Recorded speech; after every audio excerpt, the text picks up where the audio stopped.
Chat. Chat. Chat. Chat. Chat. Chat. What's up, chat?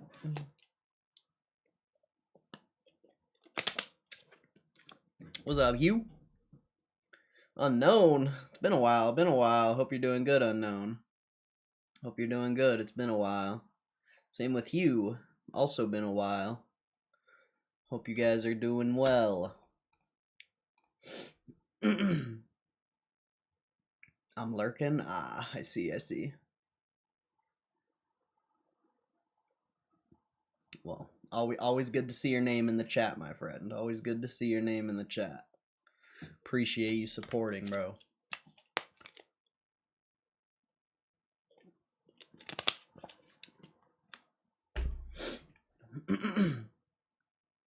Should I go back to having chat on screen? I don't know.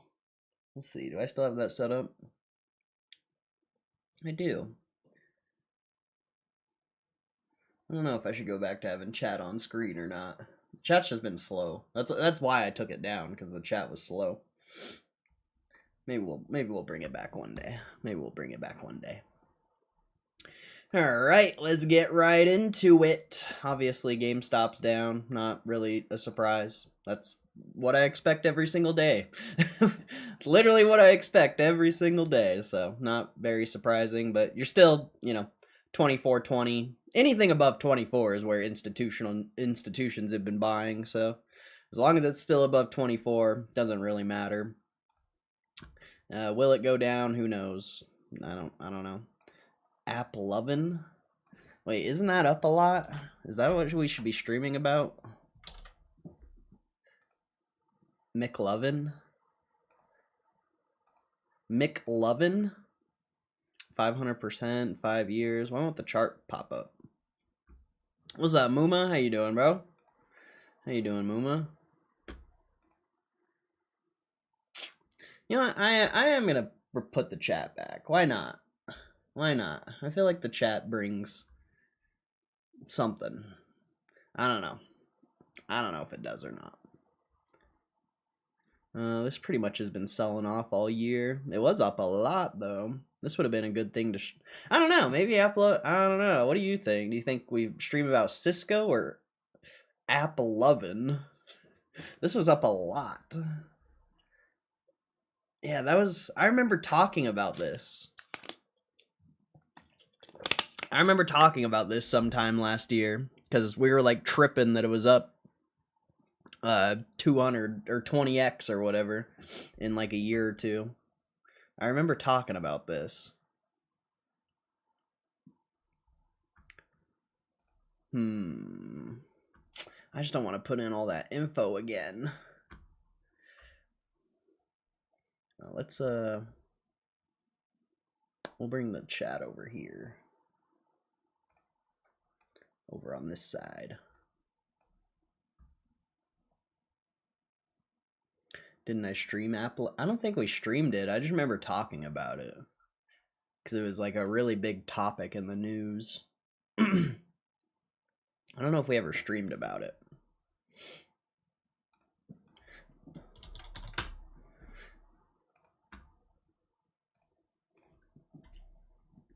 I don't think so.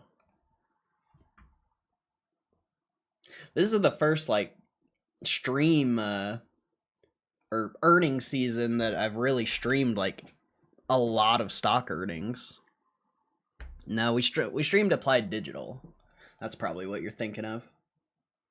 But yeah, this is the first quarter, I guess, that we've streamed like earnings consistently and like did earnings calls. I think. I don't think I mean, obviously we've been doing earnings calls and stuff for a while, but this is just the first time we've done them consistently because there's nothing else to talk about. Literally. Literally nothing else to talk about. Maybe I should... Here, I got an idea. I never use this, but it is helpful. can go APP.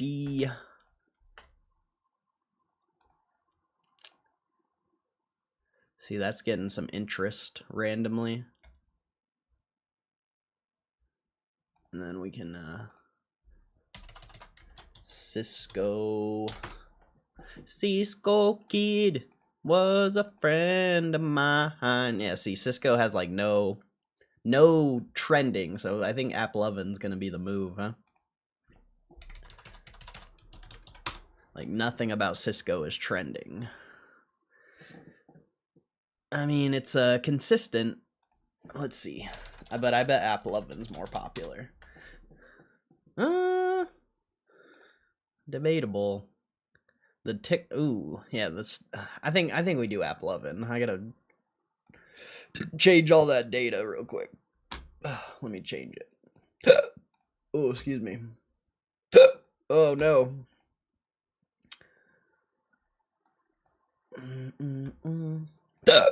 Oh my goodness.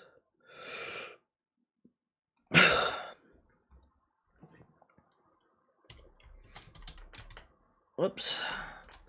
Hit some triceps today. Haven't hit triceps in a while. I actually don't even remember the last time I've hit triceps. For some reason, when I do triceps, it hurts my elbows. So I don't really like doing it. But it's funny because triceps used to be my favorite workout, but now it's like not. Now it's my least favorite one. Back and triceps like changed places. Back used to be my least favorite lift, and triceps used to be my favorite. Well, I wouldn't say back's my favorite lift though, but it's definitely not my least favorite anymore.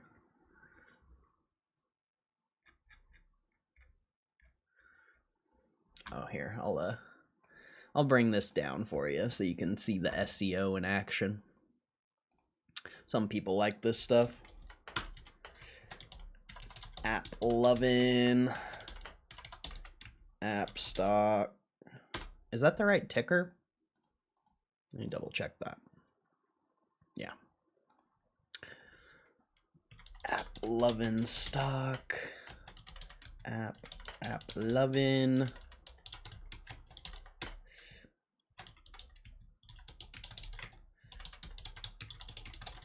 Whoops. I don't even know if it's worth doing tags anymore. I just like doing it. It's just been what I've done for the 10 years I've been on YouTube. So it's like, I don't know, it probably isn't relevant anymore.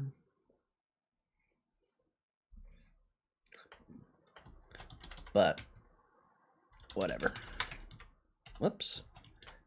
App earnings. Stock earnings. Applovin earnings. Stock earnings. Earnings call.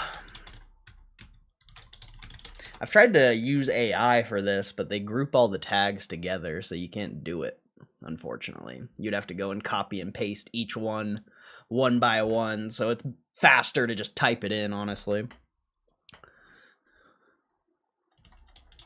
I've definitely tried using AI for this, trust me.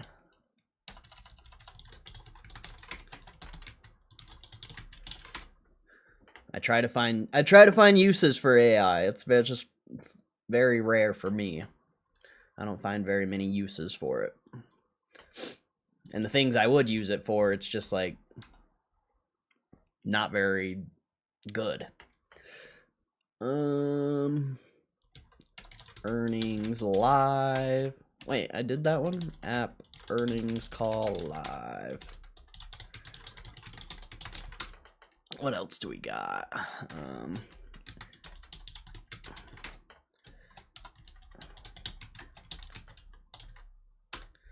Nice.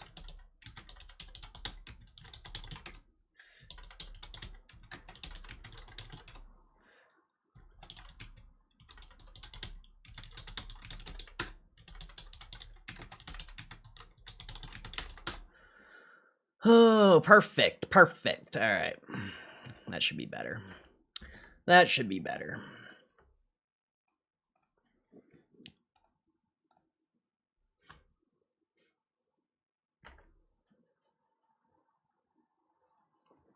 Okay. There's that. There's that. We'll look at a couple of these, though. Equinox. It's been a while since I've looked at a lot of these stocks. And there's not much news to talk about today, so we need something to talk about. This has been ranging at $700 for a long time. Wow. Hopefully GameStop does something like that one day, you know? Goes from $30 to over 800 in like a few years. What is that? 15 years? I would take that. I would take that any day of the week or any day of the 8 years. That's what you want to see, bro. As an investor. It's nice, consistent. As it grows in price, the volatility gets greater and greater. Beautiful, beautiful.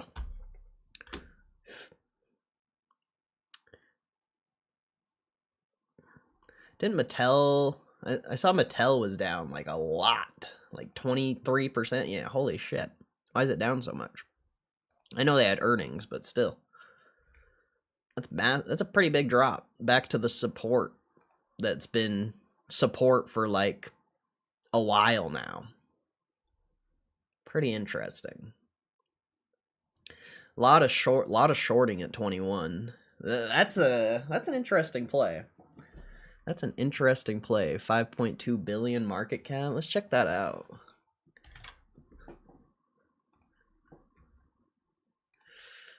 It's probably not undervalued or anything, but kind of interesting, I would say. Let's see. They're making money. Bro, that's undervalued potentially. They just got a lot of debt. That's the only issue. But that's potentially, I don't know, debatable whether it's undervalued or not, but it looks interesting. They got a decent amount of cash, too. 541 million, so they're making like 10% of their market cap a year, potentially. Ruben! What's up, Ruben? How you doing, bro? How you doing, Ruben? Lurking? Everyone's lurking, bro. Everyone's lurking these days. How do we get more chatters in the chat, bro? And yeah, how do we get more chatters in the chat? Like, wow, they're paying off a lot of their debt though.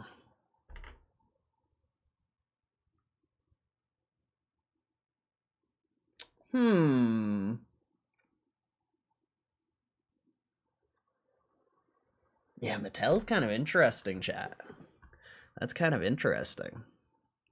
Look at that. It's been flat for so long, bro. It's like waiting for something. That one's so interesting. That's like one of the... I mean, besides Under Armour. Should we look at Under Armour? I don't know if we should look at it. It's probably at $8. Oh, it's actually down a little bit. Wow. Did it hit $8? Yeah, it did. It hit $7.69. Crazy, crazy. Crazy. That was a crazy play. But Mattel? Huh. I think it's just the time of day everyone's working. That's fair. That's fair. I guess I did that one stream at night, and it was pretty active. Maybe I need to try another night stream one of these days. Especially because a lot of the viewers are foreign.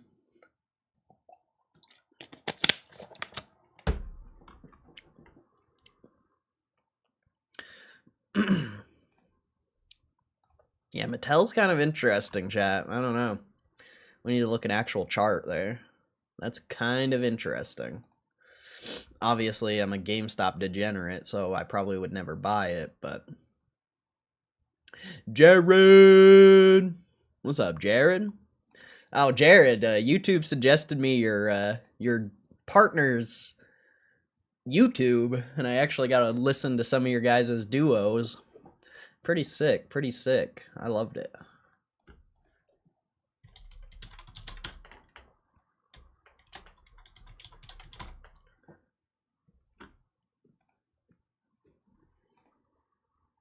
Yeah, I thought it was good, bro. I liked it a lot. It's not really like my type of music, but I was just impressed. I just think it's cool when people are doing live music and, you know, not necessarily making like a career out of it or anything, but I don't know. I just think entertainment's cool. That's all it is. I just think entertainment's cool. Anyone who's pursuing their passion and making any sort of money, even, even if it's just a little bit, like that is just so cool, bro. So keep at it. Keep at it. I'm guessing Autumn with You or Oh Lord. I can't remember which one it was. I watched a couple of them. He had quite a few of them on his channel. I don't remember what it was, though. Show tonight at 6. Let's go. Awesome, bro. We'll have fun. Have fun. That's cool. I love that. Oh, Mattel's already up a little bit today.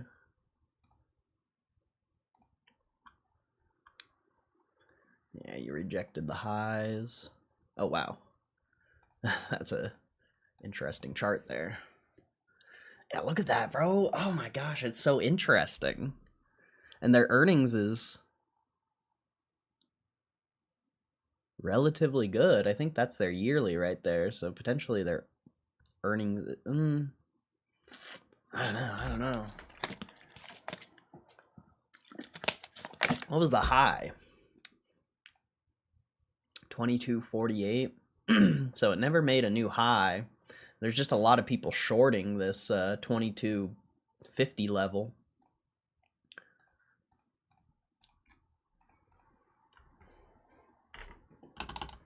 But you got this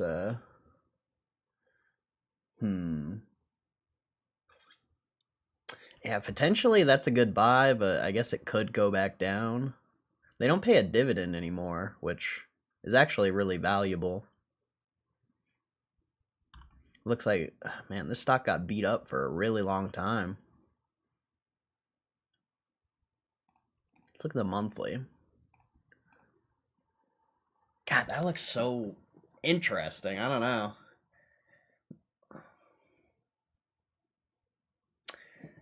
It's like you had a lot of support here at like a 10, 11 bucks, and then you had a breakout, and then it immediately retraced. So it's like the balance is, anywhere from $10, $11 to 25. So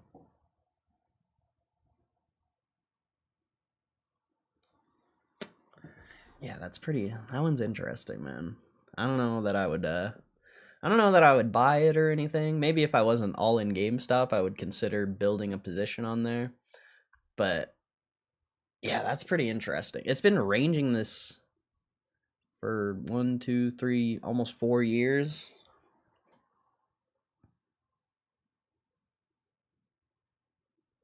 Got the retrace. Yes, there's something about that. There's something about that one that's interesting.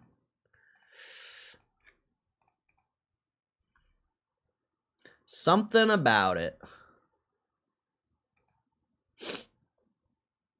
A lot of selling.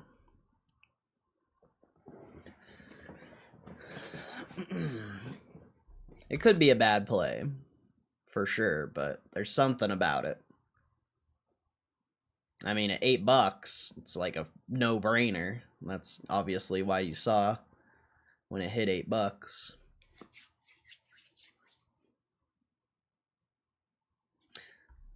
I mean, it's not really bearish, not really bullish.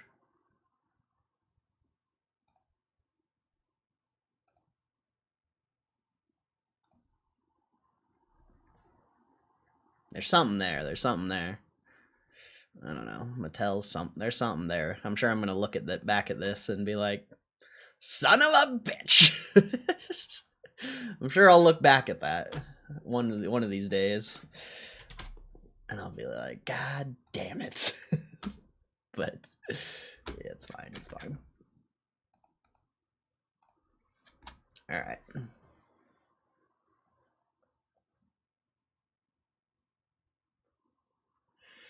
What's the prep before a show? That's probably wasn't me. It was my duo partner. We only have 2 songs up right now. I swear you were there. Maybe it was one of those songs then, probably, because you were there. I know what Jared looks like at this point. So it probably was one of those 2 songs. But it was on his channel, so I don't know.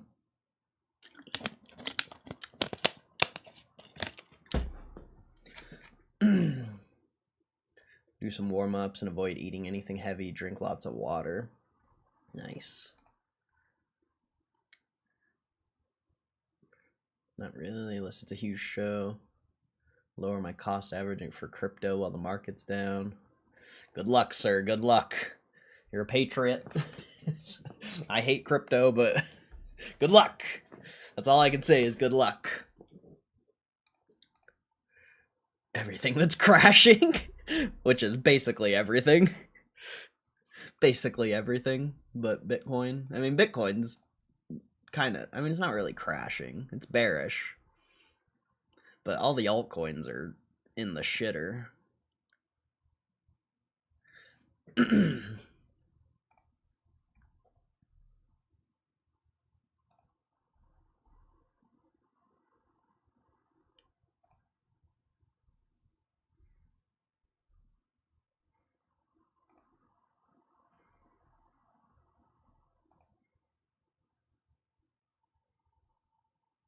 Comstock? I haven't looked at that in a long time. Oh, QuantumScape? Is QuantumScape still up? That's probably what we should have streamed about. I'm going to stick with Applovin, but if QuantumScape is still up, that's probably what we should have streamed about. Oh, no, it's not. I remember this stock was so hot for a while, though. People were obsessed with this thing.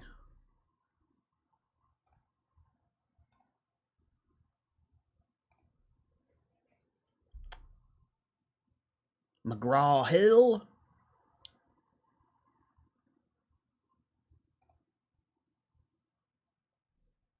Alright, nothing there.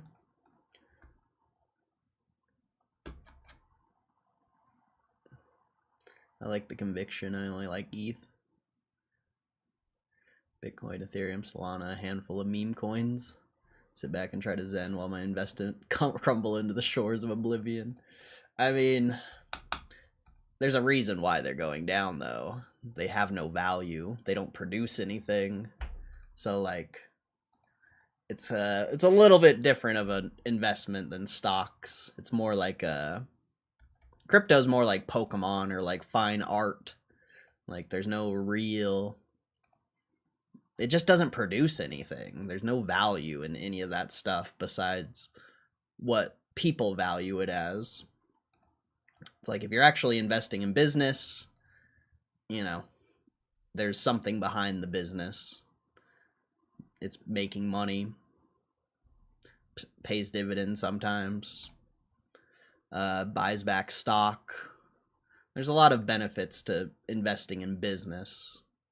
I just, personally, I would never be surprised if I was a crypto investor. I would never be surprised by...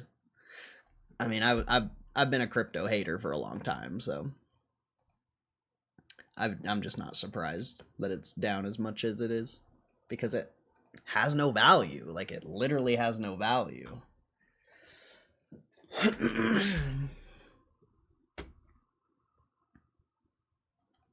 But, who knows, you know, maybe one day it has another resurgence. I'll never say that can't happen. I just personally would never bet on it. Dude, why is the stream is clapped today? There is literally... It says there's one person here. It says there's one person. Like, what? What is going on with the stream? There's definitely more than one person here. So I don't know what's going on there. I don't know what's going on there. Yeah, that's what I'm saying. I know there's more than one person here. That's why it's weird. That was weird. Sometimes it glitches out like that, though. Hasn't done it in a while, though. It's been a while since it's glitched out like that. We looked at all that stuff yesterday. Let's see. Any economic data, unemployment rate. Unemployment rate 4.3. Still flat. Kind of going up still. I mean, it's obviously down compared to the last couple months, but the trend is overall up. So that's not very good. Well, I mean, if unemployment keeps going up, they'll cut rates, so some people might appreciate that. I saw some weird article. It was like, it was some like analyst or investor saying that they believe there's going to be more cuts this year, and it said they're going in on gold. I'm like, what the fuck does gold have anything to do with rate cuts? Like, it literally has no correlation. Like, obviously, yeah, so like, that actually makes no sense, because rate cuts really only affect businesses in a positive way, because they can borrow money for cheaper. Like, there's a lot of positives for businesses. But I don't really see how rate cuts affect gold. Like, that doesn't really make any sense to me. But it is just a dumb article, so, you know, wouldn't put any weight on it. But I just thought that was a weird headline. Like, why? Like, gold has nothing to do with interest rates. Zero to do with interest rates.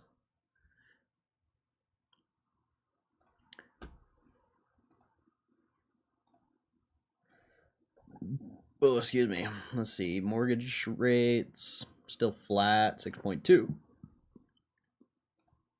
Mortgage apps are down. It's crazy that you had that big surge in mortgage applications when you hit 6%, but it's just back to being down. It's kind of weird.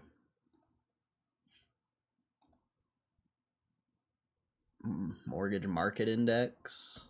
It's crazy that grew. A bunch of people got mortgages when it hit 6%. Refinance index. Yeah, the refinance index is up too. Still. Purchase index. A lot of positioning in real estate lately, the past like couple months. It's definitely been growing.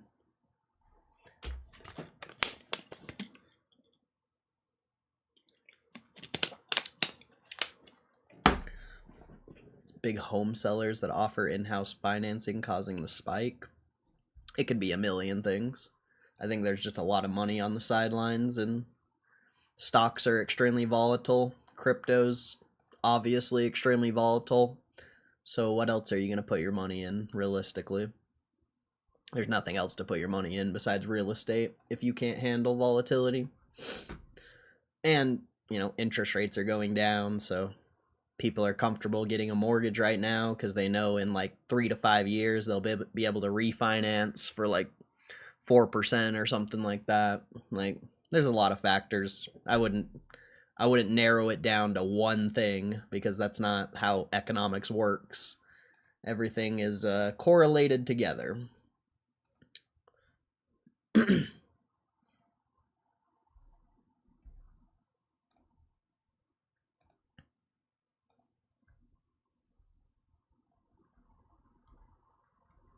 Moose, what's up, Moose?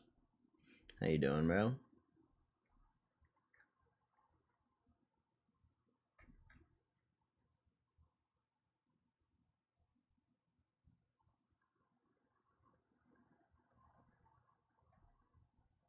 All right, nothing really exciting there. I guess just real estate's kind of exciting.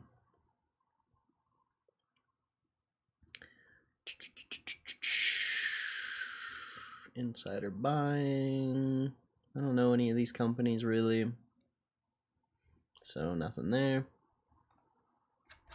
There was another massive whale. Highbridge Capital. They sold 1.5 million puts. They completely closed out their put position. So that's kind of interesting.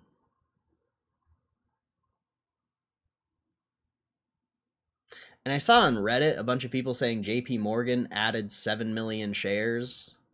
And I don't know where they're seeing that. I think it's just some nonsense Reddit nonsense. Because they sold 77,000 shares. So I don't know where Reddit's getting that information from.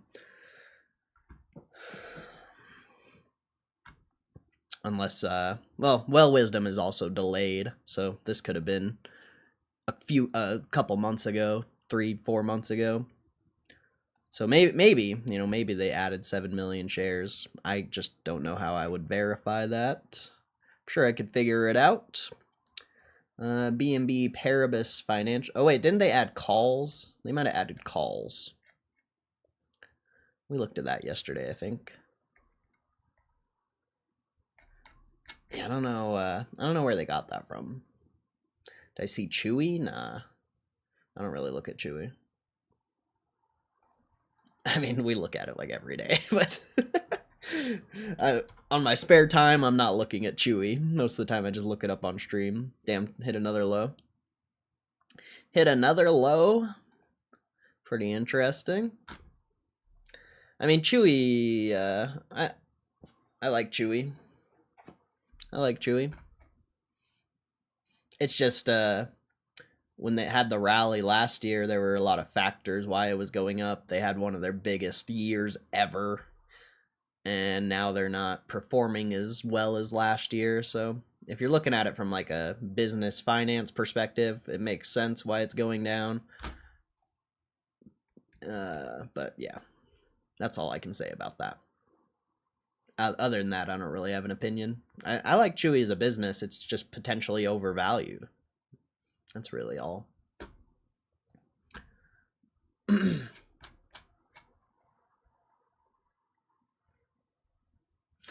Finish some lunch. Now we're here to chill. Nice, nice. Well, welcome, Moose. Welcome. Look at Roaring Kitty's alternative play. We've looked at that before. That's not an alternative play. That's something a bunch of tinfoilers made up, and for some reason, still think it's correlated with anything. It's not. It's not. It's not. Yeah. It was down a lot last time I looked at it too, which I don't remember when that was, but now it's down a lot. Now it's down a lot.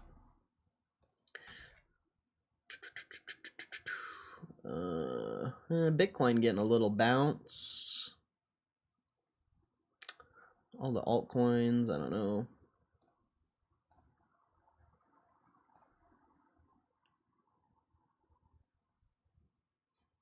I don't know. It's funny how big of a crypto hater I am, but I still look at it all the time. It's kind of funny. Oh, is that Nancy? Oh no, that's not. Hey, is that Nancy?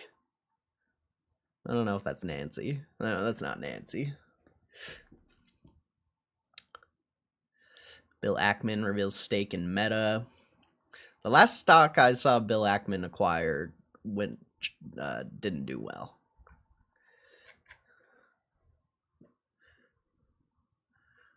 I remember an old stream and we looked at Chewy and it was trading at 44. Yeah, but they also posted one of their best years ever, so it makes sense. A lot of hype too. Yeah, there's a lot of factors why it went up that high.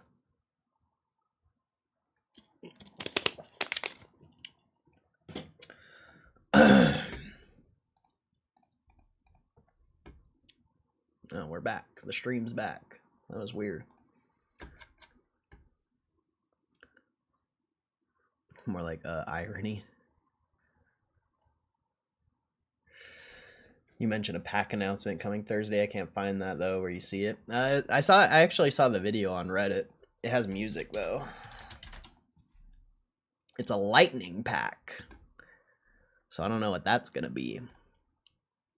Lightning pack. It's not on. I don't think it's on Superstonk. It was on r/GME. I think is where I saw it.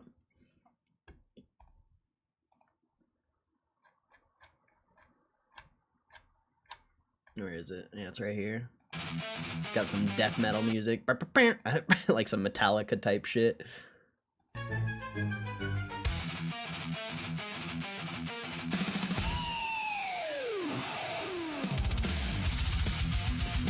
Definitely getting the stream. The stream's definitely getting clapped, probably, with that little 5-second segment there. But yeah, supposedly it's a lightning pack. I don't know what that's supposed to be.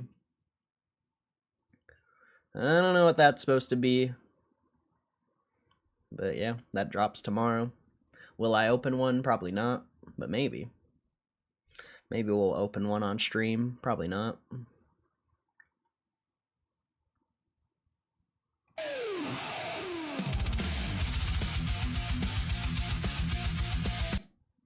Species Buckaroo.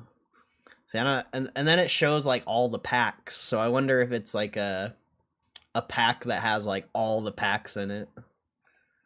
It's like you open like 5 packs at once.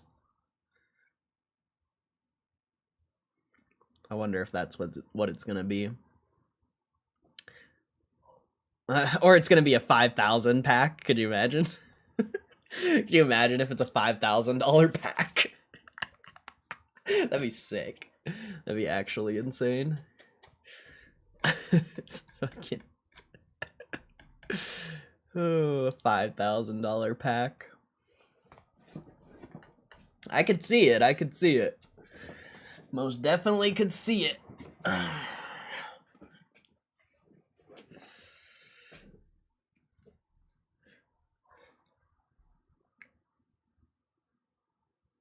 Alternative facts play. Oh, I just don't think about that stock. Never thought it was good when people were hyped on it, and still will never think it's good. You know, maybe it's a potentially better play now that it's actually down, but I'm still not interested. They heard Hugh G's lightning joke, make it into a pack. I mean, they put Rosh on the card. I don't know if you guys saw that. Rosh is on the card. The Buck cards aren't real? No. Unless Cardsmith Currency has them. I think Cardsmith Currency has a Buck card. But that's it. Surprised you're not getting any, I guess you're not getting any store closures this month. This hasn't updated.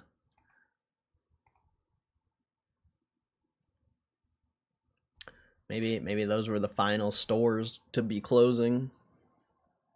Potentially. I don't know.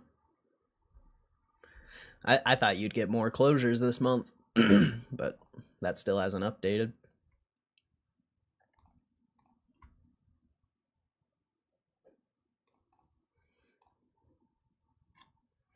Let's see.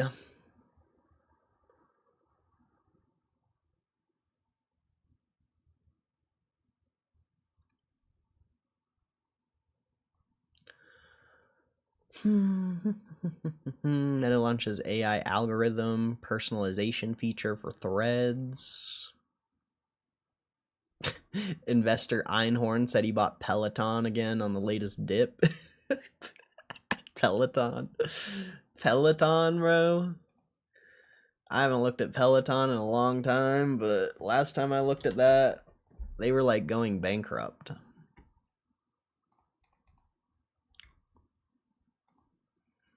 Damn, that's hit the lowest low it's ever been at, I think. It might have been lower. 1.8 billion? There's no way. There's no way that's a good investment. I refuse to believe that. It's crazy because there's people out there that read that article and think that whoever the hell that guy is probably like a good investor or something, so they just follow him into the play. Like, that's wild, because Peloton is dog shit from what I remember. It's not as dog shit. It used to be a lot worse. It used to be way worse. I got a wow. That's actually kind of interesting because it's sitting at 1.8 billion market cap, and they got over $1 billion in cash. That's kind of interesting, and they're not losing as much money as they once were. So I guess maybe that could work out. I wouldn't buy it, but it's a lot better investment than it used to be, or potentially a lot better of an investment. Let's see. Oh, prediction markets? Wow. Wow, prediction markets?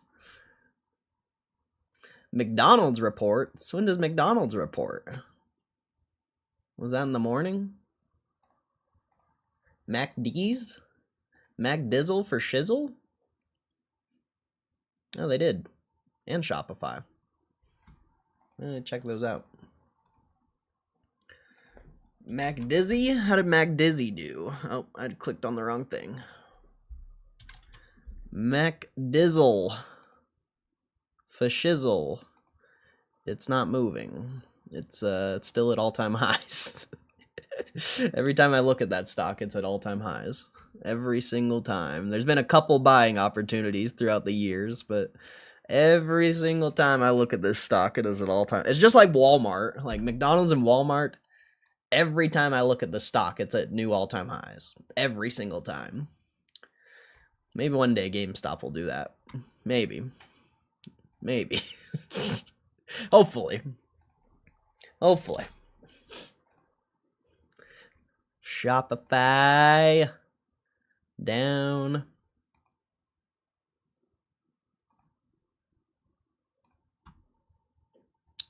T-Mobile. Oh, Kraft Heinz? How did Kraft Heinz do? Check T-Mobile first. T-Mobile's probably at all-time highs. Oh no, it's not actually not. Kraft Heinz. Flat. This is getting split soon.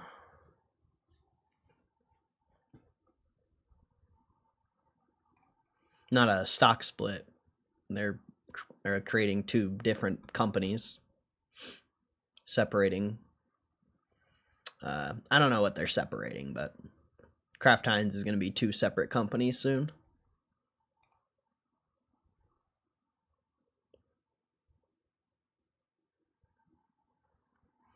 Unity, that had earnings in the morning. Humana, how's Humana doing? I haven't looked at that in a while. Down 2%, hitting new lows. Wow. 21 billion? Why is that down to so much? That seems odd.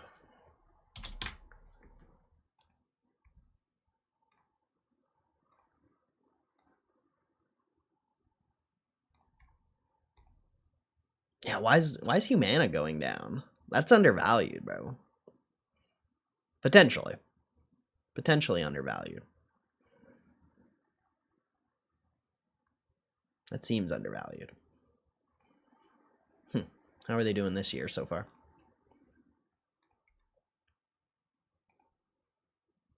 Yeah, Humana's crushing. Why is it? Their stockholder equity is the same, almost the same as the market cap. Yeah, Humana's wow. That might be one of the most interesting stocks we've seen so far. I mean, Mattel's still pretty interesting, but Humana, I don't get why that's down so much. You're back at like 2015 prices. And it's probably a way better business than it was back then. And you got a solid like 2 to 3x of potential gain. That's pretty solid for this big of a business. You don't see that often. And it pays a dividend. Small dividend, but still pays a dividend. Some Yahoo article saying GME is worth $2.20 a share. That's nice. I don't know that I want to read that. It could be. Are they just saying that, or do they give a reason? Like, do they have an actual mathematical formula of how they came up with that? Because if they're just saying that, I don't know if I want to read that. But if they actually have a fundamental formula, I think that's interesting. Yeah, basically all healthcare. Well, yeah. I mean, not all healthcare stocks, because I bet Avivi is at all-time highs.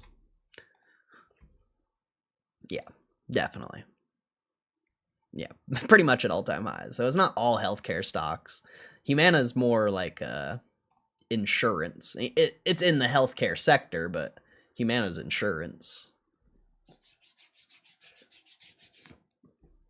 But that looked undervalued, bro.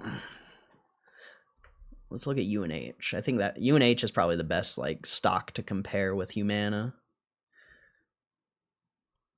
Let's see, UNH. UNH is probably 252 billion. Yeah, UNH is probably still relatively overvalued. Humana's interesting. That is an interesting stock, bro. That is an interesting one. You do not see a super large company like that drop that much. And when you compare it to UNH, like sure, UNH is much larger, by far much larger, but like UNH doesn't seem undervalued.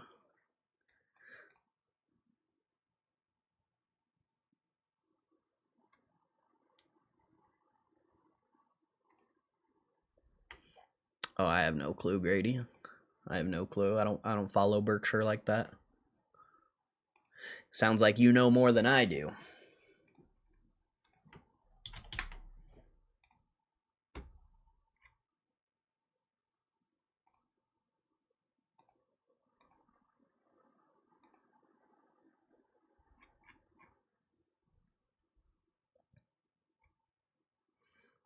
They do some speculation with figures if that's what you're looking for. Yeah, I'll check it out. I'll check it out in a second.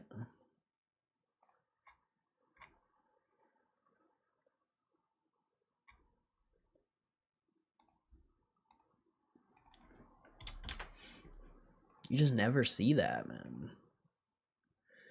Maybe it's not a. Maybe there's something wrong, and I'm just not seeing it.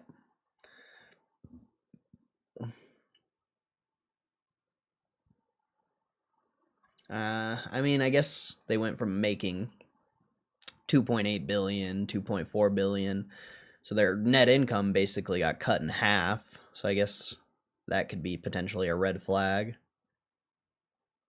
But I still don't.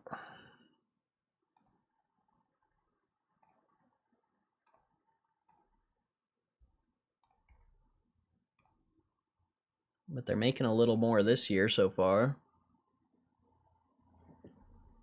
Yeah, there's something to that Humana. There's something to that Humana. There's something there. Maybe there's a problem and I don't know what it is. But there's something there. That seems undervalued. When you compare it to UNH, seems extremely undervalued. You can't really compare this to UNH because UNH is 10x the size, but still.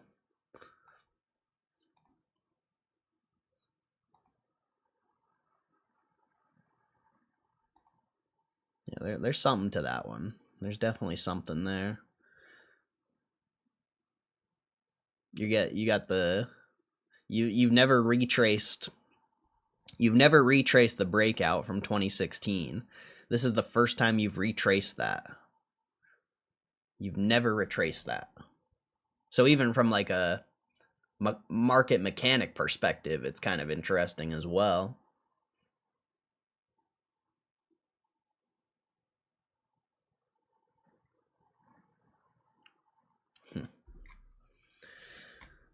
Too bad I'm a GameStop degenerate. Too bad. Too bad. So sad. Alright, anything else? Penske.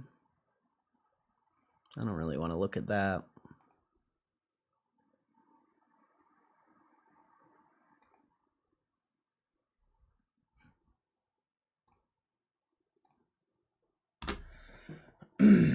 Trump was making changes to Medicare. Medicare's single largest payer in the healthcare space.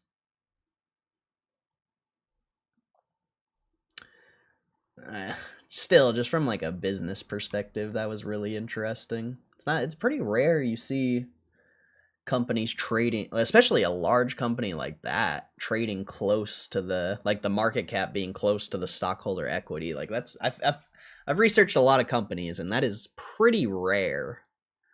Usually when that's happening, the stock is, or the company's losing a bunch of money and gonna go bankrupt, or maybe not even go bankrupt, it's just struggling. But that doesn't seem like it's struggling. Like I just don't see the issue. It just, there's something to that. There's something to that play. Obviously, I'm not gonna play it because I'm a GameStop degenerate, and if I even had money to buy Humana, I would just buy more GameStop. But there's definitely something to that. There's definitely something to that. Let's see. Kraft Heinz on Wednesday said it's pausing work on its previously announced plans to split the company. Company's issues are fixable and within our control. My number one priority is returning the business to profitable growth, which will require ensuring all resources are fully focused on the execution of our operating plan. As a result, we believe it's prudent to pause work related to the separation, and will no longer incur related dyssynergies this year. Kraft Heinz also plans to invest $600 million to fuel a turnaround of its U.S. business. Company plans to spend the money on its marketing, sales, and research and development. Investment will go toward product superiority and select pricing. September, the company announced plans to break up, reversing much of the Blockbuster's $46 billion merger from a decade ago that created one of the biggest food companies in the world. While investors originally cheered the merger, the luster faded as the combined company's U.S. sales slipped, and it wrote down many of its iconic brands like Oscar Mayer and Maxwell House. For at least 6 years, Kraft Heinz has been in turnaround mode, trying to revive its U.S. business. Warren Buffett, who helped to mastermind the deal, said he was disappointed in the decision to split. They're also unwinding their position now because of Greg. We support CEO Steve Kahelentz in the Kraft Heinz board of directors' decision under Steve's new leadership to pause work on the company's previously planned separation. As a result, management can commit to strengthening Kraft Heinz' ability to compete and serve customers. For years, Kraft Heinz has underinvested in its brand, and executives appeared unwilling to change that strategy. This appears to have changed with the hiring of Steve Kahelane, I don't know how to say his name, who has reshaped KHC's 2026 plans, proposed to split, much more significantly than we had experienced in just 6 weeks since he started KHC's CEO. We still believe this remains a show-me story, and that this is only the first step in getting KHC into a position for sustainable growth, which still looks unlikely to come soon. Kraft Heinz announced Kahelane hiring in December, previously led Kellogg's through an own breakup and then headed Kellanova, itself a spin-off until its sale to Mars. Investors will view negatively because it indicates that the businesses are not in strong enough condition to operate on a standalone basis. It is uncertain when they will. Okay. Okay.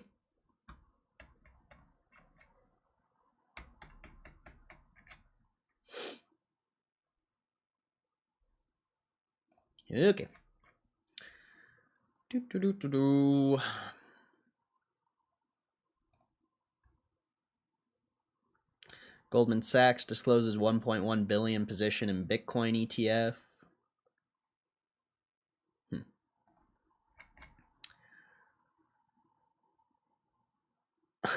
Raising Cane's files lawsuit as landlord tries to evict them for chicken smell. What?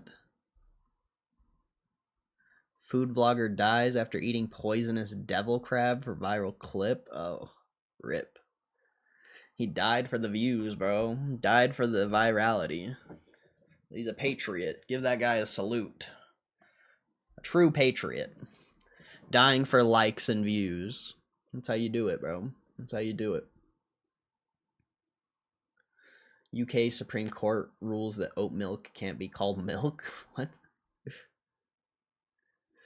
Study says 2 to 3 cups of coffee a day lowers risk of dementia. Okay. All right. I hate coffee, but it gets me way too cracked out. Marathon's not copying Arc Raiders. Drug dealer inspired by Home Alone jailed after rigging house with booby traps. Oh my god. How you got? What a boss! What a boss! I wonder if that's Kev, bro. I'm just kidding. I joke. I joke. Where the hell has that foreigner been anyway? Paramount's bringing Teenage Mutant Ninja Turtles pizzerias to real life. TikToker apologizes for faking dog's kidnapping to create entertainment. Wild. We read about that. 12-year-old builds nuclear fission machine in bid to set youngest ever world record. He assembled the machine himself to achieve nuclear fusion.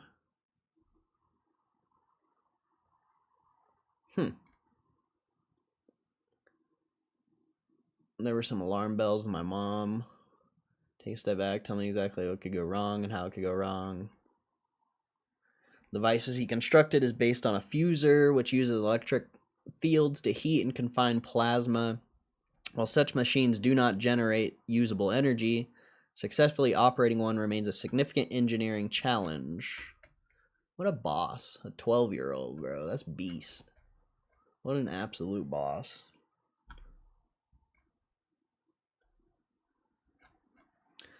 An absolute boss. Beer giant Heineken laying off thousands of staff. Gen Z drinks less alcohol. Chocolate-coated chicken burger. That sounds disgusting. Chocolate-coated chicken burger, bro. That does not sound good. Ugh. That looks disgusting, bro. Ugh. Ugh. That looks gross, dude. What? Burger has viewers disgusted. Alright. As long as I'm not the only one. As long as I'm not the only one. That looked disgusting, bro. That looked absolutely disgusting.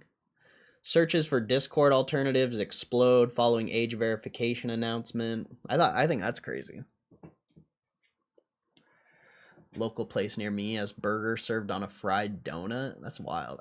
There's a place in Ohio, and they serve grilled cheese donuts. I forget what it's called. Grilled cheese. They serve grilled cheese donuts, and I find that interesting. I don't know how good that would be.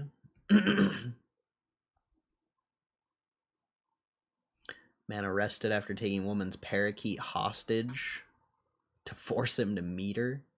Or force her to meet him. That's wild. Beast Games.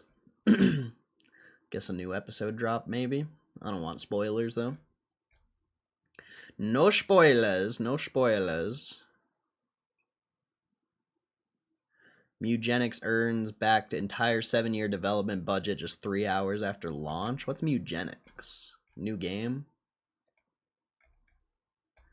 Mugenics? Thoughts on Discord IPO? I don't have thoughts on that. I'll stream about it, but I don't have thoughts on that. I think IPOs are dumb.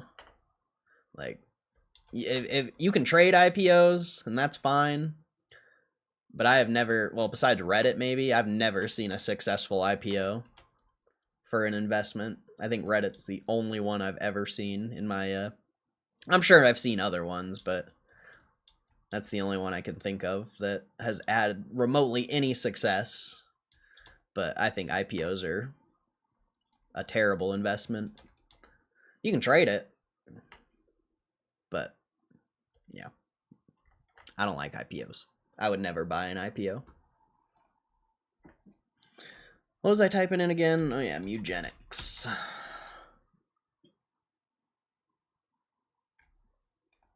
Find a streamer. The fuck? What kind of game is this? Let's see what Zach Scott games.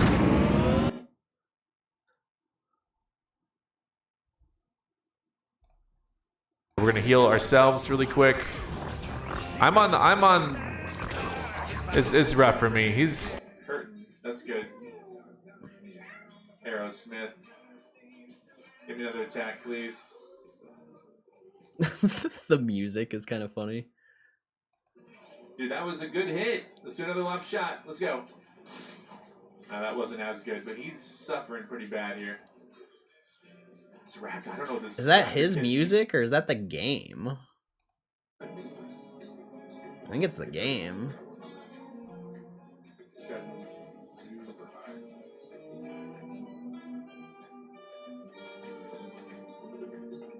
That game looks weird, bro. It looks so weird.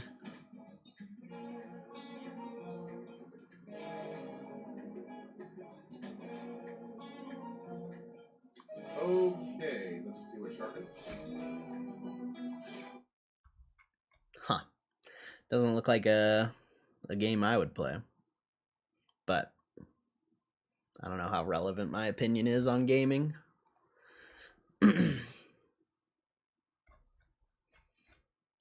And what else? KFC launches new chicken burger you can drench in cheese. Chicken burger? KFC made their own McBitchin'.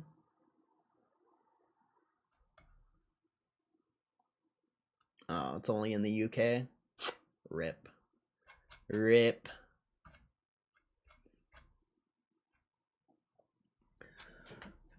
Never participated in an IPO. If Discord is going to walk back their ID verification, I read an article back in September about CEO of Discord, Steam, and maybe Reddit getting called before Congress. No idea if anything ever came of it. I don't think so. I don't think so. I never saw anything about that. But I also don't pay attention. If it's not like... I feel like that something like that would have been put on my radar if that was a thing. But I never heard anything about that. Either way. I would never. That IPO is going to be so overvalued when it gets put on the market. It's... Like I said, you can trade it, but it's not going to be a good investment. I don't think. It's going to be too hyped. I mean, let's look at Reddit. I haven't looked at Reddit in a while, but Reddit's like I said, Reddit's the only IPO I've ever seen be remotely successful. And I mean, it's still up, but it's selling off because it's probably overvalued, most likely. I've never looked at their financials because it's just IPOs are, there's not enough market history for me to care. And most of them are just overvalued anyway. Yeah, that's so overvalued. Like, I would never buy that, ever. I mean, oh, it seems overvalued to me, but... You're kind of OG gamer, though. It's true, it's true. C-SPAN for the vid, but nothing came. Discord does kind of have a lock on the gamer community. What are the alternatives? There's a million alternatives. There's a million. Every social media website ever is an alternative. You could just use in-game chat. You could use the party chat on PlayStation or Xbox. Discord really only has a lock on PC gaming.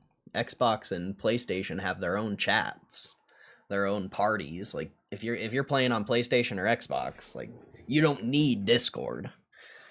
And for the longest time, Discord was never even on Xbox or PlayStation. I think just recently it got on PlayStation, and it's been on Xbox for a little bit now. But yeah, like, nobody needs Discord.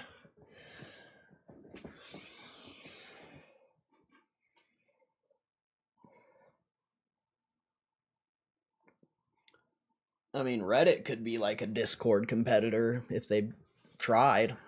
I don't think Reddit's, wants to do that, but it could become a Discord competitor.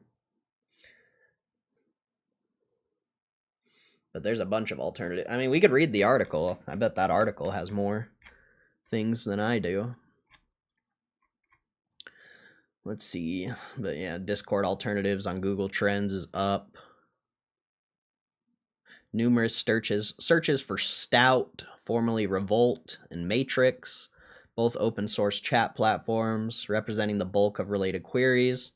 Others including TeamSpeak, Ventrilo, Skype. Yeah, there's Skype. Last of which ceased operations in May 25 when Microsoft retired the app. Oh yeah, I forgot about that. But I think Skype's still. Maybe Skype isn't a thing anymore. Spike suggests that at least a portion of Discord's user base is actively exploring other community platforms. In response to the new age verification, remains unclear how many users, if any, will ultimately migrate. But yeah, there's so many alternatives. But most people probably won't switch over just because they're used to Discord. But anyone who's getting their, account blocked and having to verify their age by submitting their ID or anything, they're probably not going to do it. I'm sure, a lot of people will, because a lot of people have been using Discord forever, and they put a lot of money into, like, Discord Nitro, and there's a lot of things you can buy on Discord to pimp out your profile, but yeah. So, some people are going to leave, but ultimately, most people are going to stick around, I'm sure. Anything else here? All that stuff's from yesterday.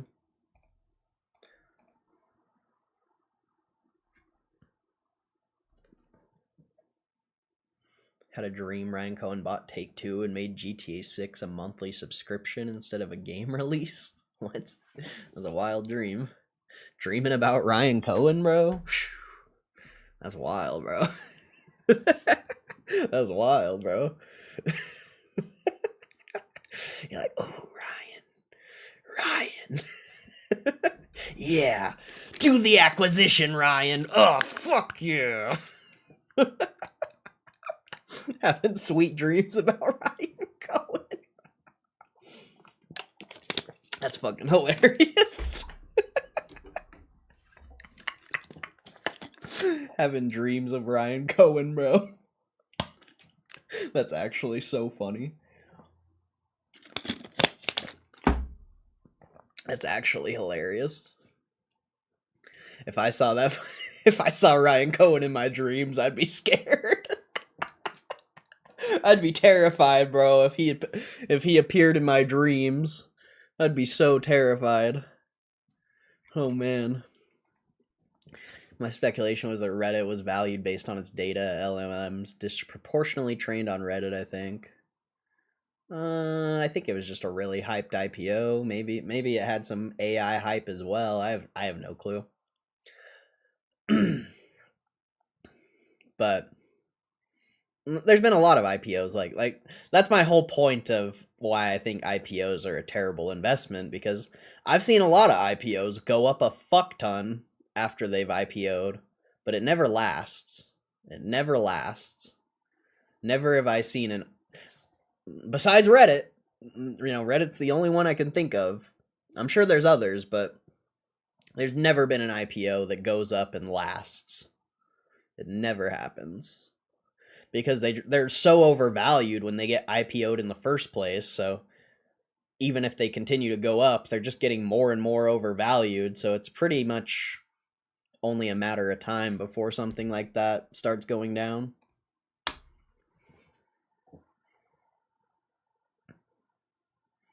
Nobody needs Netflix. There's a lot of users of Discord that built communities on the platform.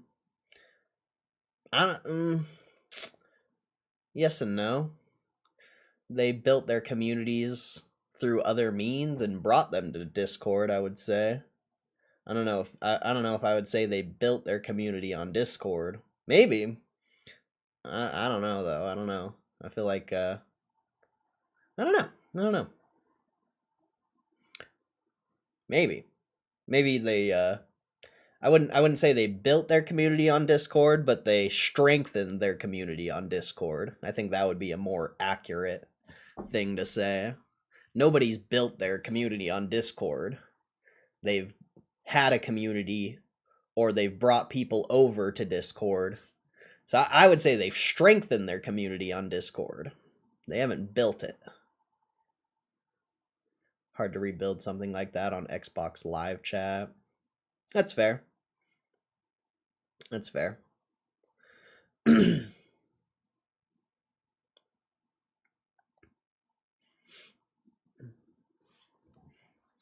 This is why my opinion of gaming is kind of irrelevant, because gaming has changed so much since I was like a hardcore gamer. There was no Discord. There was nothing. You just had your friends on your friend list, and you would make a party chat. And that was the gist of it. Like, there was nothing when I was hardcore gaming. So I'm definitely but people don't want to give their identities. That's kind of the whole point. Nobody wants to scan their ID and give Discord their data. Especially because Discord had a pretty massive data breach like a few months ago, I'm pretty sure. So, like, you don't want to give your data to a company that's just going to get breached, and then your data is going to get fucking leaked, and that's really annoying. So it's really, the people who care about their data are going to leave. Your average person probably doesn't give a shit, if we're just being honest. Like, most people don't care.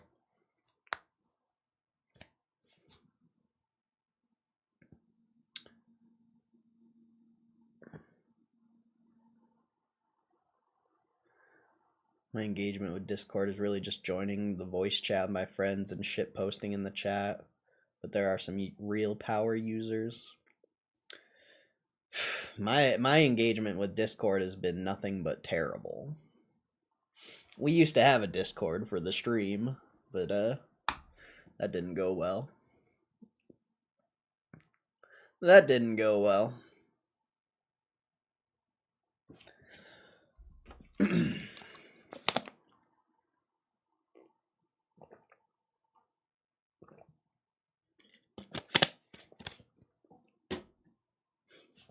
Many trading days ago.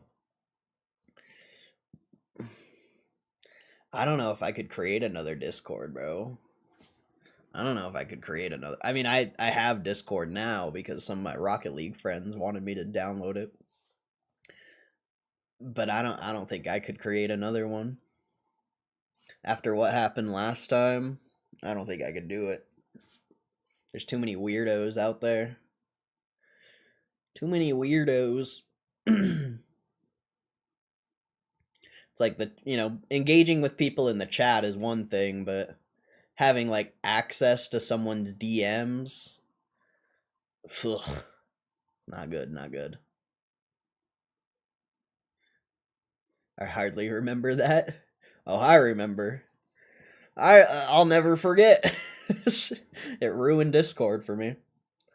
I really wanted to create a Discord community, but that ruined it, man. That ruined it. And maybe I shouldn't care, but that's kind of the issue. I just care too much about other people, and I don't want anyone in my chat getting scammed or whatever it may be. So I refuse to give access to my, if you guys want to link up outside of the chat, that's up to you, but I'm not going to give someone like easy access to the people in my chat ever again.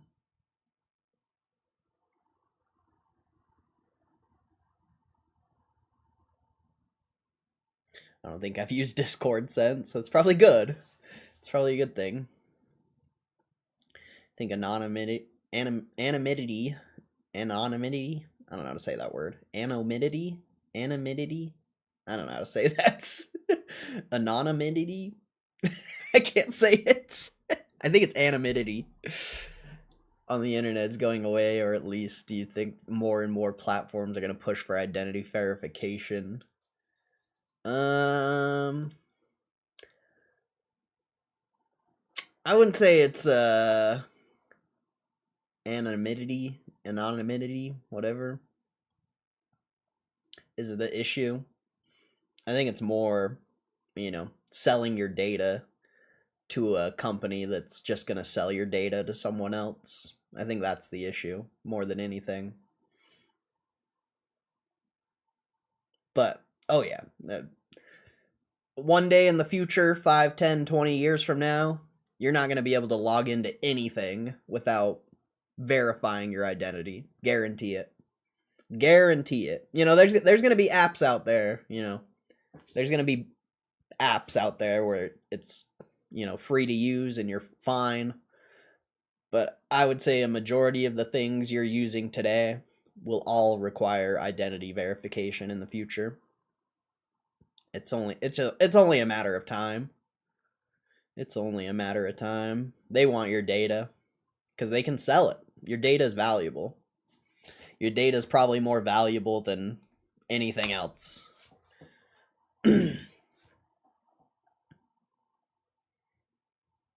What happened? People were just messaging outside of the chat and it just became drama. And it was honestly bullshit.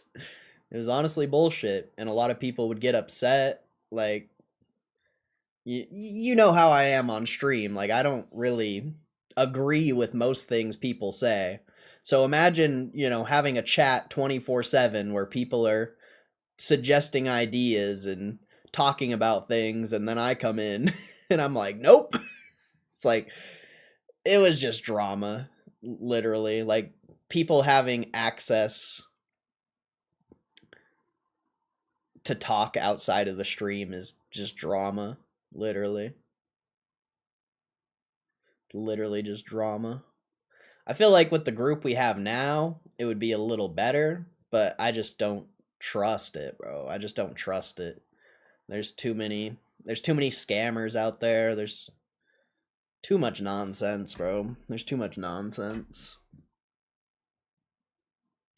Like, someone will make you think they're your friend and you'll build this like online connection with someone who you think is cool. And then next thing you know, you're getting scammed or, whatever it may be. I just refuse to give anyone who has perverse incentives access to the people in my chat. I refuse. I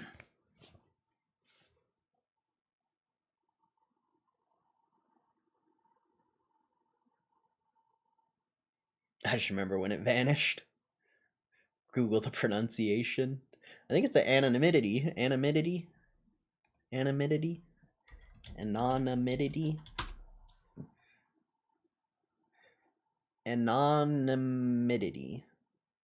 Something like that. Even Googling the pronunciation, I still don't know how to say it. Anonymity. Oh, I'm learning English, chat. I just learned English. Anonymity. I still can't say it. There's something about that word, bro. Anonymity. That's a tough word to say.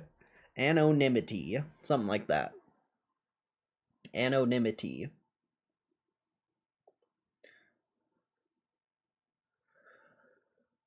This is Corey Cord. It's free. Exactly. Like, if you have something to talk about, you want to talk about, or you want to talk to someone in the chat. I live stream every single day, basically. So, like, you have access to the people here. It's just at least, yeah, at least I get to have control, I guess.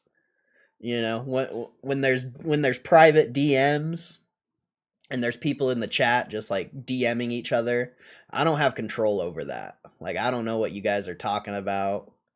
Maybe I shouldn't care, but just from my experience, it was just nonsense.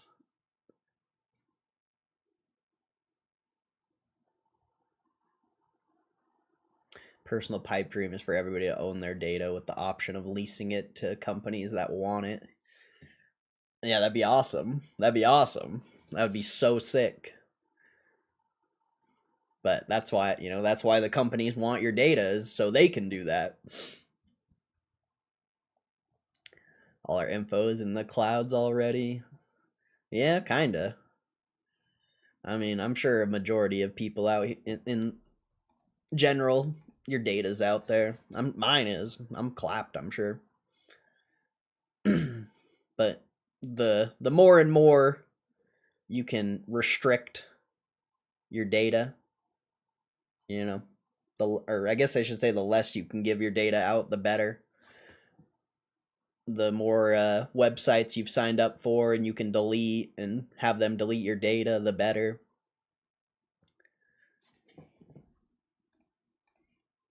Like, I'm sure there's so many websites we've all signed up to or made an account on that we've just forgotten, and they just have our data. Nothing special. They have our email and maybe our phone number, but still, like, I think it's just very valuable to clean up your internet blueprint, I guess. I don't know if that's the right thing to say. But like Indeed is one of the worst. Like the job application websites, those are some of the worst ones, bro. They'll just sell your data. They don't give a fuck, dude.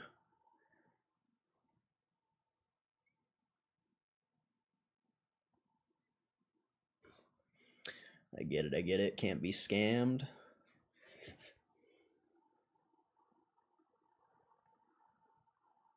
Streamer chat, Corey's a bottleneck. Discord chat turns into 4chan real quick.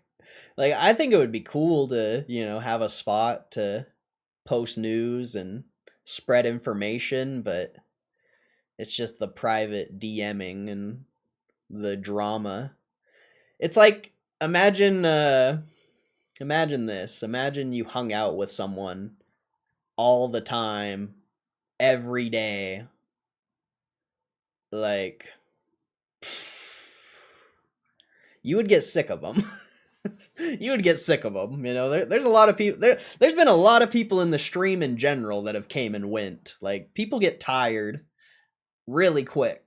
So, like, that's also another reason, if you're just talking to the same people all the time, every day, and eventually you guys don't agree on something and you get in an argument, it's like someone's leaving the stream. It's like, oh, great.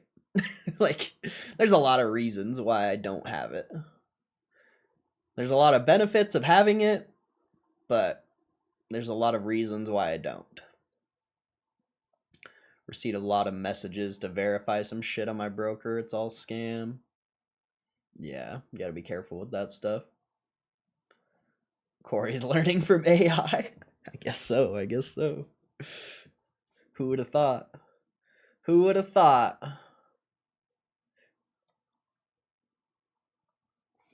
Down we go. This guy. Okay. Should I ban that guy just for his name? I feel like I should ban that guy. I've seen him in here before. Should I just ban him? Should I just ban him, bro? I'd give all my data to GameStop. Anything, just make money off me. I wouldn't even give my money to GameStop, but GameStop probably has a lot of my data. I've been shopping there since I was like fucking 10. big Fourth Amendment guy. I think you have the right to own your data.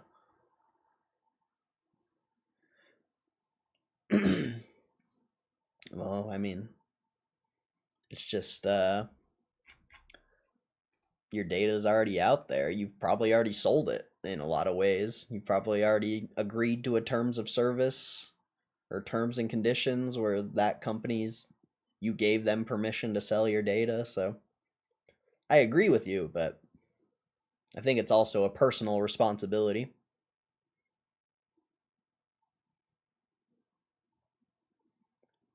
The reality of 4chan. I don't know much about 4chan. I've never been there. Dunbar's number? I don't know what that is. It's a hard limit on how many people can really coexist in a Discord chat.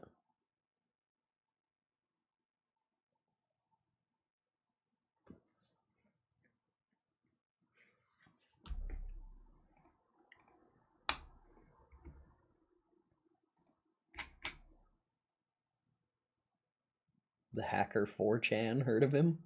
Are you talking about Jackie Chan? Like the guy from Rush Hour?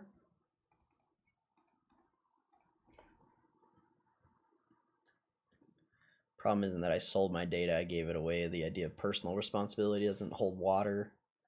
When you're up against multi-billion-dollar companies, the government should step in.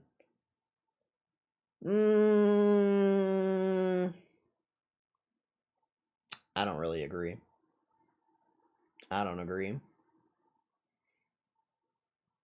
That's the whole reason they're making you verify your identity, is because supposedly, you know, it's because of children's safety, and the parents should be responsible for what platforms their children are going on. So it should be personal responsibility. It shouldn't be up to the government to for you. Yeah, I disagree. Are you libertarian? I don't know what that means. So there you go. I'm a person who has opinions. I don't know what libertarian means. I don't know what the definition of that is. I just live my life, bro. But it should be personal responsibility. 100%.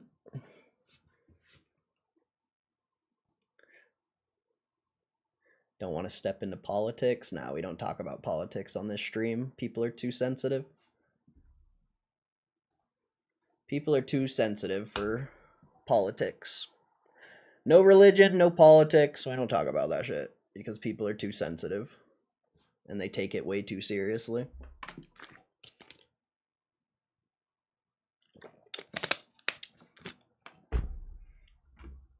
If people could actually have a normal, civilized conversation, maybe we would talk about that type of stuff more, but that doesn't exist in today's world, especially online.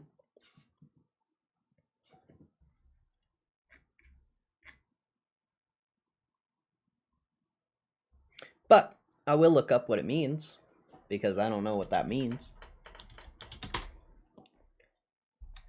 Definition.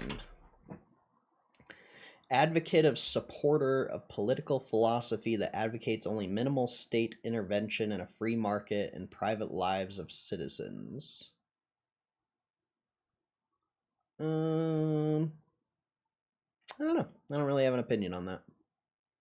I think there's certain things that people should take responsibility for, especially like I just said, you know, the only reason Discord is supposedly making you verify your age anyway is because of children's safety. So, you know, if that's the reason, shouldn't parents be responsible of their children? Shouldn't they be responsible of what platforms their children are going on to? Like, why should anyone else have to step in? Like, I don't think the government or a company should have to step in for someone else's terrible parenting, or maybe not even terrible parenting, but lack of parenting, lack of responsibility for their children. I don't know. I think there's certain things where you should take personal responsibility. A lot of things, actually. So I guess if that's what that means, then yeah. I don't need Daddy Trump to come and do anything for me.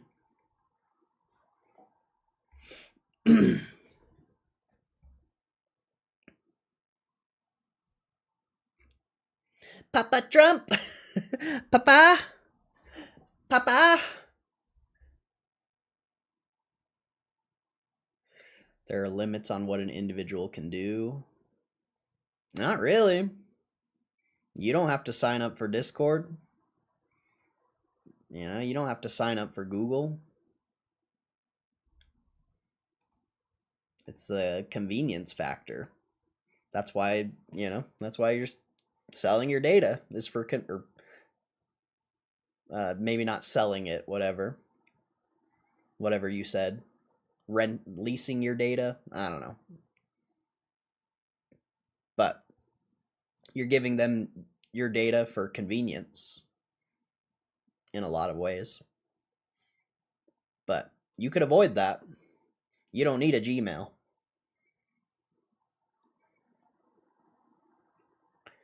You don't need an Apple account. There's a lot of other routes you could go down. It's just people follow the herd and they don't care. So that should be their problem. If you're just going to follow the herd and not care, then I don't see what the issue is. If you care, then don't follow the herd and take alternative routes.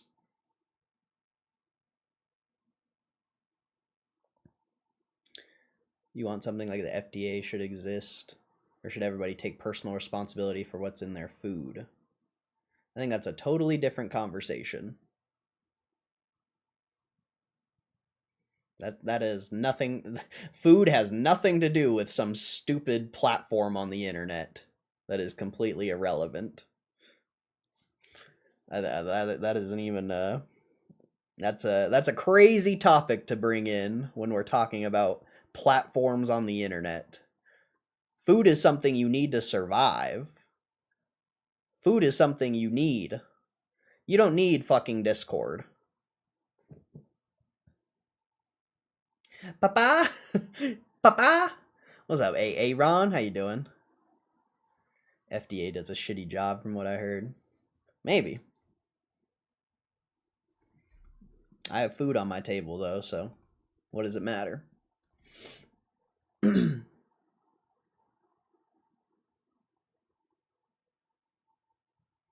Access to the internet seems to be really important to the average person's success in America. No, it's not. Access to the internet is probably the reason most people aren't successful. I really disagree with that. You don't need access to the internet to be successful.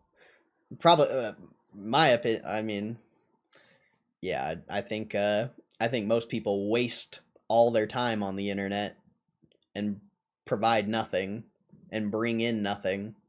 If most people had less exposure to the internet, they'd probably be more successful. There probably wouldn't be as many issues.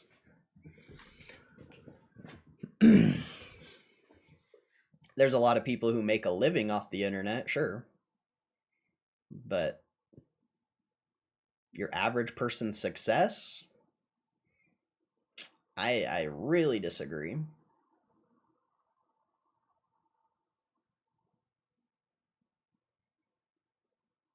I work from home, so maybe I'm biased.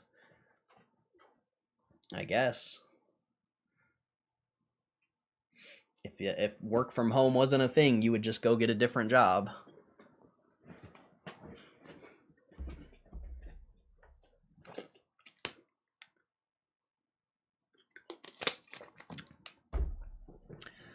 I would love to have more access to US meat. If the internet shut down today, estimate what the dollar value impact to the economy would be. It'd probably be better because more people would become electricians, more people would become plumbers, more people would become construction workers, more people would do jobs that are actually valuable and actually provide a benefit to society. So but that's never going to happen. So to even talk about it is pointless. That'll literally never happen.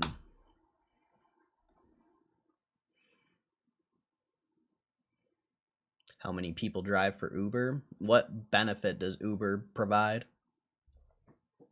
Besides, Uber's a luxury. Uber is literally a luxury. Doesn't provide much benefit. It's just for people who are already rich and can afford to get food delivered to them. Or people who are traveling and need a way to get around.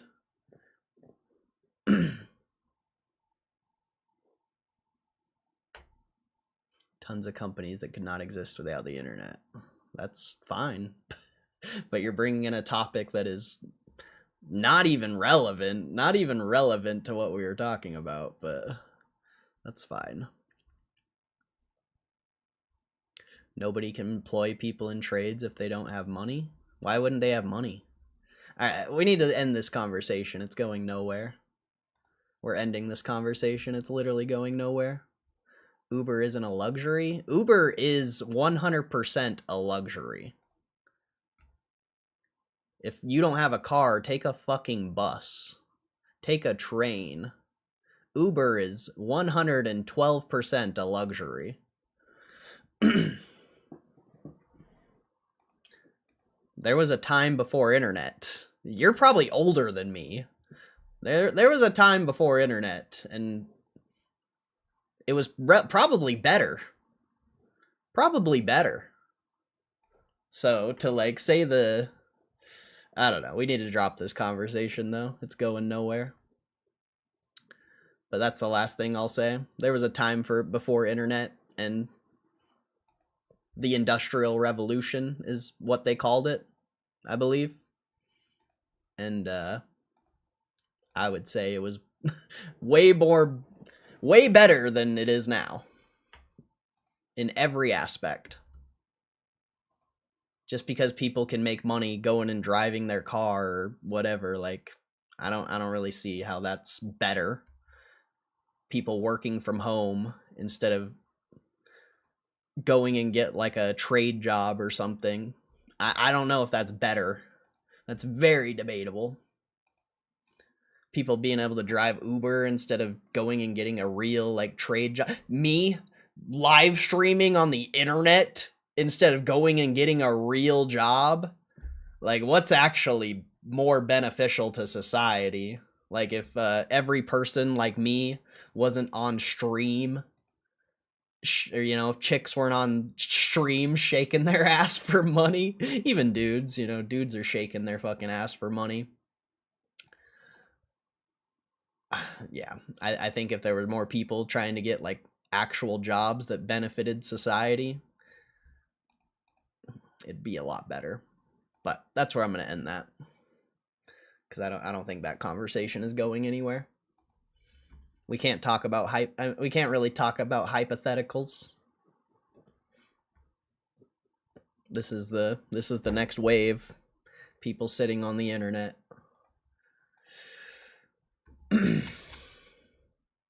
Although, you know, if you got a trade job right now, you'd probably crush the next 50, 60 years of your life. Can't tell if it's trolling. I don't think so. It's probably just a subject he finds passion in, and that's perfectly okay. Is internet where you were conceived? Yeah, bro. My mom's AI. You didn't know that?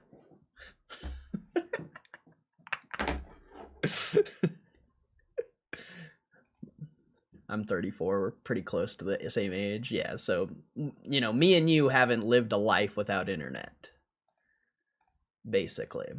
I've been on the internet since I was a kid. So we don't even know, you know, you hear stories and you can read history books and you can get an idea of what it was like. But anyone close to my age has never lived a life without internet. What's up, double prizes? My guy. Thank you, double prizes. Before I read your message, I just gotta say thank you, bro. You blessed me up this month already, so God bless you, bro. I appreciate it. I appreciate it, bro. You bless me. So God bless you. Bit off topic, I'm interested in buying some Pokemon packs, and could you steer me in the direction of what set packs are popular to the upside currently? Thank you. Well, there's the new mega sets that are out, but people in the chat know more about Pokemon than me, but I would say Prismatic Evolutions is probably going to be your best bet. Like, there's a lot of popular cards, and people love the evolutions, so I feel like they'll always hold value. But I think the better question is what is your goals? What are your goals with buying Pokemon packs? Are you just trying to have fun? Are you trying to like build a collection? Like what are your goals with power packs? Are you just trying to gamble? I think that's before we go any further, I think we need to know your goals of Pokemon, because there's a lot of different routes you can go down in the Pokemon world. There's many routes, and you know, I shouldn't just say Pokemon. You know, there's Magic the Gathering, One Piece is pretty big now, so there's a lot of other card games as well. So you gotta first establish what your goals are when it comes to Pokemon.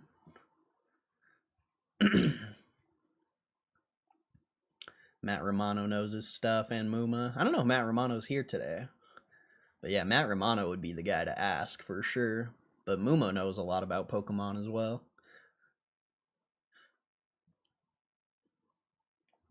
Prismatic, probably the safest bet. Yeah, I agree. I think Prismatic's probably the safest bet. It's just going to be hard to find. It's going to be tough to find. You're going to have to pay those scalper prices. Hoards Pokemon cards for the thrill of knowing others can't have them. There's a new set getting released, actually. Ascended Heroes.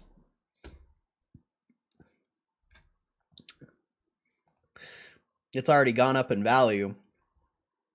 The GameStop website had this posted for like $87 a couple weeks ago.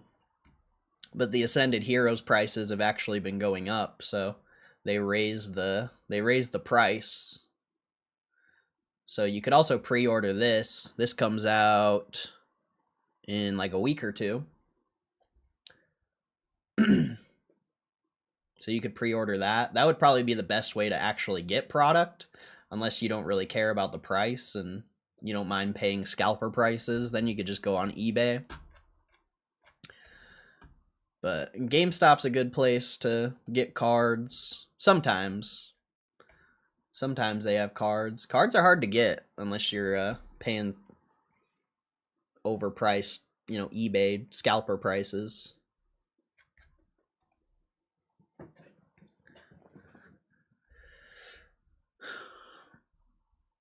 Just interested to keep my finger on the pulse of the trading card activity because of possible incoming stimulus from our government affecting the action. Thank you for the info. Interest in keeping my finger on the pulse of the trading card activity because of possible incoming stimulus. Yeah, I don't know. That's tough then, because there's a lot of routes you could go down. There's a lot of personally, I think opening packs is like the worst way, unless you just enjoy it. If you enjoy opening packs and you're just doing it for fun, I don't think opening packs is like the best route to build a collection.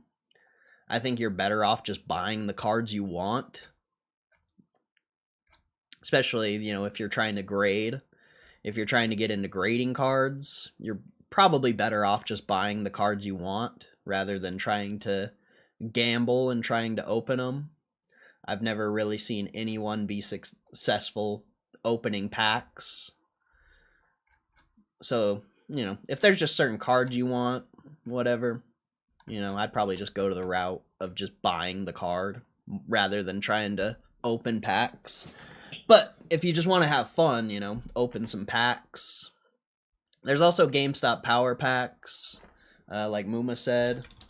GameStop power packs is pretty interesting, you know. You could go on here and you can basically, it's kind of similar to opening packs, because you're just like gambling on graded cards basically.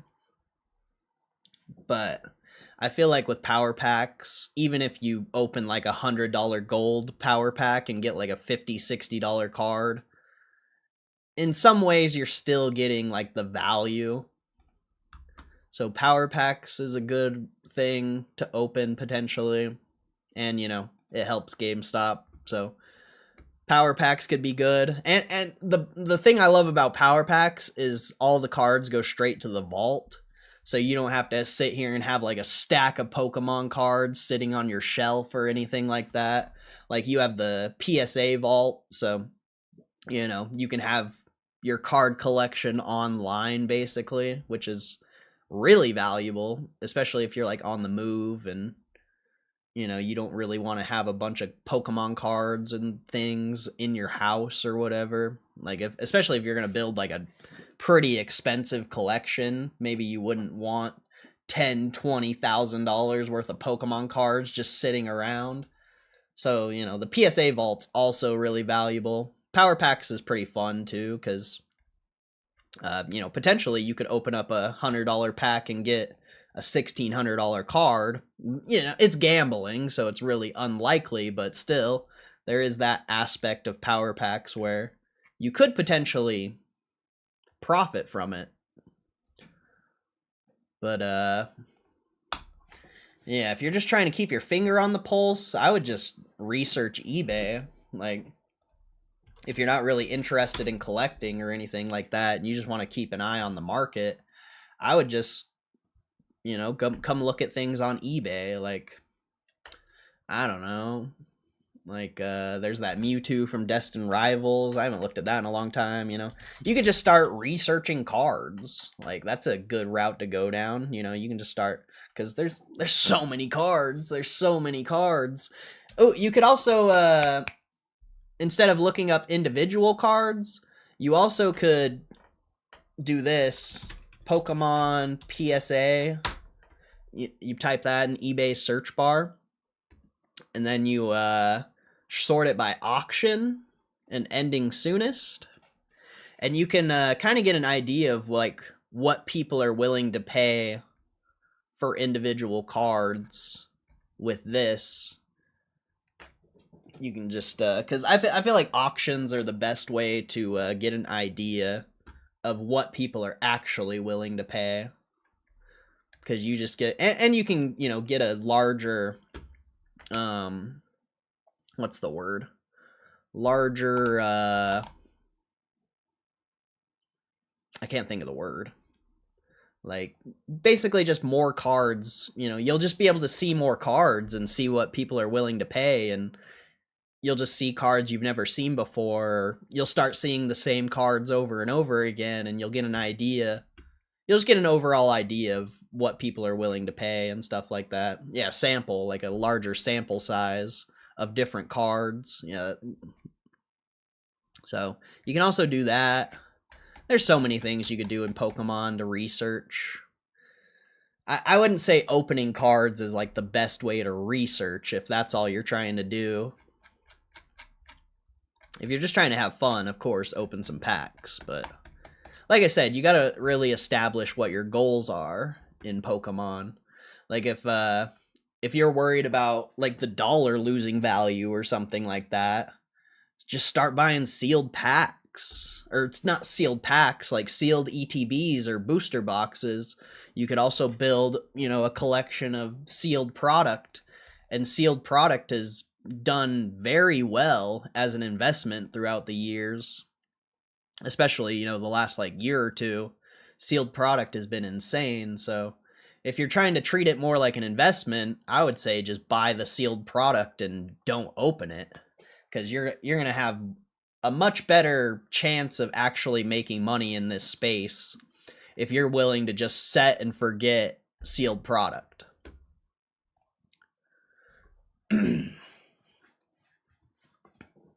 If you're buying individual cards, it's like sealed product is like the S&P 500, but like buying individual cards is almost like buying like a altcoin, or like a penny stock or something like that. So like if you're trying to invest, then sealed product is going to be the move, especially ETBs and booster boxes.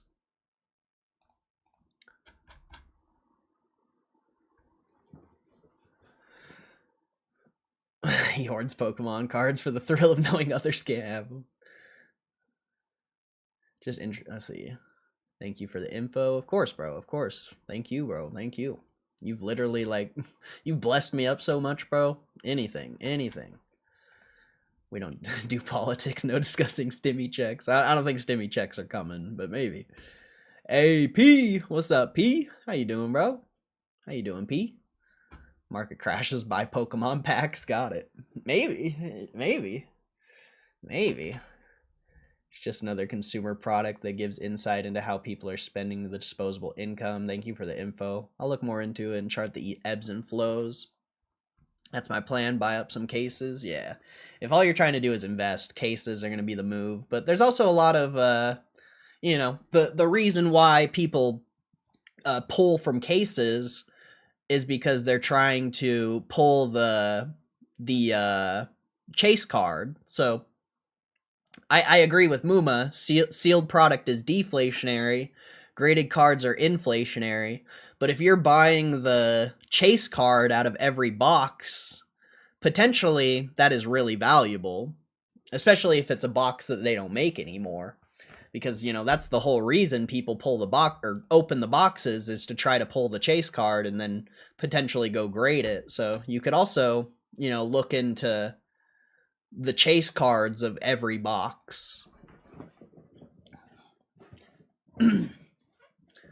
Hey, God bless double prizes, bro.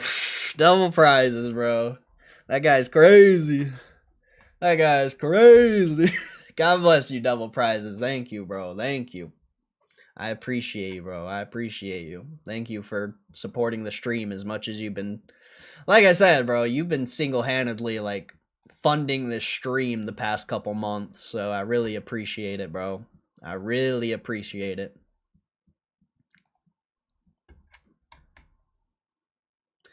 But yeah, as far as the finding product, I mean, someone in here said Barnes and Noble is a really good spot. I think Dollar Tree has packs, someone was saying. You could, figure out where your local Target has the releases. You can pre-order from Gamestop, or sometimes Gamestop has boxes, so you can buy them from there. There's actually a lot of places to buy Pokemon these days. And if you're looking for it as an investment, you want to try to get it in store. Because if you're getting it from eBay or something, you're probably going to be overpaying. And then, if you're treating it as an investment, you want to try to increase your upside and decrease your downside. Just like with any investment, you want to buy at the best price. So, but yeah, if you have any more questions, let us know, bro. Let us know. If Matt Romano was here, he would probably give you more than I can. I know a lot about Pokemon, but I'm not as experienced as a lot of people in the chat. There's a lot of people in the chat who are Pokemon fanatics. I'm just like a spectator, kind of just a spectator. When the chase cards go up, the box goes up. Yeah, good point. But, the chase card might go up 50, 60%, and the box might only go up 20, So, the chase card, of course, the cards have more potential to increase more in value, but they're more risky. Whereas, sealed product is probably always going to be a good investment. I don't really see sealed product going anywhere.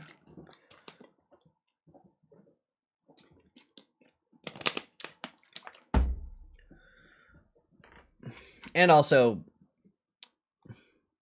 Pokemon has had a lot of upside in the past year or two, so there was a lot better plays a year or two ago than there are now. It's a little bit tougher to find good plays now because everything's already increased in values pretty dramatically. But the final thing I'll say is, you could always just invest in the company that's selling the fucking product, not financial advice, but GameStop. Think about it. When you're investing in GameStop, you're not getting full exposure to Pokemon and crypto, but with GameStop having 500 million on the balance sheet of crypto, you're getting 3 to 5% exposure of crypto with power packs. You could be getting a couple percent of exposure on power packs potentially, depending how much product they have in there and what they value it as. So you could always do that too. And when Ryan Cohen's saying it's going to be a several $100 billion company, it's ooh, well, I don't know. I don't know if there's anything better to invest in personally. But who knows? Need a spreadsheet that tracks chase cards. That's how you could anticipate a spike in sealed sets, maybe. Yeah, I don't know, bro. I don't know. There was a lot of people coming in the stream, though, when we were talking about Pokemon. Is GameStop up? Oh, no, it's down, so... Oh, yeah, it's Cisco. Or Applovin. I forgot about Applovin. The market's almost closed. That's why people were coming in. They want to see that Applovin, bro. They want that McLovin.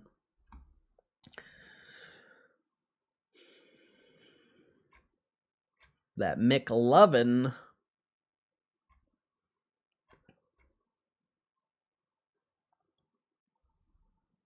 Nothing there.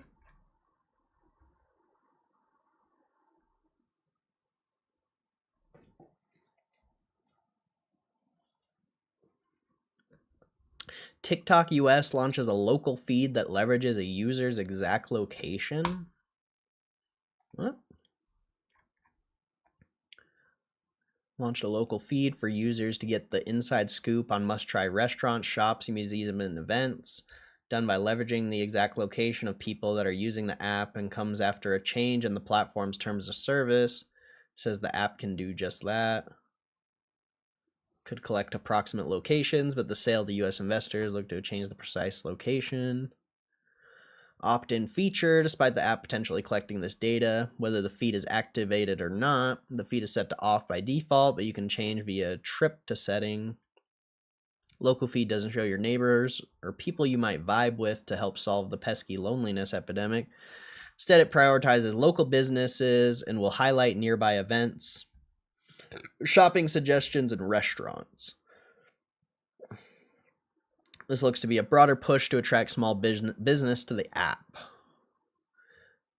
Also help insulate the company from future regulations, increased scrutiny. Could point to the many small businesses that rely on its services. Supporting local business is a noble goal. Users will have to consider whether or not the value of a dedicated feed is worth the privacy risk. That's actually kind of interesting. Stranger Things Broadway show? That sounds sick.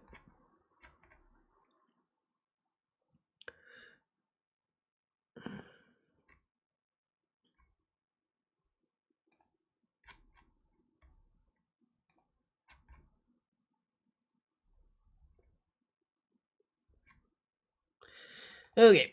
Applovin it is. Applovin. McLovin.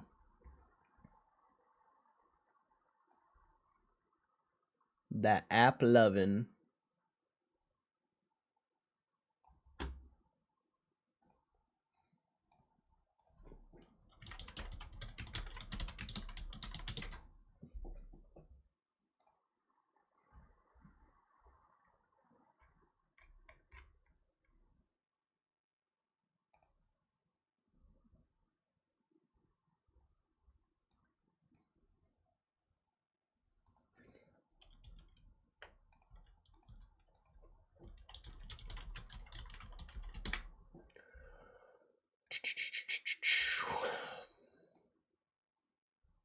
Wait. What? Check the confirmation email. Okay.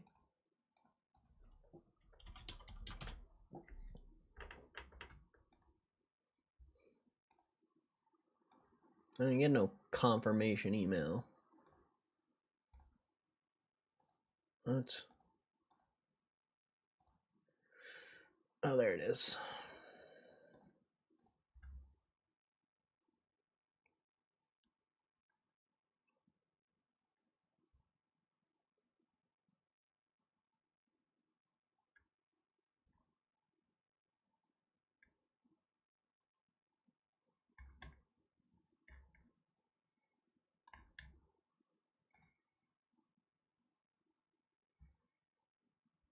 What the fuck? Is Applovin gonna hack me, bro? What the fuck?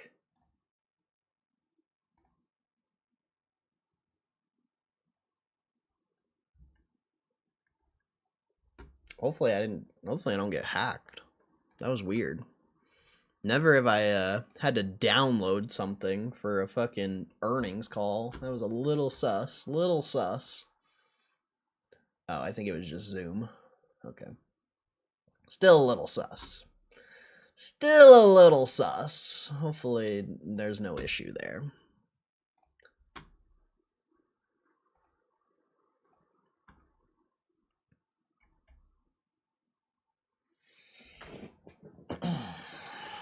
Oh, the chat's blocking that. I'll have to move the chat. I didn't realize the chat was blocking that. I guess we'll go there. I guess we'll go there for the chat.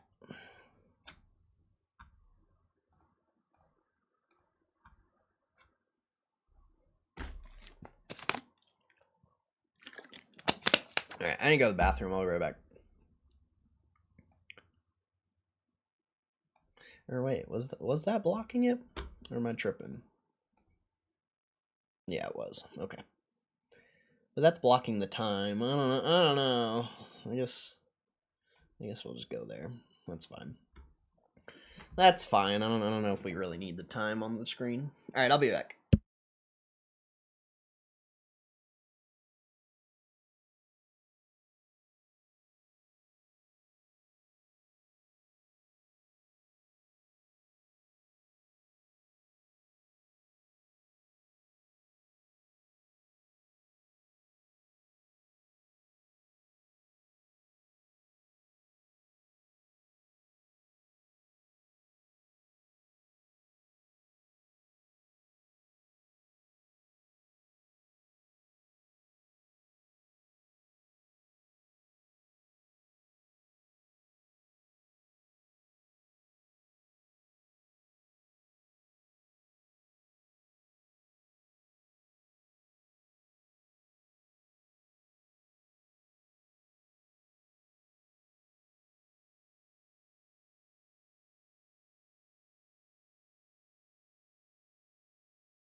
I'm back.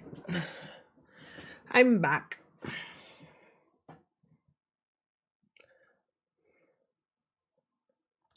Four minutes till the market closes.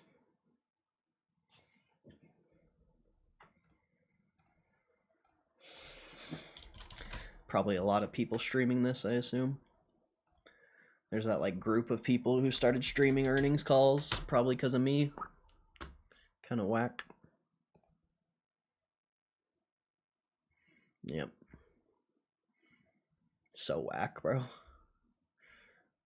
So whack.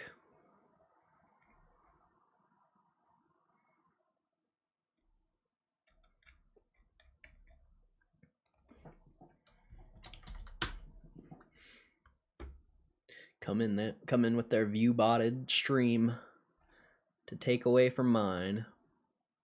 Pretty cool, pretty cool.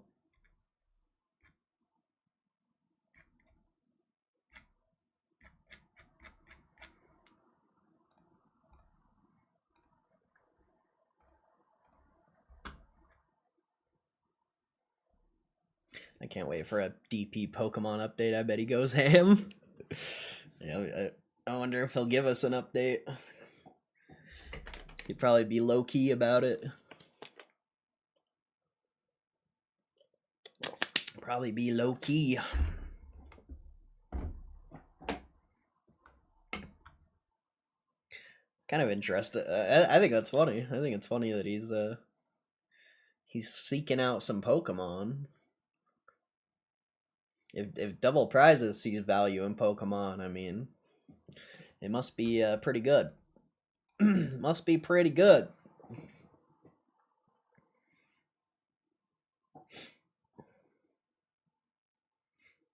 Real question though, do you think double prizes is a GameStop investor? That's the real question.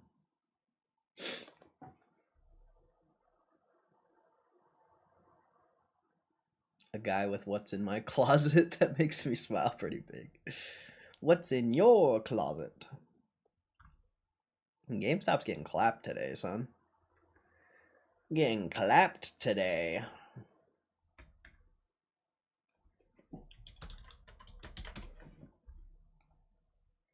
So many rejections off 25, bro. So many rejections.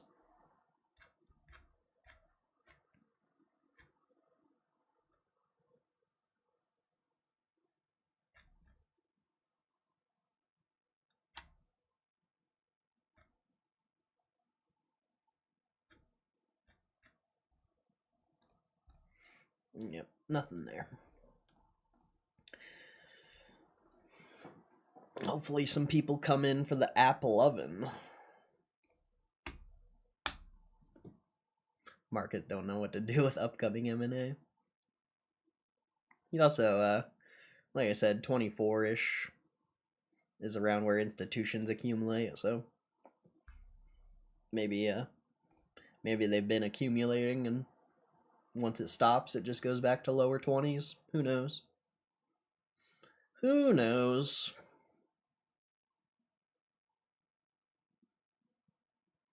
It'd be kind of annoying if it went back to lower 20s at this point, but I wouldn't be surprised at all. I wouldn't be surprised.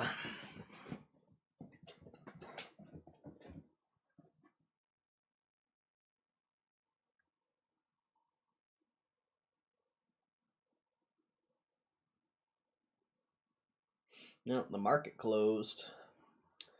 Market is closed. How'd the overall market do?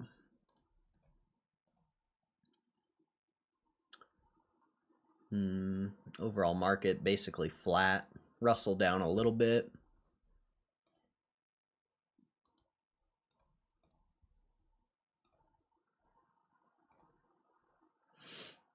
Oil's still crushing, seems like.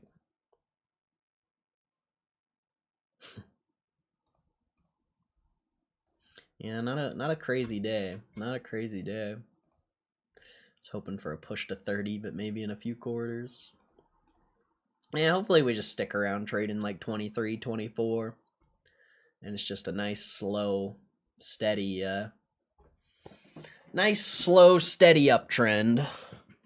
I need a jacket. It's cold. It's cold.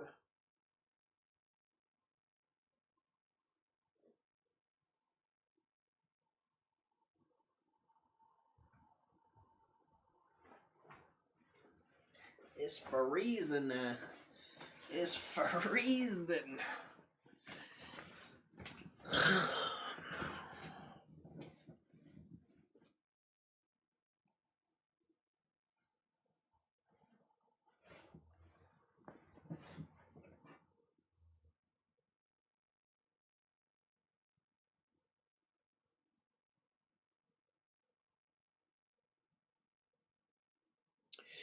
All right, Applovin, McLovin. See what we got. Let's see what we got. Whoops.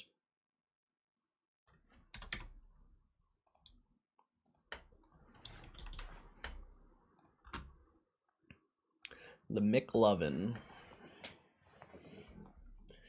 Chicka, weird chicka.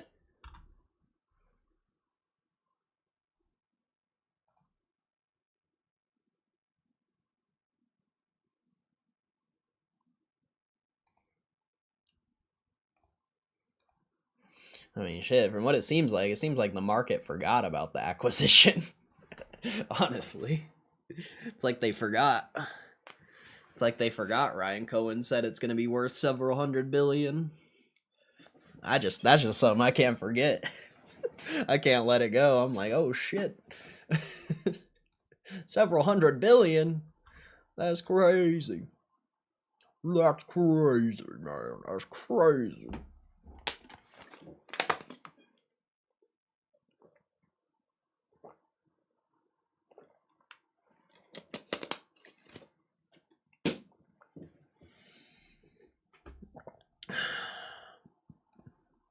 Alright, give us that Applovin. Give us some McLovin.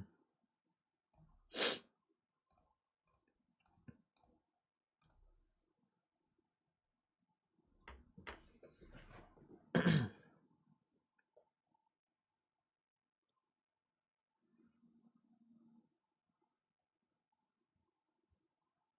wonder what that power pack thing will be tomorrow, though.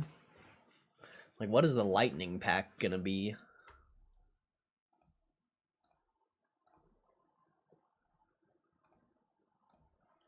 What is that gonna be?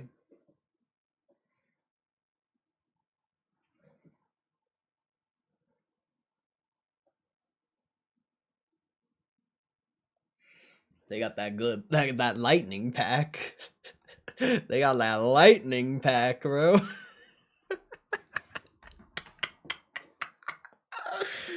Oh shit, that lightning pack. Oh, Applovin up 3%. I don't see the numbers though. Still waiting on the numbers on the website.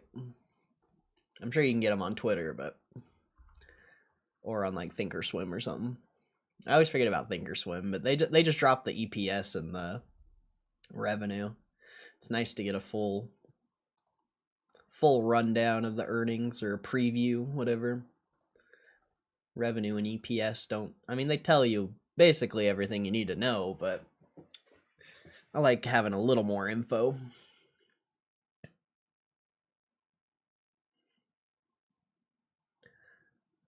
Stock's jumping around everywhere. It was up 5%. Now it's down. Like it's jumping around crazy. I don't even know if the numbers are out yet.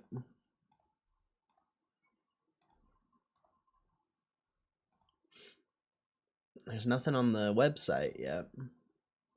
Up 5, jumping around like crazy though. Up 6% now. Well, it looked like it crushed. Just not getting the numbers here. Still waiting. Welcome, welcome. Welcome, Applovin investors. Hope you guys are doing good. Oh, there we go. There we go. Let's see. Press release. Let's see. Applovin, a leading marketing platform, today announced financial results for the quarter and full year. Net cash from operating activities was 1.31 billion and 3.97 billion, and free cash flow was 1.31 billion on the quarter and 3.95 billion for the fourth quarter and full year 2025 respectively. During the fourth quarter and full year 2025, we repurchased and withheld 0.8 million and 6.4 million of our Class A common stock for a total cost of 481.7 million and 2.58 billion respectively. Oh, so they do buybacks every quarter basically. At the end of Q4 2025, we had 338 million shares of our Class A and Class B common stock outstanding. That's it? They don't really give you much. They don't really give you much, bro. Usually they give you more. Oh, they got some nice charts. Oh, now it's going down. Now it's going down. Well, it was up. It was up. Their revenue's trending up. Net income from operations trending up. Everything looks good on the... Potentially maybe the stock's just overvalued. Everything looks good here. They're sitting on 2.5 billion cash, basically. 7.5 or 7.2 billion total assets. They got a lot of debt though. They got a lot of debt. What is this market cap? 154 billion? How does that have 154 billion market cap? What? That is insanely overvalued. They made 3.3 billion in net income though. That's solid, but how is that 150 billion market cap? That seems insane. That seems actually insane.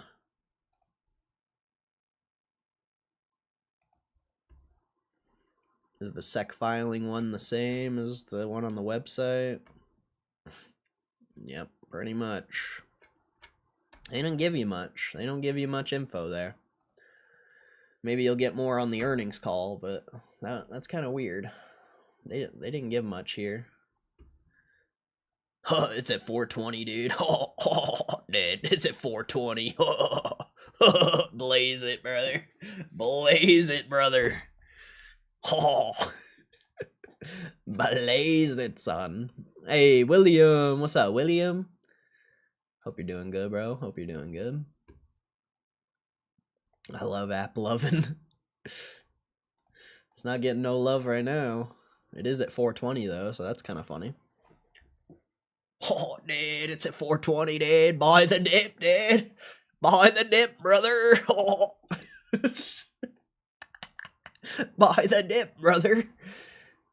No, potentially that's extremely overvalued. I would never touch this, but good luck to you if you're in this play.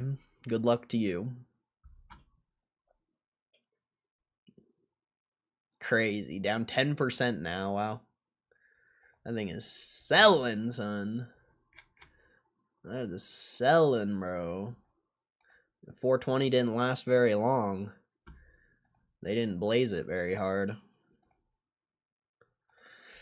They didn't blaze it very hard.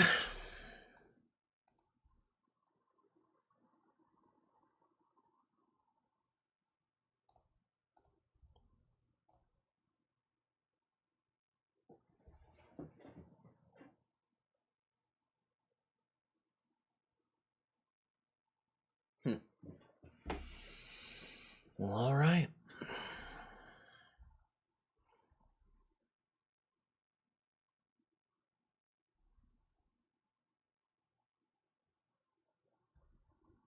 Well, alrighty then. What else had earnings today? Cisco Kid was a friend of mine. That's down 4% too. Cisco clap too. Cisco Kid was a friend of mine.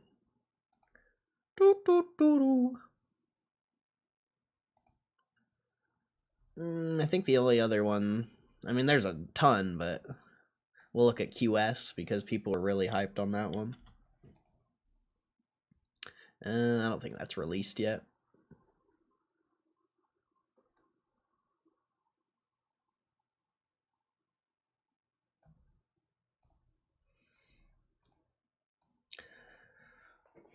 I am Applovin. Chicka chicka weird chicka chicka.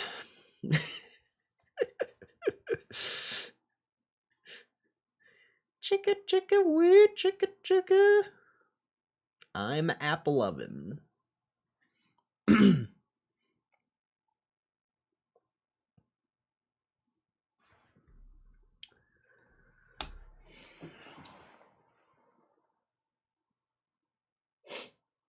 Alrighty now.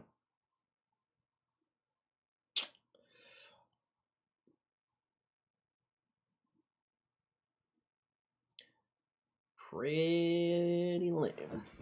It's always funner when there's like a lot of people who come in for these. You just get a good idea of like what people think about these stocks. It kind of sucks that those other streamers are stealing my views, because you know the views are cool, but honestly I just like seeing all the opinions in the chat. I like getting like a pulse on what other people think about the market and how they feel about these other stocks. So it kind of sucks that all that traffic's going to these fucking weirdos. Damn, Fastly up 23%. Whew. Whew. About to hit all-time highs, huh? Oh no, not quite all-time highs. All-time highs were back in back 2020. Holy shit. That was probably an interesting one, huh? That's up a lot. I want to see that actually. I wonder if that was undervalued. What was the market cap? 1.4 basically. Well, now it's probably like 1.5 or more.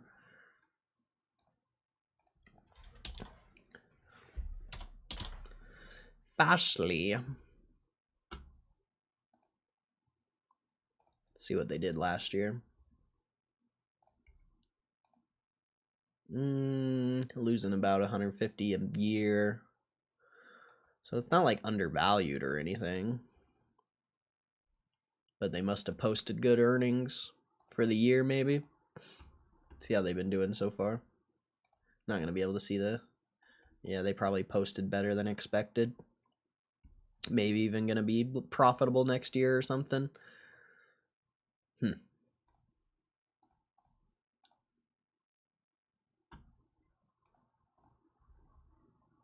Do I follow ALB? I don't know what that is. So no. I follow GME. I don't know what this is. Does this have like... This has earnings tomorrow morning. So I don't know why you're bringing that here. But no, I've never heard of that ever in my life until today. Seems only shorts and YouTubers are making money in this market. You sure about that? McDonald's is at all-time highs. Walmart's at all-time highs. Pretty sure Johnson & Johnson's at all-time highs. There's a lot of stocks at all-time highs. It's just... So, are you sure you know what you're talking about? The indexes are at all-time highs. I don't know if you know what you're talking about, bud. I don't know if you know what you're talking about, bro. Sorry, I thought it was today. It could be. It could be today. But their earnings call's not until tomorrow.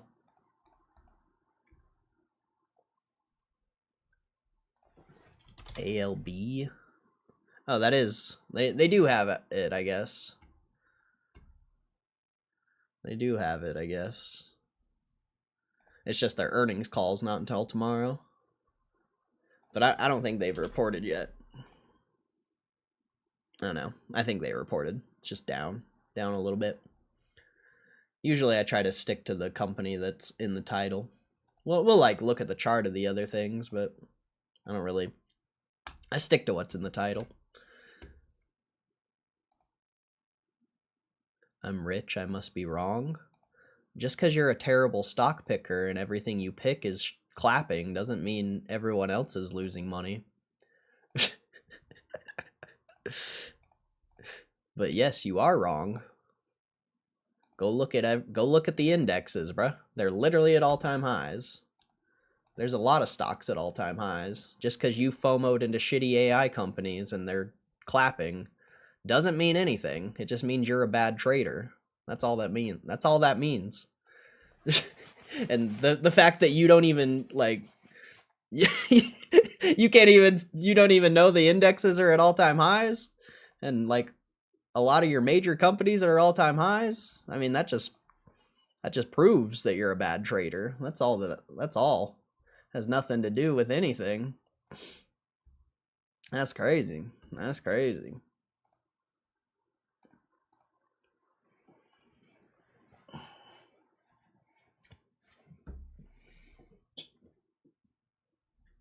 Apps recovering a little bit. Yeah, a little bit. A little bit. It is after hours price action though. Nothing crazy. Can always see large swings in after hours or pre-market as well. With especially with companies that reported earnings.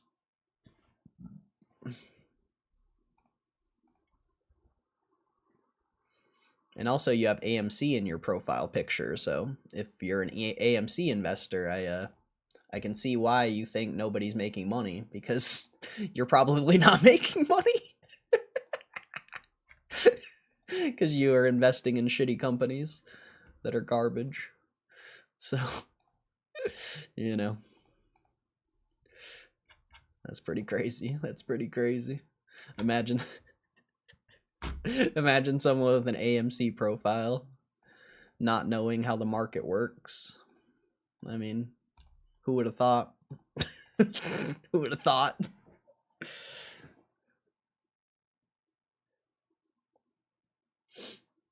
Let's see. We still got 40 minutes till the earnings call starts. It's quite a while. Quite a while. What's AMC? It's this like terrible company that a lot of people talk about for some reason.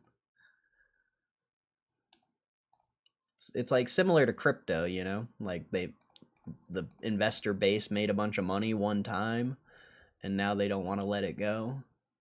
AMC is basically crypto. It's like people who think people think that just because they made money one time, they think it's going to happen again. That's AMC.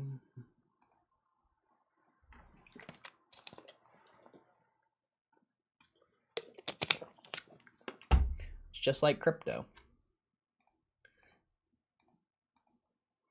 Unfortunately.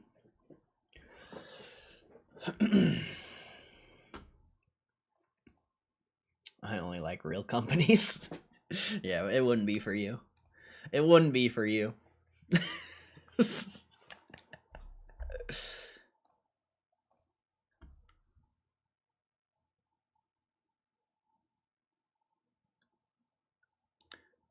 Do you think the earnings are bullish? That is a very broad question. That is... Yeah. That's a broad question. Obviously not. The stock's down, so what does that tell you?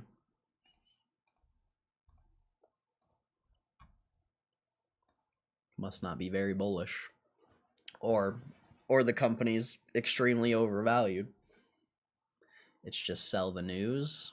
Why are you asking? Why are you asking a question in my chat if you already know everything? Like what?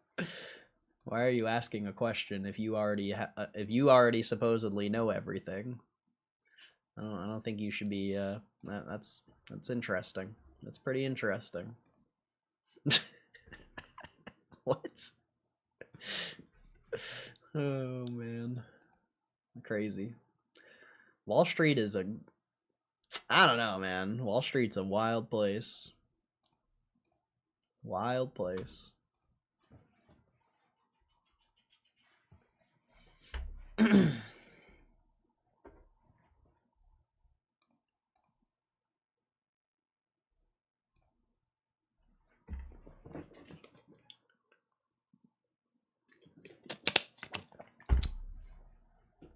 you think the CEO can save the price action despite the earnings? I mean, the earnings look fine, realistically. It's just the stock's potentially overvalued. That's really all it is. But that is a good question. You know, that's a better question. A better question.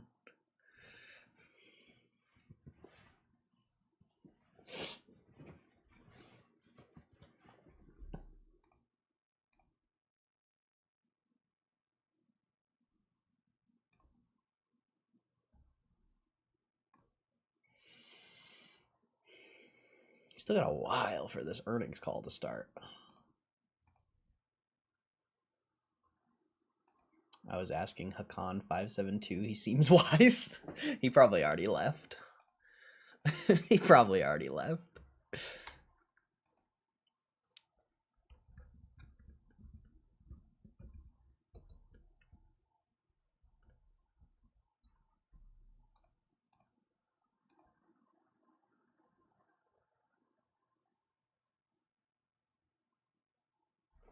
Like that seems like the most beginner question though. Like doesn't that seem like the most beginner question ever? Is the earnings bullish or bearish? Bullish or bearish comes from like the trend on the stock. It has nothing to do with the earnings. Like that seems like such a beginner question. That's crazy. But a lot of people ask it. A lot of people ask it. But it's like what is a company reporting numbers that are 3 months behind have anything to do with being bullish or bearish? Earnings are lagging information. So like what does that have to do with a stock being bullish or bearish? Like to me, nothing. Bullish or bearish is just the overall trend of the stock.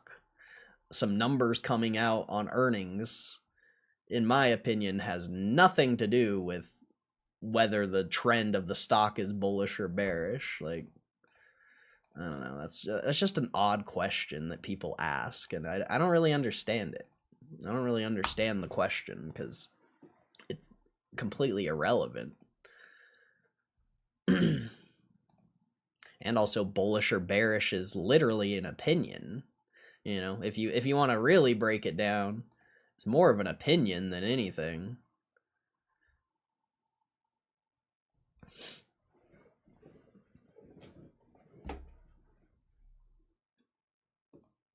Like people are bullish on fucking the most trash stocks in the world. People are bullish on crypto. Crypto's in a crazy bear trend, but people are bullish on it, so it's like bullish or bearish is literally just an opinion if you're gonna ignore the trend. Pretty weird, pretty weird. Pretty weird.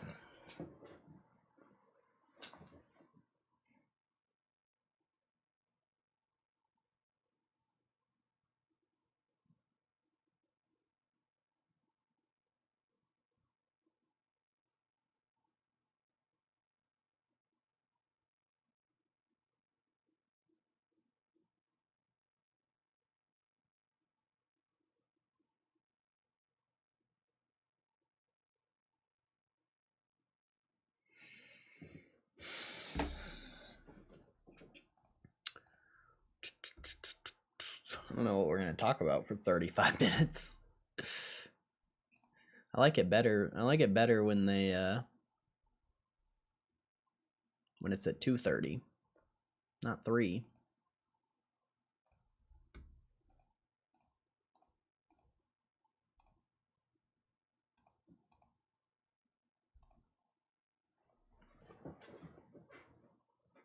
They didn't really give you much.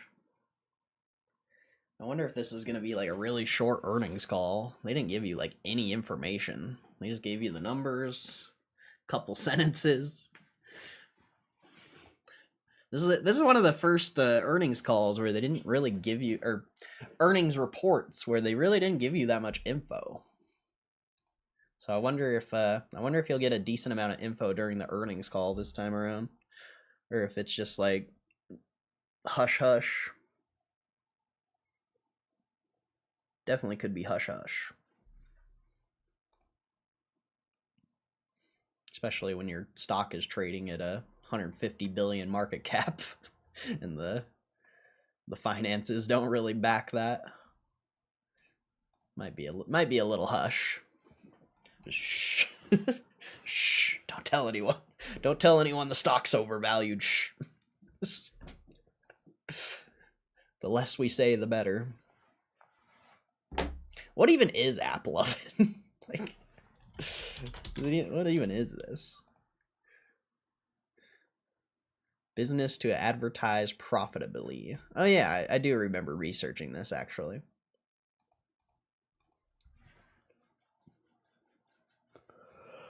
Quite a while ago, though. Quite a while ago.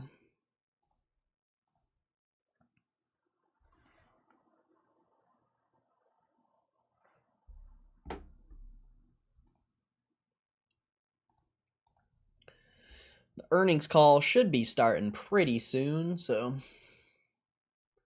make sure you guys stick around for that.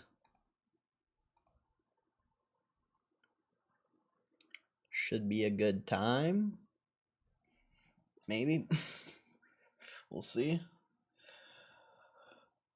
Oh.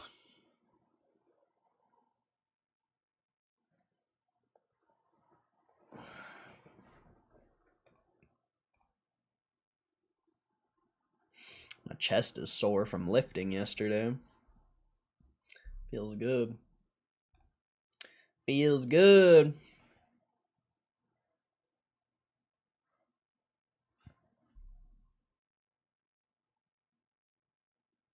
While we wait, have you app lovers heard our Lord and Savior GME?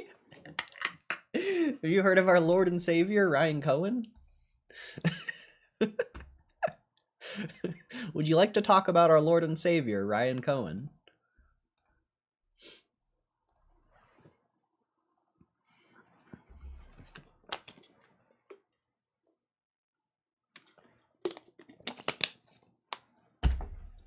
Do you have time to talk about our Lord and Savior, Ryan Cohen?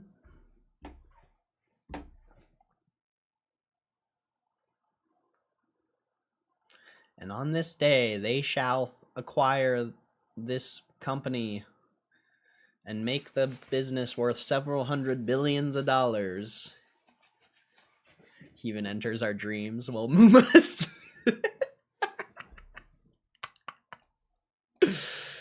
Oh, man. Having sweet dreams about Ryan Cohen, bro. That must be a wet dream. It must be a wet dream. Let it be written, so let it be done. Oh my god, that's funny. That's funny.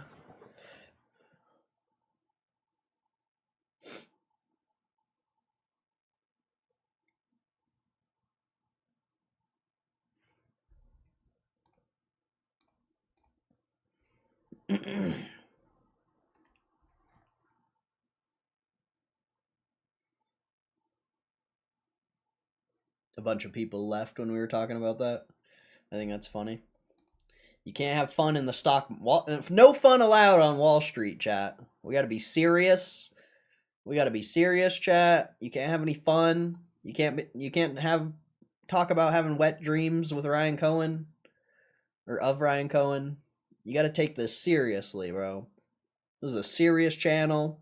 Some serious earnings. We're trying to make money, chat. We're trying to make money, bro.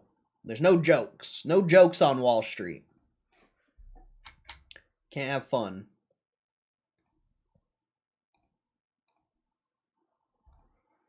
This is serious.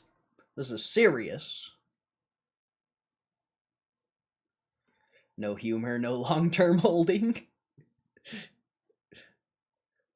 That's facts, honestly.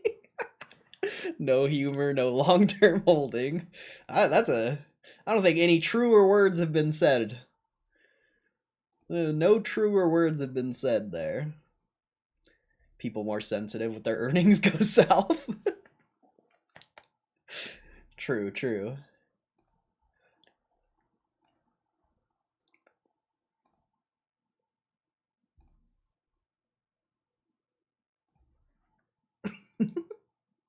So funny. No fun allowed.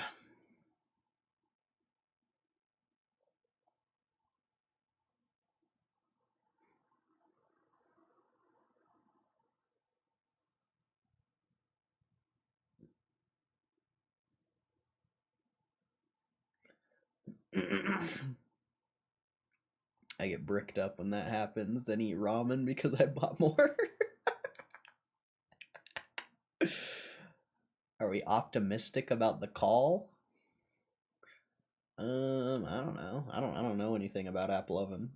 It's the first time I've listened to their earnings call, and they didn't really give much in the press release, so I guess we'll see. But overreaction, I mean, from the little bit of analysis I've done so far, it just seems like the stock is overvalued, so I don't know. We'll see, I guess, huh? We'll see. App kind of rebounding. I think it's just really volatile in the after hours here. Pretty volatile. People wanted that 420 dip, you know. They're buying at 420. So whether, we'll see if it holds or not. They wanted that blaze it dip.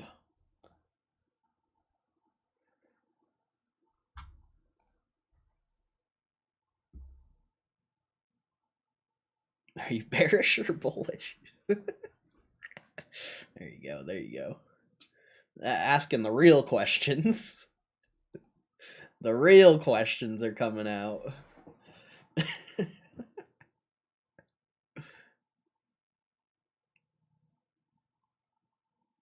Asking the hard questions. The questions on everyone's mind.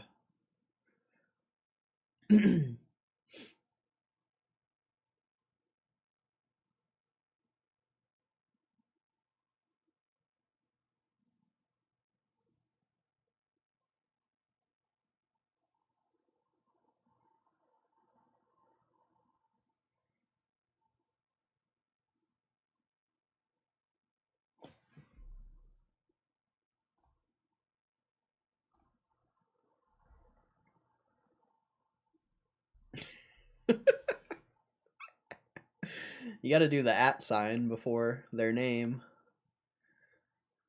I don't know if it highlights without the @ sign. Maybe it does, I'm not sure actually. I thought you had to have the @ sign before. Who down with the APP? Put your hands up and follow me. Now everybody who's down with the APP.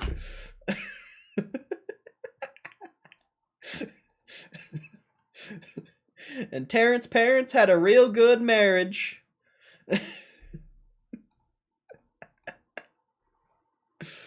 Oh, man. Clarence's parents had a real nice marriage.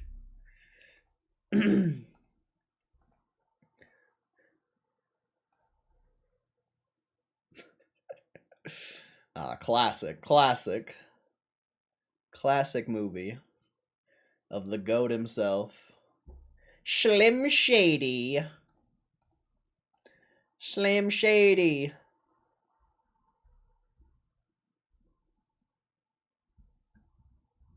I was in the sauna the other day and some dude was bumping Slim Shady. He just like it's just some guy that's always there. He always has his speaker and he's just bumping his music. And he was bumping some Slim Shady. I was like, hell yeah. Hell yeah.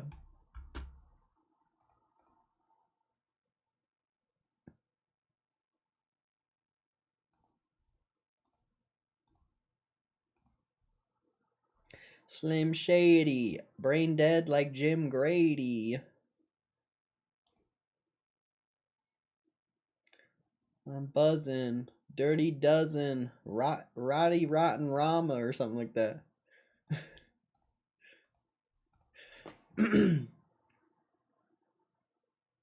You whacker than the motherfucker you bit your style from.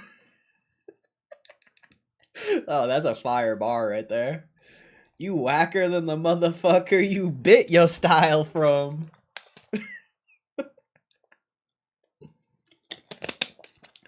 You couldn't sell 2 records if you pressed a double album.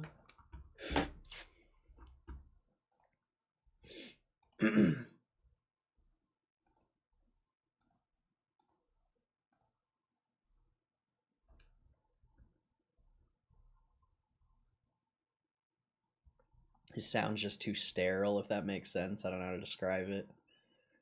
I don't know, bro.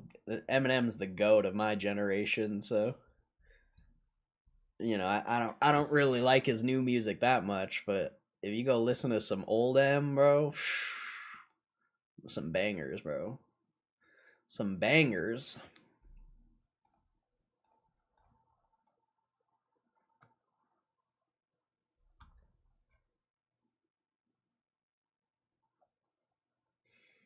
I think it'll go green after the earnings call. I think the stock's overvalued. So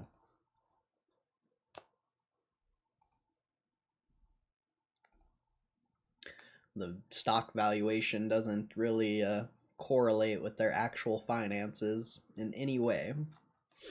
I'm also pretty biased towards trap music for rap. Yeah, that's fair. You gotta like you gotta like you gotta like lyricism to listen to like Eminem or like a lot of those. You gotta enjoy lyricism. I feel like trap music's kind of like more like beat oriented potentially.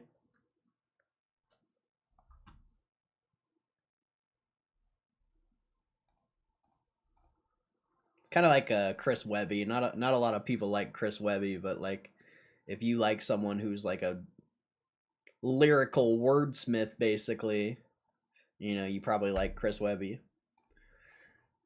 because you just can't deny that the bars are fire.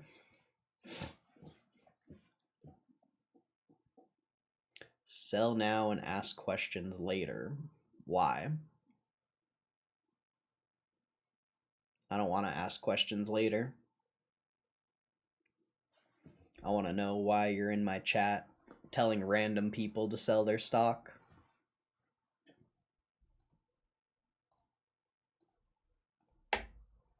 Why do you think random people on the internet care about your opinion without any details on why you even have that opinion?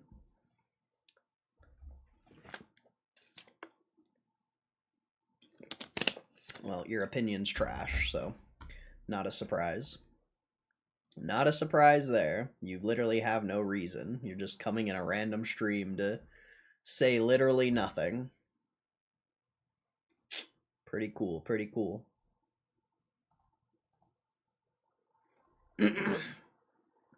Pretty cool. Do you not know who I am? Yeah, I definitely don't. I definitely don't know who you are. Why would I?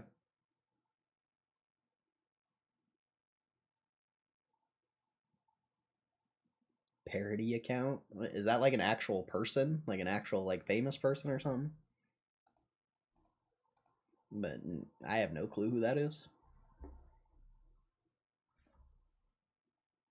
Is it?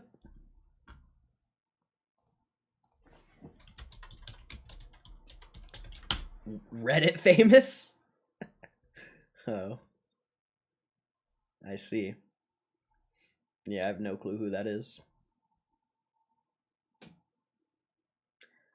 No clue who that is. I don't follow people who have irrelevant opinions on stocks.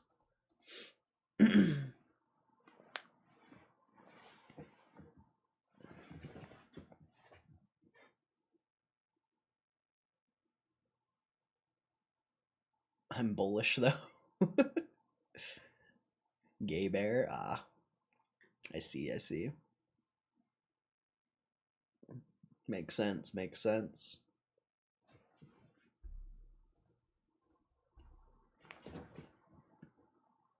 Imagine if that's actually him, though. Could you imagine? That'd be so funny.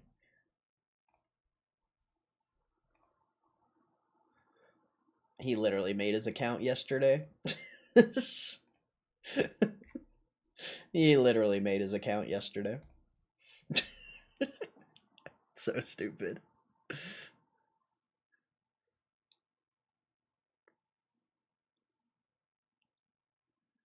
So dumb.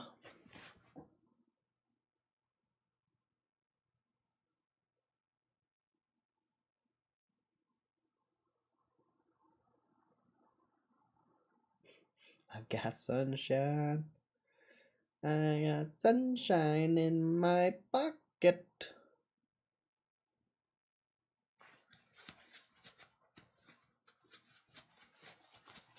I've got sunshine in my pocket.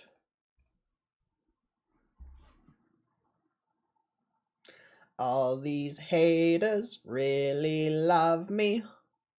They just pretend that they don't.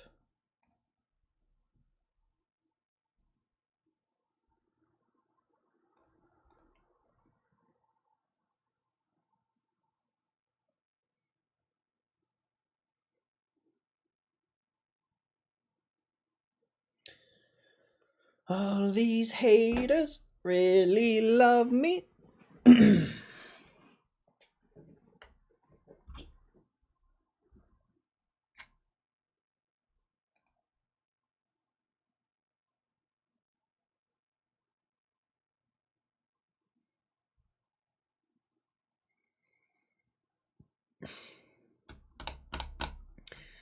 When is this earnings call gonna start? Taking forever.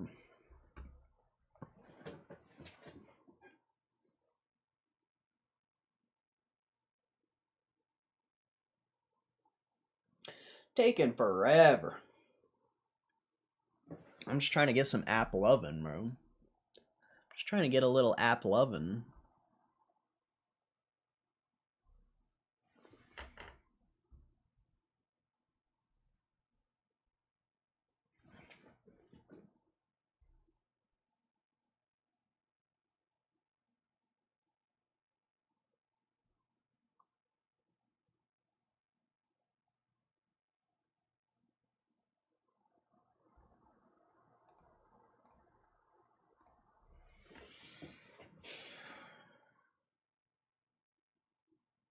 I don't think the earnings call starts for like 15 more minutes, bro. Taking forever. Any news or anything after hours? Probably not. I assume no. When do you ever get news?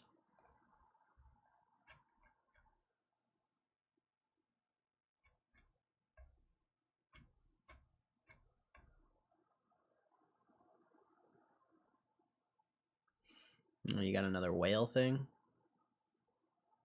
See, I don't know I don't know where Reddit's getting that JP Morgan bought 7 million calls when that's obviously not real. Just spread fake news, bro. Spread some fake news. But yeah, Simplex Trading added 938,000 calls, 21% increase on their position. JP Morgan did add some calls, but they sold a bunch of shares, so we've seen that multiple times, though. A company sells their shares and then buys calls. That's kind of weird. Seen that multiple times recently. Maybe these institutions think options are undervalued or something, potentially. I don't know. It's pretty weird.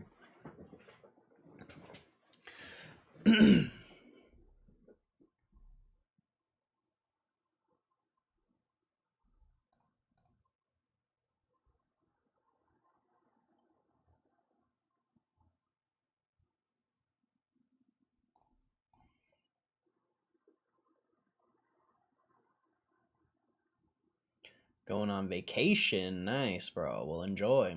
Enjoy your vacation, bro. Appreciate you, Moose. God bless, bro. God bless.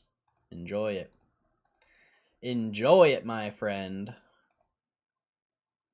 Just more leverage if they exercise to accumulate. That'd be interesting. Yeah, well, I mean, it would have to go up a lot. Especially if, you know, they're acquiring the calls at like $23, $24. Like, essentially, they're betting that it's going to be over 30 in a you know, you don't know exactly what options they're buying, but in a relatively short amount of time, within like a year or two, so kind of interesting.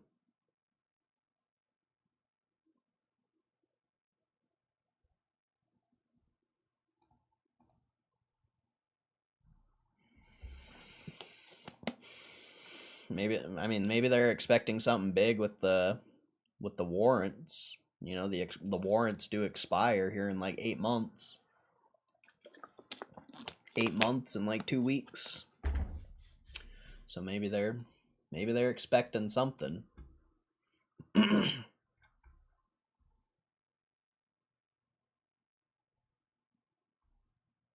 It'd be funny if they're shorting the warrants and buying options. That'd be kind of odd. That'd be kind of odd. Because you probably wouldn't have to report. I wonder, do the warrants have a short interest? I've never looked at that. No, you can't send links in the chat. I would never let some random person put a link in my chat, dude. Especially not you.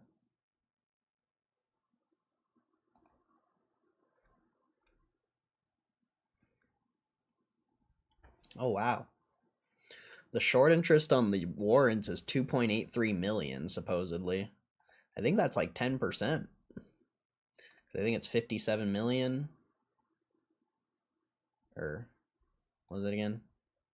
2.8 million. Divided by, I think it's somewhere around 57 million. Yeah, that's like 5% short interest just on the warrants, too. That's odd. I've never looked at that until now. Huh. Huh. That means the stock, like, if you're, you know, I wonder how much short interest the bonds have then. Like, if people are shorting the warrants, people are probably shorting the bonds too. So there could potentially be like over 20% short interest total on like all instruments. That's wild, bro. That's wild. Alright, you're getting banned, bro. Nobody cares about Anthony Chukumba. Who the fuck is that? Literally nobody knows who that is. Nobody cares. There's that 2x ETF. Oh yeah, what's that? GMEU or something like that. I don't know if that would be really the same. I don't know if that would really be the same.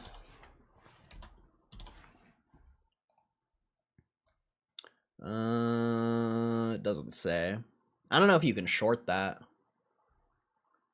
I don't know if you can short that. Well, I'm banning you too, because it looks like we got another idiot in my chat who made their account a couple months ago. So I'm actually going to ban both of you forever.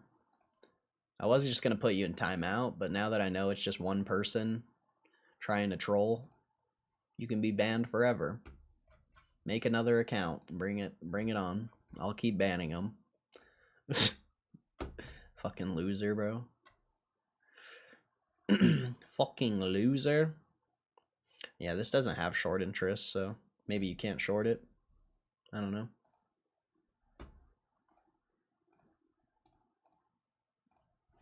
Trolls coming in. There's something brewing. Yeah, that was kind of weird. It's probably the same troll who's been trolling my stream forever. Because they have no life and they have nothing better to do. So they just troll my stream. View bought it. Pretty whack. Pretty whack.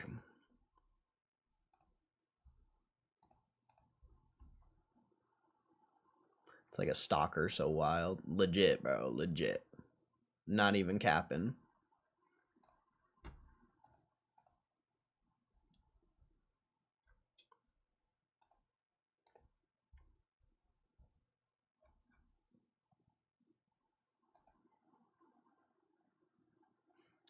GME must be up. Nah, it's not. I mean, It is up. It's not up today, but it is up.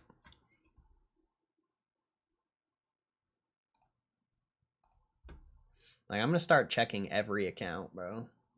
What's up, Ruthvik? What's up? I think app stock is overvalued as fuck, potentially, so there's that.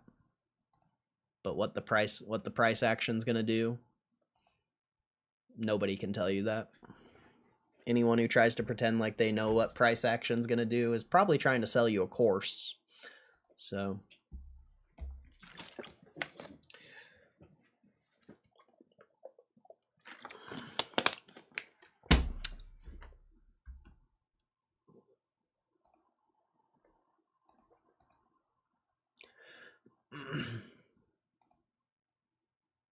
God Candle is coming.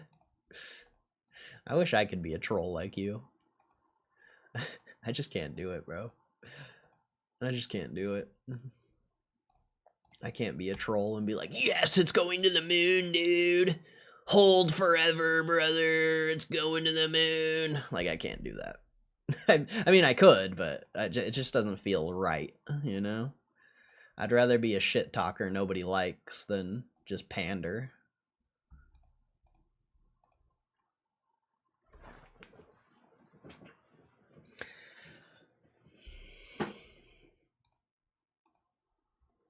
Not a panderer.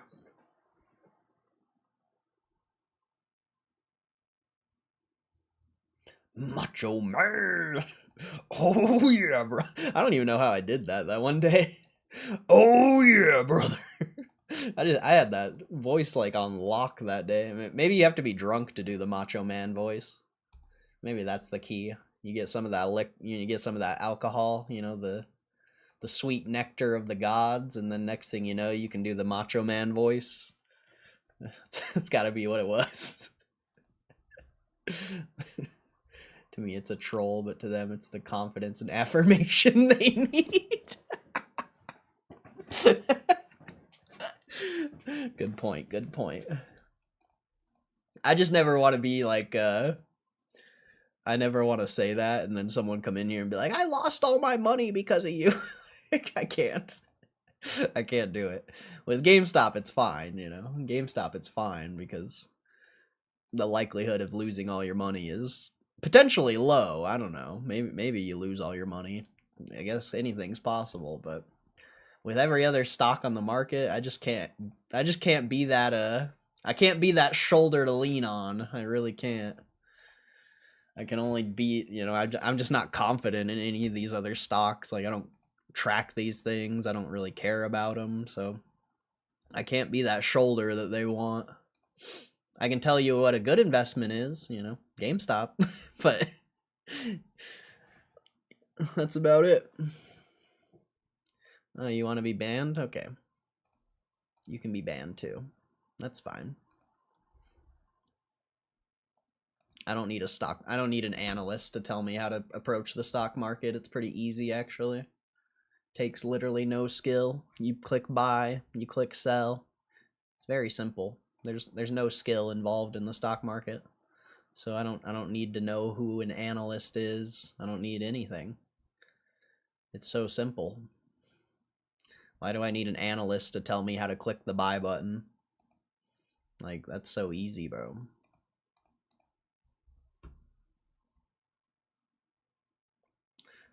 Come to the GME House of Worship for your weekly confirmation and affirmation. Yes, come praise Ryan Cohen. Come praise our Lord and Savior, Ryan Cohen. That's one dedicated troll. Yeah, it's weird, bro. It's fucking weird. It's fucking weird, bro. If you think that's weird, you should see how many phone numbers they fucking made to blow up my phone. Like, I shouldn't say that on stream, but I'm just being dead ass. Like, you think that's fucking weird?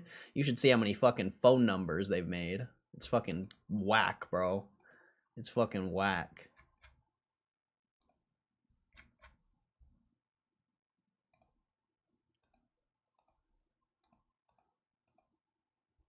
All hail Cohen.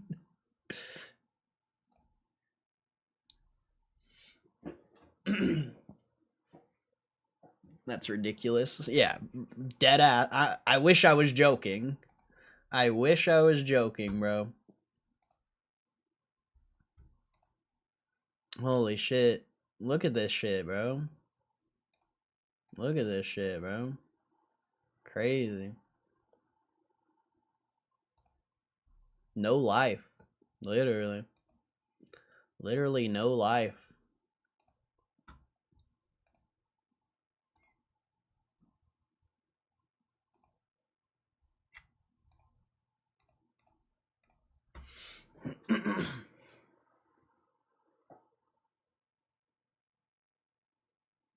You think it was someone who used to be in here? No, it's some fucking foreign guy. Some fucking foreign guy who has no life. They just sit on YouTube all day and troll people. Or maybe it's just me. But it's some fucking foreigner.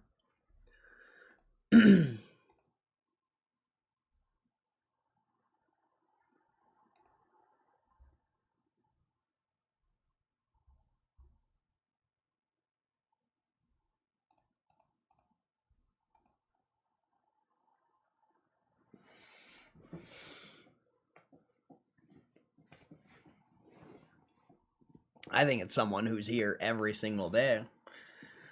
It's just they only type in chat when the stock's down because that's the only time they're confident enough to talk shit. They can't talk shit when the stock's up because they don't even know what they're talking about.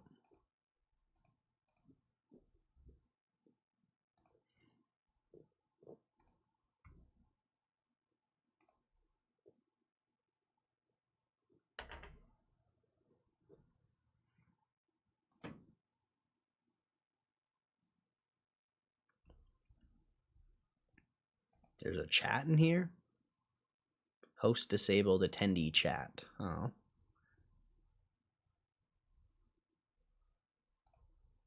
Oh! I did not mean to do that. Whoops.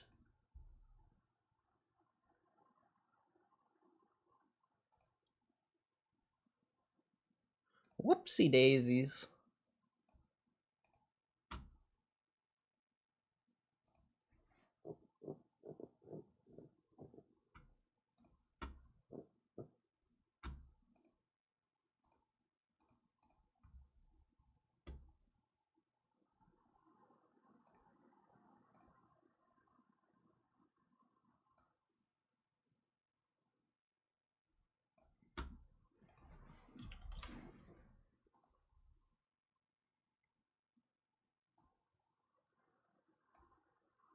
Okay. There we go.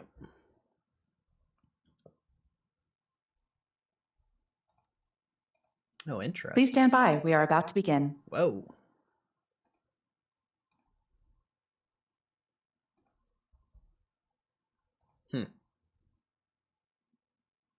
Welcome to Applovin's earnings call for the fourth quarter and year ended December 31st, 2025.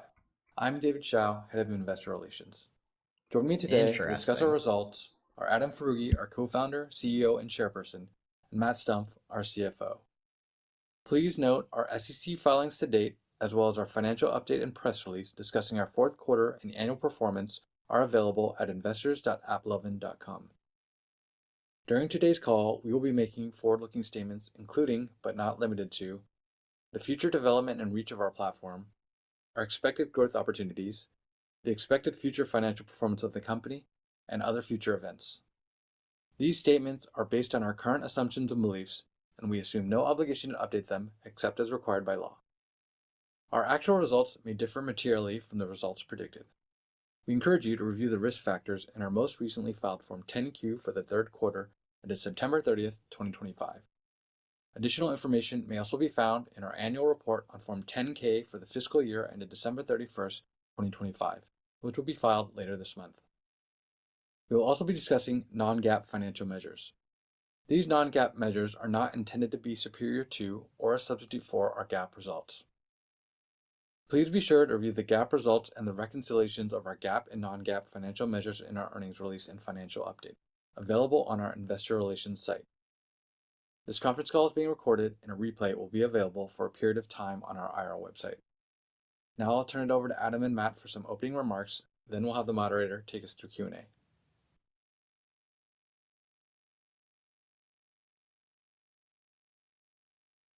Thanks everyone for joining us today. I want to start by addressing what's clearly on many people's minds. While I prefer to ignore short-term fluctuations in the stock price and focus on maximizing value over the long term, the recent volatility warrants addressing. For the past few weeks, there's been a lot of discussion about how AI and competition will challenge our business. But when I look at our internal dashboards, we're delivering the strongest operating performance in our history. What's fueling that growth is our own AI models. And as research in AI, both internal and external, continues to improve, our business will grow with it. There's a real disconnect between market sentiment and the reality of our business. Before I talk about the opportunity ahead, let me explain how we think about competition in AI. First on competition. Since day one, we've competed against many companies. We've never feared competition because it forces us to innovate to serve our gaming ecosystem even better. We operate a foundational piece of the ecosystem, the Max Auction. It's critical for the ecosystem that the Max Auction improves through more competition, which in turn helps publishers make more money, leading to more user acquisition. Now, in a typical zero-sum auction-based market, if one improves, another loses. In our case, as bid density goes up, the pie expands, and while our share of the auction may shrink, our economics actually grow. There are impressions our model understands extremely well and it values highly, and others where we have less signal and value them less. When competition wins an impression, it's very likely to be the one that we value less. This leads to the publisher making more, and in many cases we do as well, because instead of winning a low value impression, we get to charge the winning bidder 5%.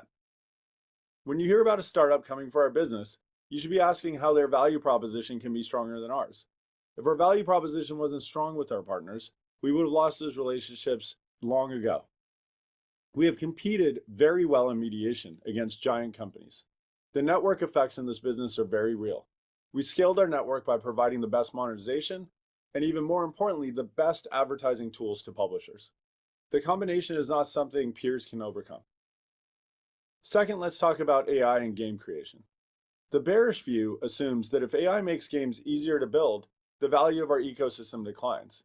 Well, we believe the exact opposite. AI will dramatically lower the cost of creation, which means content will explode. And when content becomes abundant, discovery becomes a scarce resource.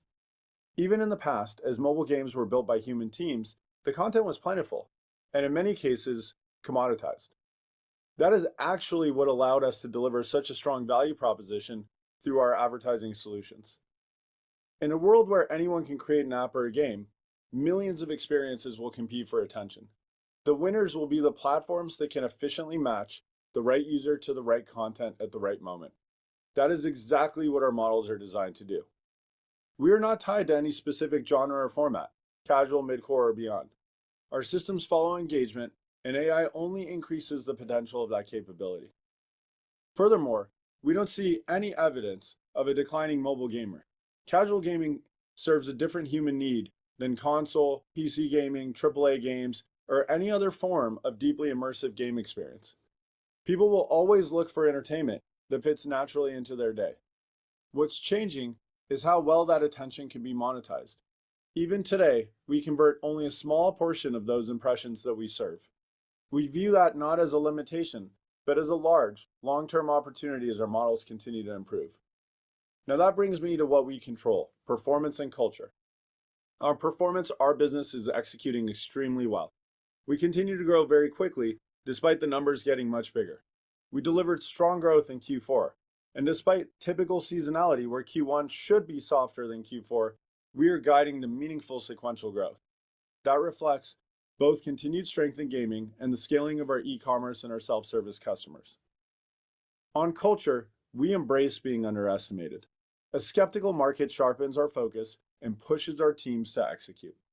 Our revenue per employee remains among the highest in the world because we build the best and most scalable products in our category. If the market chooses to price our stock based on fear, while we continue to compound revenue, cash flow, and product capability, we'll stay focused on execution and let our results speak over time. From where we sit, we are still in the early innings of what this platform can be. With that, I'll turn it over to Matt to walk through the financials. Thanks, Adam. Q4 marked what was not just a strong quarter, but the most exceptional year we've ever delivered, and one of the strongest performances in the public markets. At our scale, the combination of growth, profitability, free cash flow, and capital returns we're delivering is extraordinarily rare. Revenue in the fourth quarter was $1.66 billion, up 66% year over year, driven by continued technology advancements to our core mobile gaming business, seasonal strength, and the expanding impact of our e-commerce initiative. Adjusted EBITDA was $1.4 billion, up 82% year over year, representing an 84% margin. Margins expanded over 700 basis points from the same period last year, and quarter-over-quarter flow through to adjusted EBITDA was approximately 95%, again demonstrating our relentless dedication to execution and how efficiently incremental revenue converts into earnings for our business. Investors often reference the Rule of 40 in software. On that basis, our 66% revenue growth and 84% adjusted EBITDA margins translate to a score of 150. That level of profitability at this growth rate is almost unheard of and reflects the fundamental operating leverage of our model. Free cash flow for the quarter was $1.31 billion, an 88% increase year over year, growing our cash balance to $2.5 billion and reinforcing the strength of our balance sheet. This was a truly remarkable year for Applovin. Revenue reached $5.48 billion, growing 70% year over year. Adjusted EBITDA was $4.51 billion, up 87% year over year at an 82% adjusted EBITDA margin, a margin profile that very few companies ever achieve, let alone sustain at this scale. Free cash flow totaled $3.95 billion, up 91% year over year, underscoring not just growth, but the exceptional quality and durability of our earnings. Simply put, very few public companies are scaling faster, more profitably, and with greater cash generation than we are today. That strength directly translates into shareholder returns. During the quarter, we repurchased and withheld approximately 800,000 shares for $482 million. For the full year, we repurchased and withheld approximately 6.4 million shares for a total of $2.58 billion, funded entirely by free cash flow. As of the end of the year, we had a remaining share repurchase authorization of approximately $3.28 billion.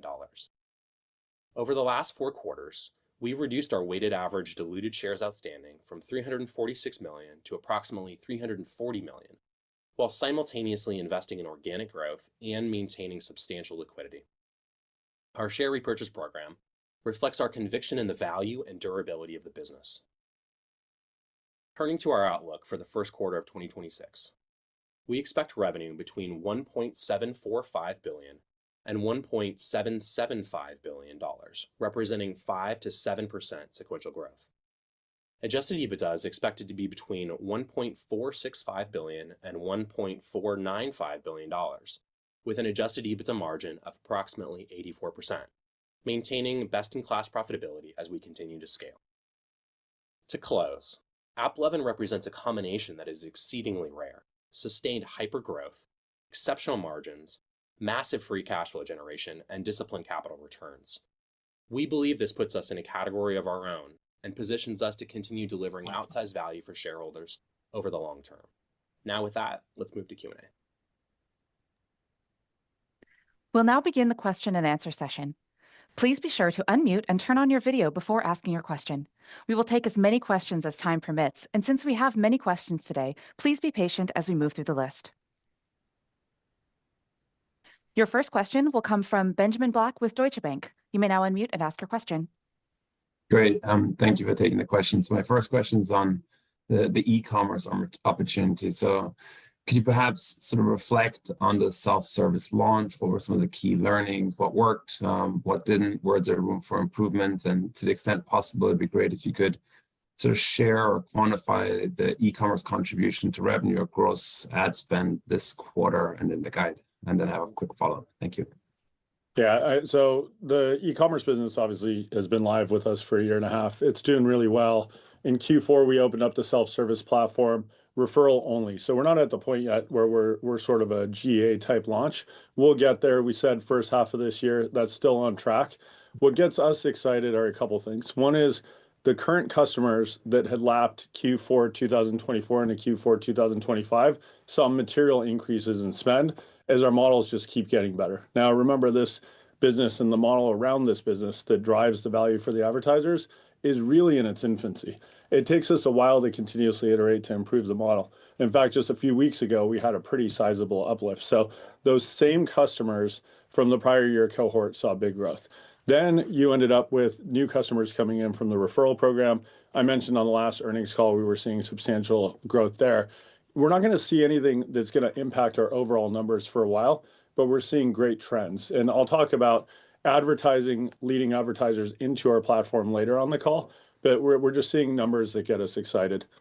On the breaking out e-commerce, we're not going to do that because we think of our platform as a unified platform. Let's say tomorrow the engineering team improves the gaming model 50%. Well, e-commerce would go down, but the business would be ripping. That wouldn't mean that there's anything wrong with our platform.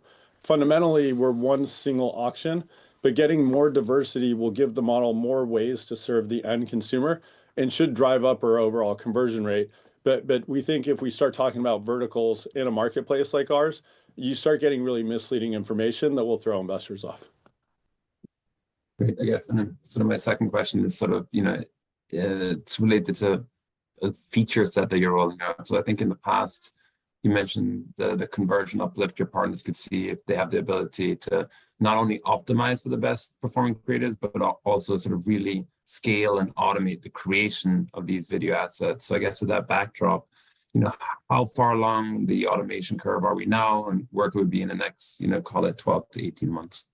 Yeah, great question. We're still pretty early. I pulled some numbers earlier just to compare where e-commerce companies are when they upload ads and how many they upload to our platform versus the gaming companies that have really had a decade plus to optimize for our platform.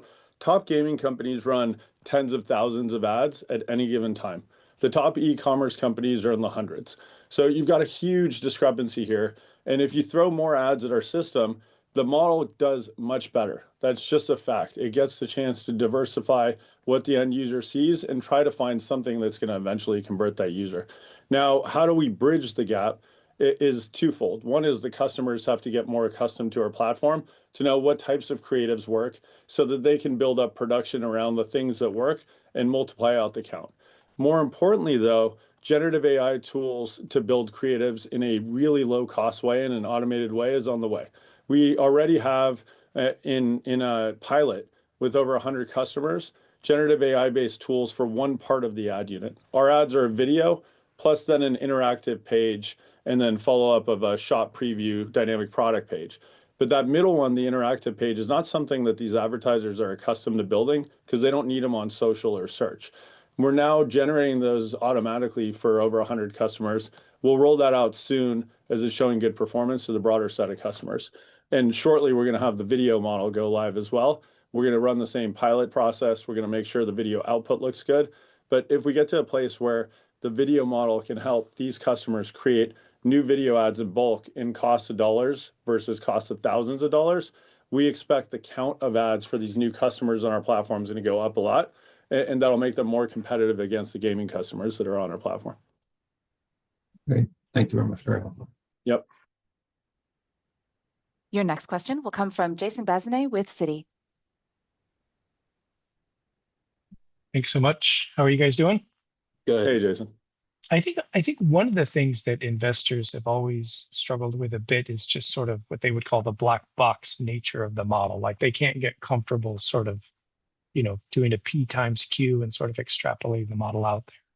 And I know you're not going to break out, as you said, e-commerce from mobile, but as investors are sort of looking at these e-commerce accounts that have, your pixel on it, what counsel would you provide to the buy side in terms of using those numbers and trying to do some math to get some sense of how well you're doing? Thanks. Yeah, I mean, look, it's really, really hard because we're just getting started. Facebook's probably pixeled over 10 million sites. you've been publishing our pixels in the thousands. So it does correlate to the count of advertisers that we have on the platform, but we're just starting out. We can't build a P times Q model in a period of time that we expect to have really outsized growth. Once we open up the platform, start running marketing to the platform, start doing more sales, you're going to end up having a ton of advertisers coming in. We can't predict it. It's not going to be stable until we get to a much further into the future point. But what gets us excited, like I mentioned on the last answer, is we're already testing in advertising to get customers on the platform. So what you're seeing right now is just referral-based advertiser count. But if we start actually being able to market our platform and get customers to convert through the funnel, that's going to help us really catalyze faster growth to go get advertisers in the absence of a sales team. And one stat that's really cool that I pulled earlier, we're testing in light volume on ads on social and search, and then we're doing referral programs. But right now we're seeing somewhere around day 30 LTV to cost of user acquisition. So if you think about lead gen models, and if you know lead gen models, and also if you understand the life of value that we create for advertisers, which is in the many years, to be able to break even on the media buy in 30 days is exceptional. We've got arguably one of the best business models the world's ever seen, and we're seeing the ability to market our platform in small testing at that level. That gets us excited. Now, we're not ready to go to GA yet, and you can ask why. And the why is because we still need to optimize our conversion funnel. That we're no different than any social network that's going out and trying to get users. We want to get users into this advertising platform. Right now, we're seeing of qualified leads, 57% of advertisers go live. That's 43% breakage. We think we can get that number much closer to 100% before we open up. And despite that, we're seeing this 30-day break even roughly on LTV to CAC. So we're really excited about where we are. We think we're going to go through this hyper growth phase as we open up and really start pouring advertisers in. Once we get to a stable place where we can start predicting count of advertisers in quarters to come, then we'll give you the P times Q. Thank you. Yep. Your next question will come from Omar Dessouky with Bank of America. Hey guys, thank you for taking my question. I wanted to ask a more general question because the market seems to be having an AI moment here. So, let's just forward 3 to 5 years in the future, to potentially a world where consumers interface with the internet through natural language-based agents. LLMs are different than performance advertising neural networks, but how would your business be affected by potentially a change in how consumers interface with the internet?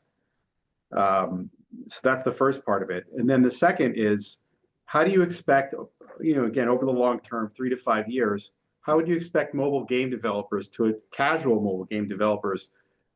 to adapt their content to a world where they compete for time with these sophisticated chatbots? Yeah, so great question. The way I see the LLM is that it's going to enable anyone to be able to type out ideas for a game and get a game created. That doesn't mean you're going to get users to play your game, but that means you can create content in a very low cost way, not being an engineer. That'll accelerate content production for studios that are developed, that are sophisticated. It'll also create a flood of content that's more personalized across people who could just become game developers with no engineering background. That's a good thing for us. In the talk track I mentioned, as you get more content, that content becomes commoditized. The discovery platforms, of which there are very few, become the true value, because those customers are going to have to come to Max to monetize, and they're going to have to come to our discovery platform to run advertising to get users to their space. Now, if humans just want to talk to a chatbot, do nothing else, of course, well, there's nothing else that they're going to do, we would lose time spent in games. That seems far-fetched. The games that people play today in our domain are not very immersive games. They're quick to play, relaxing games, and people play things like a solitaire, people play things like a mahjong. This audience skews older, it skews female. This is an audience that's very unlikely to stop playing crosswords in 10 years because they're talking to a chatbot. So not only do we think that the base audience is going to keep playing games, you're going to need relaxing outlets. If LLMs increase productivity, people likely have more time to go to outlets like games. And if LLMs increase production quality and production capability of games, you're going to have more content, which leads right into a business model like ours. Okay, thank you. Your next question will come from Bernie McTernan with Needham. Great. Thanks for taking the question. Wanted to follow up on e-commerce. Given the self-service launch, are you seeing any changes in the type, size, categories of customers that are entering because of self-service versus the prior managed service? And then also as a follow-up, we've seen some examples in our own tracking of apps that aren't e-commerce with the Pixel. Is this a one-off or a new growth vector that you're pursuing within this? Yeah, I mean, obviously with opening up self-service, we're not gating to a minimum GMV anymore. So in the prior year, we had pretty high minimum standards for businesses. Now you're getting companies that have a few $100,000 of GMV, a couple $1 million of GMV a year buying on our platform. What's nice about that is not only do we see the ability to track performance very clearly on a brand that's small, if they start spending money, the money translates to revenue, and it's really obvious in their numbers that their pre-existing revenue was a few $100,000. I'll give you an example. We had a year ago this Israeli cookware company come live that did $4 million of revenue, and these types of stories make us really proud. Last year, they scaled on our platform. 65% of all their user acquisition spend was on our platform. They scaled to $16 million of revenue and are profitable in doing so. And we can see the results directly translated from the spend on our platform to their growth. This year, they're ramping so quickly, again, putting most of their UA spend on our platform. It's looking like they're projecting to $80 million of revenue. So you start seeing that kind of ramp up and certain specific customers, and we know the product works and it works exceptionally well. That makes us proud. We think what we really like to do at this company is service the smaller businesses, help those smaller businesses become big businesses. That's how we built into gaming. We helped the indies first. Now every gaming company in the world that's in mobile that's substantial is probably working with our platform in a major way. But in e-commerce and these other categories, we feel the same way. Help the smaller businesses, help them scale their business, and then we'll get to all the brands over the coming years. In new categories, again, we're not gating anything. So if you end up in auto insurance and you sign up for our platform today, you can go live. We're still early in these other categories because for each one of these cases, we have to tune the model somewhat. And we're focused right now on anything that's transactional-based business versus a lead-based business. So think if you're a transactional-based business, you're not e-commerce, but you're fintech or something. That could work really well out of the box. That's another category of growth. But then there's a huge sector of lead gen businesses. You want to collect a user's information and sell them in a call center. That's going to come too for us in the coming months, where we really focus on a category like that. It's our job to service every transactional category that buys on a performance basis and do it well so that the billion-plus daily actives we see on our platform can get a diverse set of content that they can enjoy. Thank you. Yep. Your next question will come from Matthew Cost with Morgan Stanley. Hey, everybody. Thanks for taking the questions. I guess starting just to put a finer point on some of the comments from your prepared remarks, because the data points from the channel were a little unusual and thin. Did you see a test from Meta doing more advertising in the in-game, ad environment? And whether or not you did, how should the market think about what potential impact a scale player like Meta, for example, getting more aggressive in that market would mean? And then a second question just around Max. You've been in the business of convincing people to switch mediation platforms for a long time. I guess in light of that experience, how would you characterize the moats around Max? Yeah, so two good questions. So the Meta thing, Meta was a launch partner in Max. They're a good partner. They've been in the Max platform for a long time. They are a bidder on anything that has an ID today, and they're not a bidder on anything that does not have an ID. So think IDFA off. That's about 2/3 of the full screen ad units that they currently bid on. They started bidding more on that, as you saw on LinkedIn. They did not start bidding on no ID traffic, and they might very well bid on no ID traffic in the next couple quarters. As you know from our business over the last couple of years that you've been following, there have been numerous times where we've added more competition in the Max auction. Unity's grown with Vector. Liftoff rolled out Cortex and is growing really quickly. Moloko has been growing, and we turned them into a bidder in the last year. You had Google switch to bidding. Every time this has happened, there's been this confusion around, well, in an auction dynamic-based system, competition should decay Applovin's edge.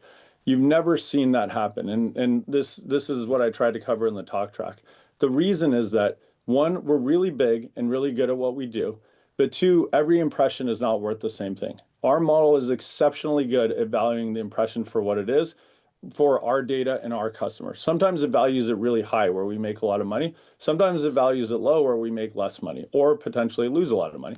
And what happens when you get these bidders getting better is that they take some of those impressions that we value low where we might not have made any money or any material money, and now we get a 5% amount that we can tax the bidder in our ecosystem. So growth in the ecosystem allows the max market economics to improve. And we've never seen growth in the ecosystem cause harm to our Applovin bidding environment since we got so good. Now, this is post-Axon 2, where we became the market's dominant player. So I do think it's an important point that people are getting lost on. So I want to see if you have another question on that before I go on to the mediation discussion. No, that was very clear. Thank you. Okay, so on mediation, look, we got in the market with Max when we bought it and built that technology. We didn't buy technology, we just bought a way into the market. That was in 2018. The Max platform before we bought MoPub had already grown to become #1 in the space. When we bought MoPub, we put the two together. As everyone knows, we're very dominant in the sector. We took the MoPub technology in sub 90 days, threw it out, migrated everyone that we could over to our platform, rebuilt the best features of MoPub, put them on top of the best features of Max, and ended up with a very dominant position. At this point in mediation, there's been a few players that are sort of out of business, and then there's Google level play in us. And then obviously you have the startup that people have been discussing. So in a world where CloudX becomes a startup that comes into the space, you have to talk about like, what are they walking into? How's the world different today versus what it was? The moat around our mediation is not because of the mediation. We're very good. We've got the most bid density. In any mediation A/B test, if you've talked to publishers, you'll hear Max does better. But we don't blow it out of the water. We're a few percentage points better than other mediations. If someone wanted to pay a bonus to cover that, they could potentially pay a bonus to cover that. Where it gets really expensive for the publisher and where we're really locked in is that we have the best advertising solutions on the market.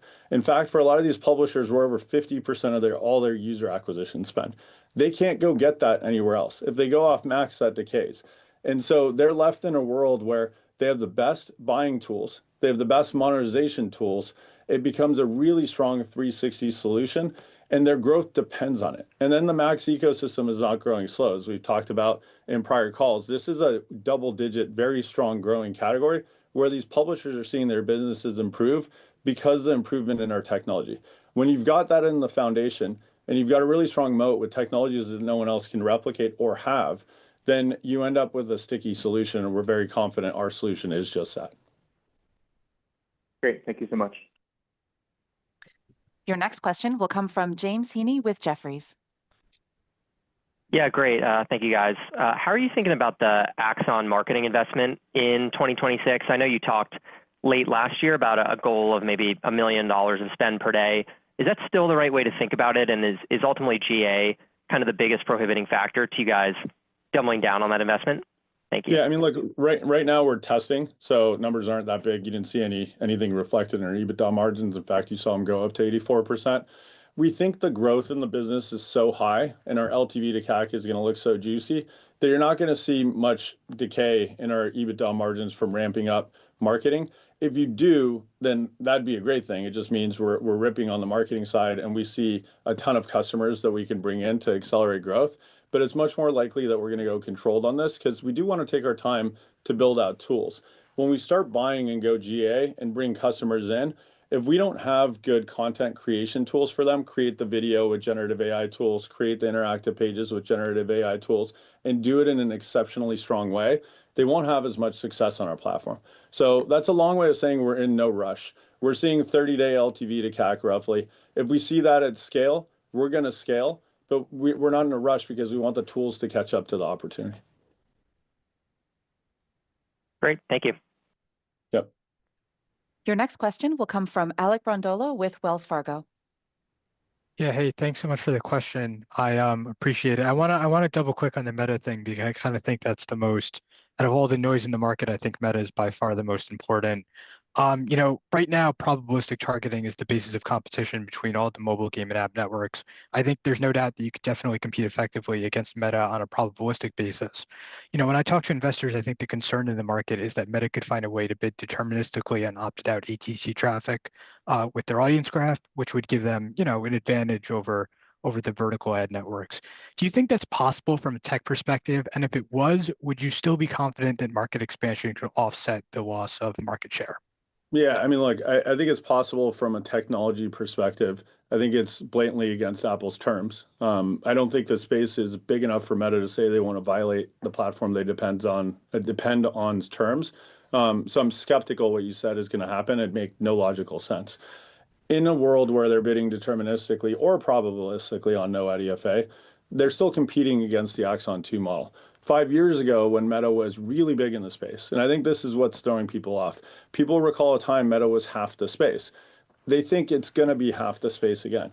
Meta has been on IDFA-based and Google Ad ID-based traffic since that no IDFA change. Nothing has changed for them. What's changed in the marketplace is that the other ad platforms that are built for this category, Unity, Liftoff, Moloco, etc., have gotten better. Now, we've gotten the best. Axon 2 was the biggest breakthrough in a model in this category, period.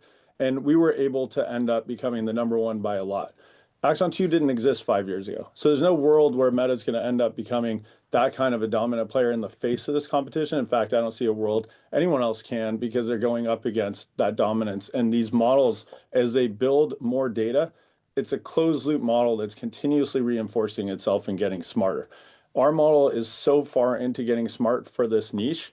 The niche isn't that small, and we've got such a strong position. It's highly unlikely that someone else is going to come in and materially disrupt it. So, long way of saying again, no, we don't see what people are so afraid of. We think psychologically people just index on numbers from 5 years ago and think, oh, Meta's going to ramp to that. But just ask the customers you talk to, what's the share of wallet between us to them and to everyone else on IDFA-based traffic, and that'll give you an indicator of how good we are. Perfect. That's super helpful. And maybe just one additional question. On the marketing dollars that you're spending against Axon today, where you're earning the 30-day LTV to CAC break even, what are the most effective channels? Like, I see the ads on Google search, I see the ads on Facebook and Instagram. Where are you finding the most success? Which platforms are you finding the most success in leveraging to acquire customers today? It's a great question. I mean, we're too early in testing to really assess or give anything directional because we don't want to be misleading. But I'll say some of the coolest yields that we've seen and coolest partnerships are these partnerships with the measurement companies. So if you talk to Triple Whale, they've got a sponsorship from us. TBPN, the podcast, branded their gong with our brand, and that's driven a bunch of business. So stuff like that, we're at such an early point. Part of the direct response channel here is actually just building the brand. So when we get placements like that, people start hearing about this Axon Ads platform. Then they go to Google, and we don't have any SEO yet. Once we get history and put more content out on our blog, which we're committed to do, and get more link backs, we'll also have SEO. But today, in the absence of, Google search words are also great. We're starting to get brand recognition. People know our platform's critical. They go search Google, and we're the first ad word now. We're not the first organic link because we don't have that history. So all this stuff is going to improve over time, and we think our job is to combo brand advertising alongside this direct response to really unlock growth in this thing. All right, thank you so much. Your next question will come from Clark Lampen with BTIG. Thank you, guys. At the risk of, I guess, just sort of, overdoing it around this meta point, I wanted to see if you guys could just, Matt's laughing, so I think I am overdoing it right now, but just remind us, I guess, the sort of scale of bidding that you guys, are doing right now. I think the 11 billion or over 11 billion number that you provided in the blog post is the most recent example. Is that something that really needs to be replicated in this segment of the market for probabilistic bidding to really drive signal or capture signal that would allow somebody to replicate the same sort of degree of efficacy? I think it would just be helpful for people to understand, maybe even if somebody wanted to move in this direction, what are the sort of capital constraints of doing something like that? Yeah, I mean, look, first of all, like at the base, there are different approaches to modeling these businesses. Meta has a model that's fantastic, super sophisticated, but built for social. Most of their training data is on social. we've got a model that's cutting edge, very sophisticated, built for our ecosystem. Our training data is predicated on that ecosystem. Our customers are perfectly tuned for that ecosystem. We started in gaming. We're the biggest there is in game UA dollars. So those dollars aren't just going to shift because someone else comes into the space. The dollars are already locked in on us, and our model is very smart. When there's a high value user, sometimes our model bids thousands of dollars on a CPM basis.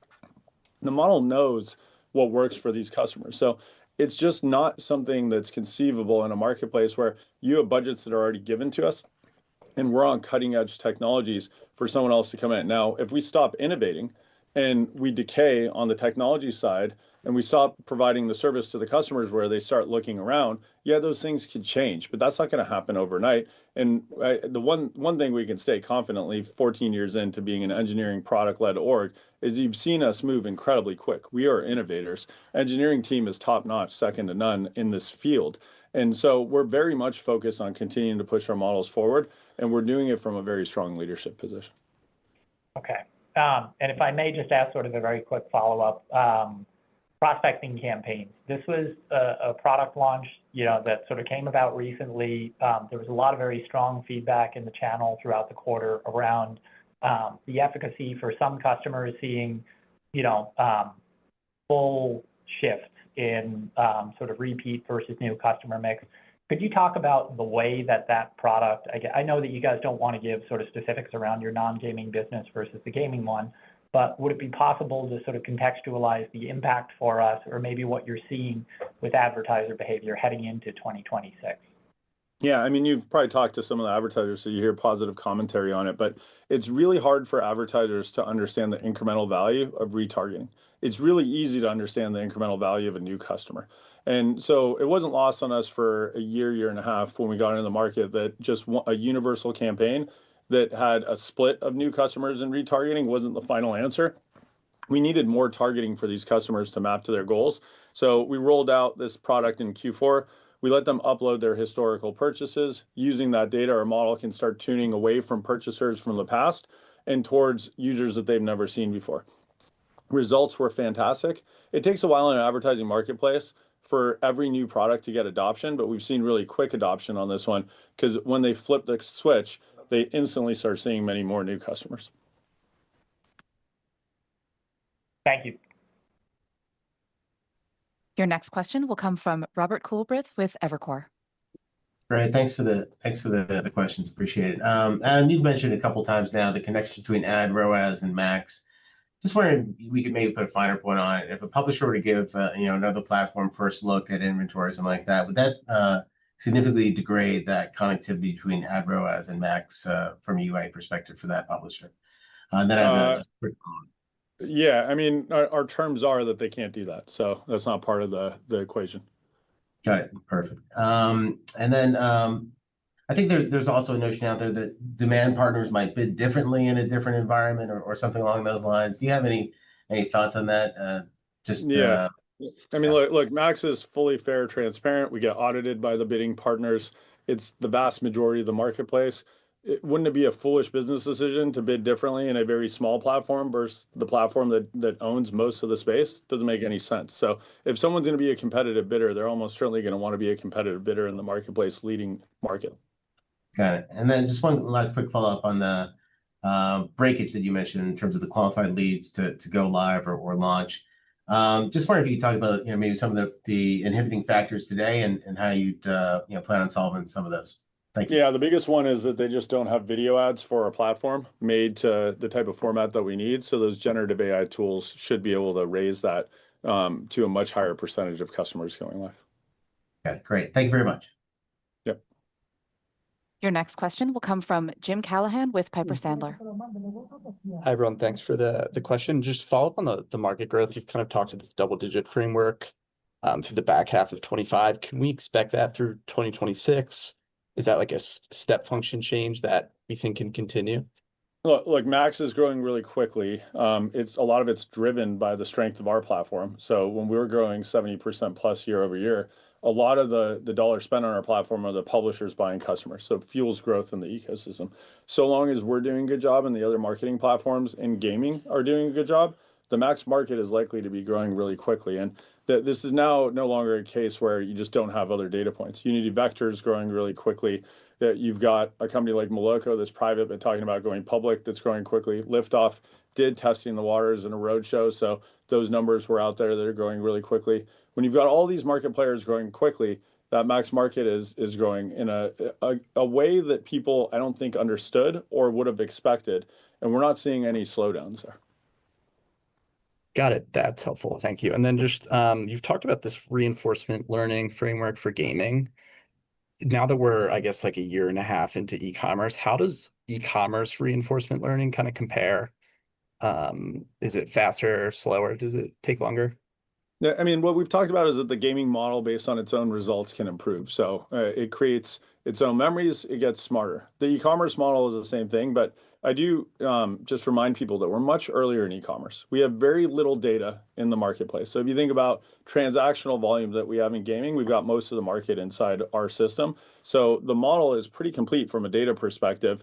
And then also we've had now, I think it's roughly 3 years to continuously improve that model. And as you've seen, we've continuously improved it many times over the last 12 to 14 quarters.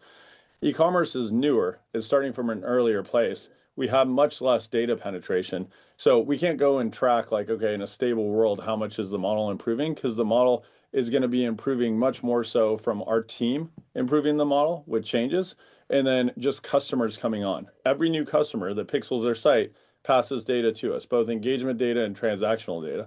So as we get customer ramp up, our data penetration in the market is going to go from very little to much greater. And as that happens, that's going to be a big catalyst for improvement in that category. Great, thank you. Yeah. Your next question will come from Stephen Ju with UBS. Right, thank you. Hi, Adam. Hi, Matt. I think you've previously talked about Applovin being demand constrained versus supply constrained. But can you help clarify, particularly, yes, there's yourself and the private company you just called out, as well as Unity, all out there getting better as well. And I think investors are so accustomed to thinking about all of this being zero sum. So, can you help us think about how much more supply there can be with perhaps new publishers and what existing publishers who already accept that can think about doing? Yeah, I think we're a long way from needing new publishers. I mean, we've talked about one, I think at this point, people should believe it's not a zero-sum market. This isn't rideshare where one person takes a ride and another loses. So if that was the case with our growth and our market position being this dominant, there'd be no conceivable way these smaller gaming ad networks could be growing the way that they are. So if we set aside the notion of zero sum, then you have to ask, well, how many transactions can we drive to this billion plus users? A billion users playing mobile games, casual games every single day, shopping users, because they're adults, they skew female, are not done at this number of dollars. I mean, if you just translate to Meta's users, it's 3x more users, a little bit more time spent, but the revenue that they're driving to advertisers over what we're driving and the whole space is driving to advertisers is probably 8x. So there's a lot of room to go on monetizing this audience. We've also given you historically that our conversion rates on 1,000 impressions were about 1%. They're obviously higher now. We talked about that a year or two ago. The conversion rate is higher, but we think that could go as high as 5%. That's what we see when we're serving an ad where the model is confident that the user is going to take an action. Now, why isn't our whole business converting at 5%? Why aren't we doing $50 billion of revenue on the system? Well, we don't have enough advertisers yet to know what the user is going to be into at that moment. So if we constantly serve them gaming ads, some users are into a new game, they're converting at 5%, 50 over 1,000. Other users aren't, and the conversion rate is atrocious. It might be 2 over 1,000, and it dilutes you to 1%. E-commerce has given us a path to diversity, but we only have a few customers. Once we get deeply penetrated into the space and we've got really diverse content to show the customer, we think that conversion rate is going to keep rising, and it's going to keep rising really quickly.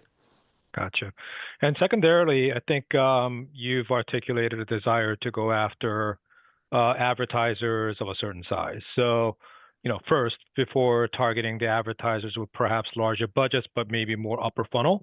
So, is that part of the market inaddressable right now, or is that something that might be in the roadmap in the future? I think we're going to be going after anything that's not brand dollars. So by brand, I mean companies that aren't optimizing to point a transaction. whether they optimize the point of transaction or something performance-based like a lead, we're going to go after them. Now, we're not going to build out the sales force to go after even in the performance space, advertisers that then need you to go to their agency, that need you to take a lot of time to go get a lead, to go get an advertiser live. When I talk about this Israeli cookware company, it was a business that was probably spending a couple $1,000s a day, ramped up to many tens of thousands, possibly hundreds of thousands of dollars a day on our platform. They ramped up really quickly. They scaled their business from near 0 to 16 million to now hoping for 80 million this year. That's an example of taking a customer that didn't have much of a business, plugging them into our tool set, letting our technology do the job, and creating a huge business for them and a great relationship for us. That's the type of stuff that really cascades into much more value creation over time because it happens quickly. They become dependent on our platform. We love those stories because we're helping them build a business. If we help Coca-Cola place more dollars in advertising, we're not moving the needle of anything in the economy. Coca-Cola is sort of blindly putting dollars out there. But if we can help customers spend the dollars, see the direct correlation to their revenue, hire people, grow their business, it's a fantastic story for us because it shows that we're growing the world's economy, we're creating jobs, and we're really creating this dependency on our platform. So really, that's what we're focused on. And in games, that was indie game developers, and brands, that's going to be these performance D2C companies, much more of the Shopify merchants, much less of those big brands that people talk about that buy through Madison Avenue agencies. Thank you. Your next question will come from Corey Carpenter with JP Morgan. Hey, Matt and Adam, good to see you guys again. Matt, I got to give you a question before the call ends. So I'll ask about the 1Q guide, the 5 to 7% sequential growth. It's above what you typically guide to in 1Q. Of course, this year you have the added headwind, if you will, from the e-commerce business seasonality. Could you just talk about some of the assumptions you're making in that outlook and the trends you're seeing so far in the year in e-commerce and gaming? Yeah, so consistent with kind of our normal practice, Corey, we're guiding to the level where we have a very high level of confidence. For Q1, obviously coming from Q4, we had a very strong exit rate. So given, the factors that Adam was talking about before, the performance of the mobile gaming business, the e-commerce launch, as well as the prospecting model, we had a lot of growth in Q4. So the exit rate was quite good. And then that's partially offset by just seasonality going from Q4 into Q1, normally being a weaker seasonal period. And then we also had a couple days less in Q1 versus Q4. So it's partially offset against that. So that's how we kind of landed at a 5 to 7% sequential. And then, Adam, you alluded to, I think, an unlock that you saw a couple of weeks ago in the e-commerce business. Anything you can elaborate on what that was would be helpful. Thank you. Yeah, look, the team is constantly improving the model. We do a lot of testing. We saw a material lift in the model. We rolled it out. Advertisers saw a huge improvement in return on ad spend. They started putting more budget into our system quickly. So those are the types of things that really catalyze growth for us. When we talk to advertisers and say, test a product in our system, it's test now, but be patient because understand performance today is not going to be indicative of performance in 6 months. Our system is constantly improving because our team is improving these models. They do internal research. They use external research published in the AI field. These techniques can apply to what we do. And when they apply well, these advertisers see gains. In gaming, they've seen gains very consistently since we launched Axon 2. In e-commerce, again, we're starting from a lower point because you need to get more data and you need to get more time to make the models more complex to use that data and create a better value for the customer. We're now doing our job. We're improving the model. They're seeing the result. They put more money into our platform. Great. Thank you, guys. Your next question will come from Ralph Schackart with William Blair. Hey, Adam. Hey, Matt. Adam, maybe just staying on that, the model unlock for a second, maybe kind of frame it. Was it sort of like consistent with other unlocks that you've seen before? Was it different, maybe an order of magnitude? And then I'm not sure if it's for you or Matt, but can you give us a sense, once self-serve rolls out to GA, how meaningful of an impact can this have on the business? Will this be a slow build? Could this be something, that could potentially be additive to second half growth? Just any way you can kind of frame that for me, that'd be great. Thanks. Yeah, I mean, on the second one, look, our growth rates are really fast right now, and our business is really big. So taking a self-service platform and opening it up, I wouldn't imagine day one or month 2 is really going to move the needle on the overall numbers. It's going to build over time. Now, certainly, if you're bringing in dollars that you just didn't have before, it's going to add something. So I guess it depends on what our overall growth rates are, but the scale of the business at the growth rate that we have is getting to very, very large numbers quickly. So I would expect that to build over time. I wouldn't expect it to be immediately impactful as a major growth catalyst. It'll be noticeable in our numbers. When it comes to improving the models, we don't call it out anymore. We're constantly improving the gaming models. It happens every single quarter that we find something. And then the e-commerce side is starting from a worse place. It's just earlier stage, less data like we've talked about. So the model uplifts from the team improving the model can be much more substantial. However, the e-commerce business, as you know, even if you took disclosure from last Q1 it was roughly 10% of our business. So if you improve 10% of your business for 40%, you're still only getting a 4% uplift on the whole, right? So it's a much smaller potential today. Now, what we know about scaling a business is that we've got to compound these gains so that our performance is unquestionably the best in the market to these customers. If they see that, they're going to invest more and more into us. Most of these customers have scaled businesses. Most of these customers already buy on social and search. We're a new entrant. Most new entrants in the field over the last few years have done a bad job of proving performance. So we know that our performance has to be top notch. We're working towards that, and these types of lifts can compound to get us to that answer. Great. Thank you. Yep. So. Next, we'll go to Martin Yang with OpCo. Hi, thanks for taking my question. In the past, you referenced expanding supply sources. Where do you rank among the growth drivers? Where do you rank that among the growth drivers for your overall performance now? I mean, look, our supply is growing very quickly because Max is growing very quickly, right? So like, I do like fixate people on the marketplace that we have. It's a really large marketplace. If we go get a big publisher tomorrow, it's not going to move the needle in the business because the percentage growth from that publisher to the whole of our market isn't all that much. I mean, you're talking about a marketplace, if you know the scale of our business and the ad dollars that we gave you, and then we're not the whole market, the Max marketplace is well over $10 billion a year. There's not a lot of publishers that could put a dent in those overall numbers. We will eventually go out to new publishers. We get calls all the time. Every publisher wants a monetization platform like ours to help them monetize their business unless they're Facebook, Google, or Amazon. And so there's a lot of opportunity out there for us to expand supply. But right now we're focused on the demand side because that conversion rate can go up so much more than where it is today. We've got a lot of growth in front of us just by doing the demand generation well and improving our core models. Gotcha. A follow-up on the creative side. Do you view Axon for e-commerce, the creative format and the overall flow with the end cards and interactive elements as an area of differentiation? Yeah, I mean, look, our ads force attention. So it's a lot different than ads that people are used to. You'd say the closest to our ads is television because you get a 30-second clip. But as we know, most people are ADD and don't really watch the ad on TV these days. Our ads are over 30 seconds of engagement. The user can't do anything else. They're already on their phone. It's a full screen lockup, and it gives the advertiser somewhere between 30 to 60 seconds plus to engage the consumer with their content. They can't get an experience like that anywhere else. So I'd call like the starting point in our business in terms of ad quality the best that an advertiser can access anywhere in the world. Thank you. We'll take our next question from Vasily Karasyov with Cannonball. Thank you for taking my question. Just to follow up on what you said earlier, Adam, about e-commerce model being at a stage where it can't learn as fast now. And I think in the blog post you made recently, you mentioned that the e-commerce targeting is different because there are many more parameters and they're different, right? There is a different LTV calculation. There is no advertising component. So I guess it's unfair to ask you to compare where the e-commerce model is at this point in its existence compared to where Axon 2 was, right? Because there isn't just enough data.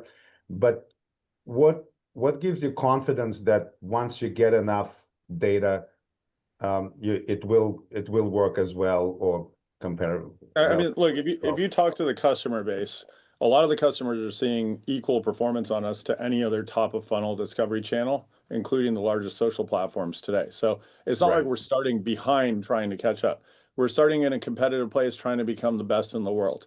Now, we're starting with very little data penetration. This is an important point. If you think about the gaming model, I made this point earlier, all the transactions in the space, say all the IEP in the space, all the ad impressions in the space, our model sees the vast majority of everything in the world of mobile gaming today. That allows our engineers to take that data and translate it into exceptional predictions on the other side. In e-commerce, we're starting with, I mean, the reports show thousands of sites, right? So we're starting with thousands of sites in a world where we can pixel 10 million plus. We have a long ways to go to get to the same data place in e-commerce as we are in gaming. Now, the good news is these models are exceptionally smart, and our team that's putting them together are exceptionally smart. So we don't need to have 100% market penetration or anything close to gaming to really make an impact. We're already proving it works with very little market data penetration. Once that number starts growing quickly, you're going to start seeing this model just improving itself because it gets more data. And off of that incremental data, the same model is going to make better predictions, both for gaming and non. And that's really going to help catalyze growth in our business as we bring on advertisers. We think about every new advertiser as dollars, but just as importantly, data into the model. So I guess it's more fair to say that what you have now in terms of the e-commerce model is already competitive. It's not like you're behind and need more. For sure, yeah. I mean, like we're not an e-commerce brand, but if you talk to them, if you talk to 10, at least 5 are going to tell you performance on our platform is really good. All right, thank you. That's helpful. Yeah. We'll take our last question from Tim Nollen with SSR. Thanks. Hi, guys. Tail end of the discussion. So just a few tidying up questions, actually. For Adam, first off, we're talking about e-commerce, all this conversation, but there are other sectors beyond e-commerce that you're servicing. Can you just clarify, I guess e-commerce is by far the largest non-gaming sector, but what other sectors are you servicing and how meaningful are they? Yeah, look, the other sectors are still early. We started calling it e-commerce. I call it web advertising now. Anyone with a website with a transactional business model should be able to work on our platform. However, we're much earlier in the model evolution for other businesses outside of e-com. Yep. And then a couple bits for Matt, actually. You've done a great job bringing costs down quite a lot. A lot of that is SBC, I think. You had a slight step up, I guess, sequentially in your R&D number in the cost lines in Q4. I guess the question is, with such a high adjusted EBITDA margin, you seem very confident in maintaining that. What do we need to know in terms of other cost items that could rise? How much could they rise in the coming, several periods, not just Q1? And then last question is regarding cash. You've got now $2.8 billion of cash with $3.5 billion of debt on your balance sheet. Just wondering what your capital structure thoughts and your use of cash priorities would be from here. Yeah, in terms of the margin, I mean, we feel very confident in the margin level that we're at today. The kind of X factors that could potentially change that in the near term or in the short term would be potentially performance marketing that we were talking about before. So to the extent that we see really great performance, with some of the campaigns that we're running, and we scale those up pretty significantly, we could see kind of a shorter term impact in margin. Obviously, we're going to be doing that in the way that we spend, generally speaking, which is very disciplined, and then obviously looking at the returns. So we'll run return-based campaigns. So we'll get the spend back in a relatively short period of time. Adam mentioned 30-day return from those. So overall, that's why we can feel so confident in the overall margin level that it shouldn't change materially from here. And then in terms of use of cash, obviously our first priority is spending on the organic growth initiative. So that's ensuring that we're continuing to retain our talent, compensating people very well, hiring, to continue to support our growth initiatives like e-commerce and our engineering team, et cetera.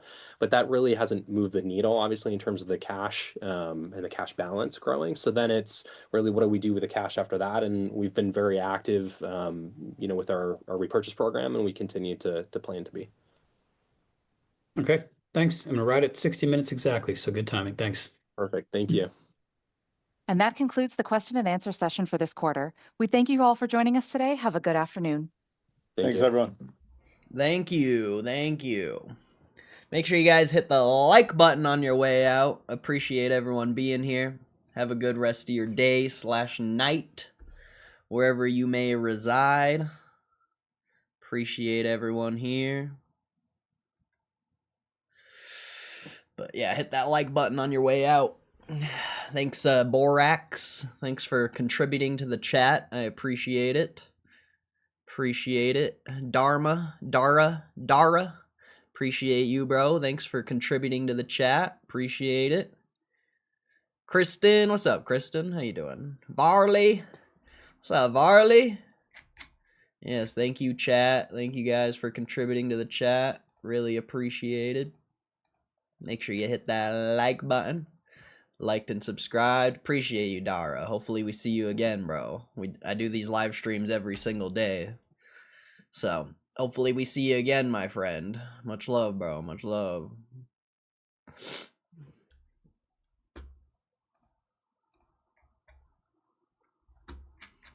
If anyone's interested, we do these whenever there's earnings, we do these earnings calls, but I live stream every single day.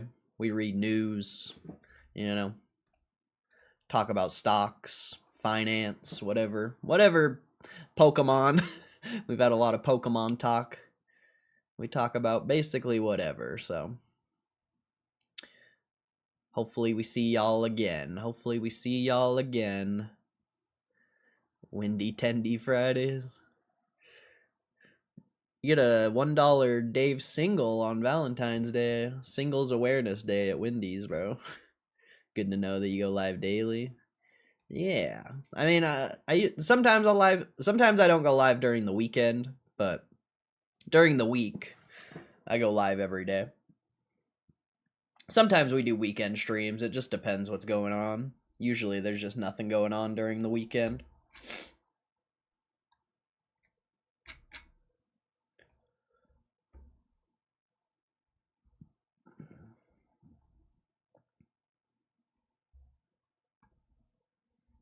It's 4. Alrighty. Oh yeah, Muma wanted me to read some article that I forgot about. Could be a good stream clip, maybe. Check it out.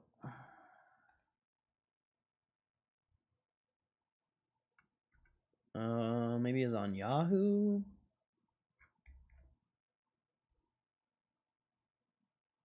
Are you still here, Muma? What's that article you were talking about?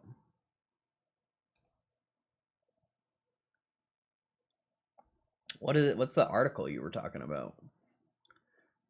Am I a day trader or investor? I'm a investor. Well, I'm a day trader turned investor. I've been day trading for a long time, but I invest in Gamestop, and it's because I think GameStop's an interesting investment, and I don't think there's any day trade or anything like that that'll compare. Maybe, I mean, maybe it doesn't work out. I don't know. On Yahoo, what's the title of it though? I don't see. Is it this one? Pricing looked at differently after meme stock attention? That top one? Okay. How long is it? It's not very long. Oh, it's actually decently long. That'd be a good stream clip, I guess. Maybe. Kind of short. Kind of short. We'll check it out. We'll check it out. We'll check it out. Maybe make a little stream clip, you know? I'm freaking out though. Why? What's up? Why are you freaking out?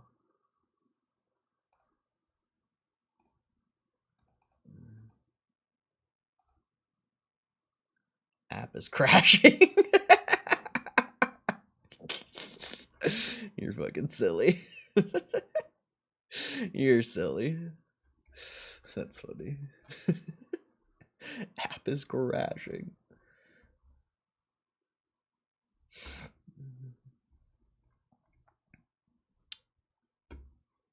What does this look like on a Bright website? That doesn't look very good.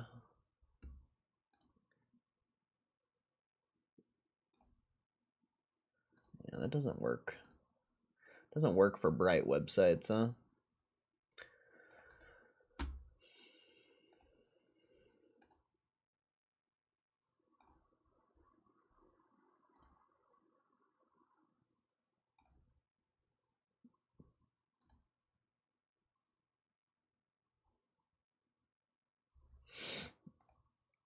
Okay.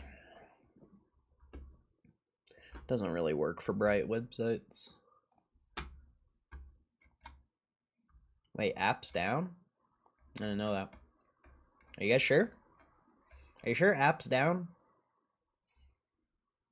You guys might need to check again.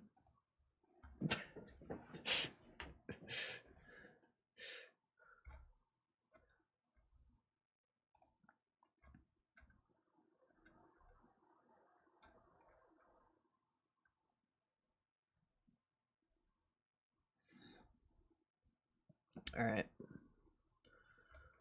I feel like this is pretty large. Maybe we go 175. We'll do 200. Why not? Why not? All right, let's get this stream clip. Let's get this stream clip. All right, here we go. With GameStop trading at around $24.64, this article looks at what the numbers can tell you about its value and whether the current price might represent a bargain or simply renewed attention. The stock has returned 0.5% over the last 7 days, 16.1% over 30 days, 19.5% year to date, 25.5% over 3 years, and 101.4% over 5 years, while the 1-year return reflects a 6.1% decline. Recent coverage is focused on GameStop as a closely watched retail stock, with ongoing debate about how its current share price compares with its business fundamentals. This combination of short-term trading interest and longer-term questions about the business provides important context for assessing where the stock stands today. On our 6-point valuation checklist, GameStop scores 2 out of 6 for potential undervaluation. Next, we'll look at a traditional valuation tools such as DCF and multiples, then conclude by outlining a broader way to judge whether the current price appears reasonable. Approach 1. GameStop Discounted Cash Flow Analysis. A discounted cash flow or DCF model estimates what a business might be worth today by projecting its future cash flows and then discounting those back to a present value using a required rate of return. For GameStop, the model starts with the last 12-month free cash flow of about $563.2 million and uses a 2-stage free cash flow to equity approach. Simply Wall Street has extended analyst-style estimates out to 2035, with projected free cash flow rising around $4,528 million in 2035, all expressed in US dollars and then discounted to today using cash flow projections.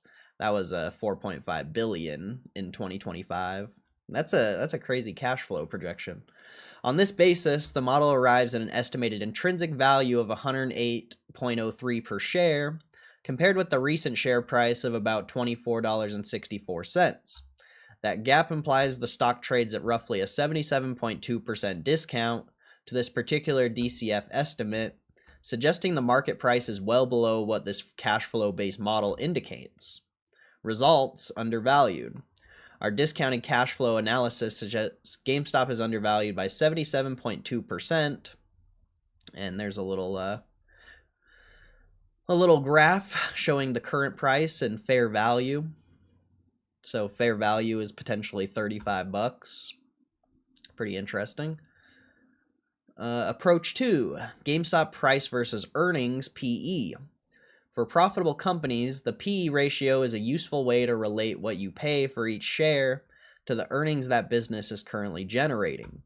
It gives you a quick sense of how many years of current earnings the market is pricing in. What counts as a, quote, normal PE depends a lot on what investors expect for future growth and how much risk they see.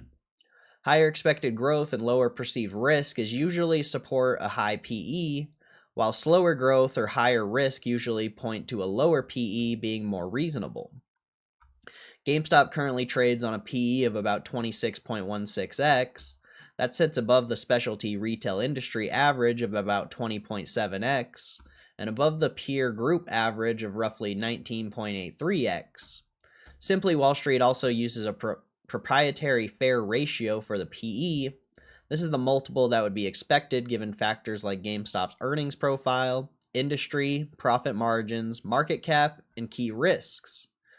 Because the fair ratio blends these company-specific inputs, it can be more informative than just lining GameStop up against peers or the broad industry.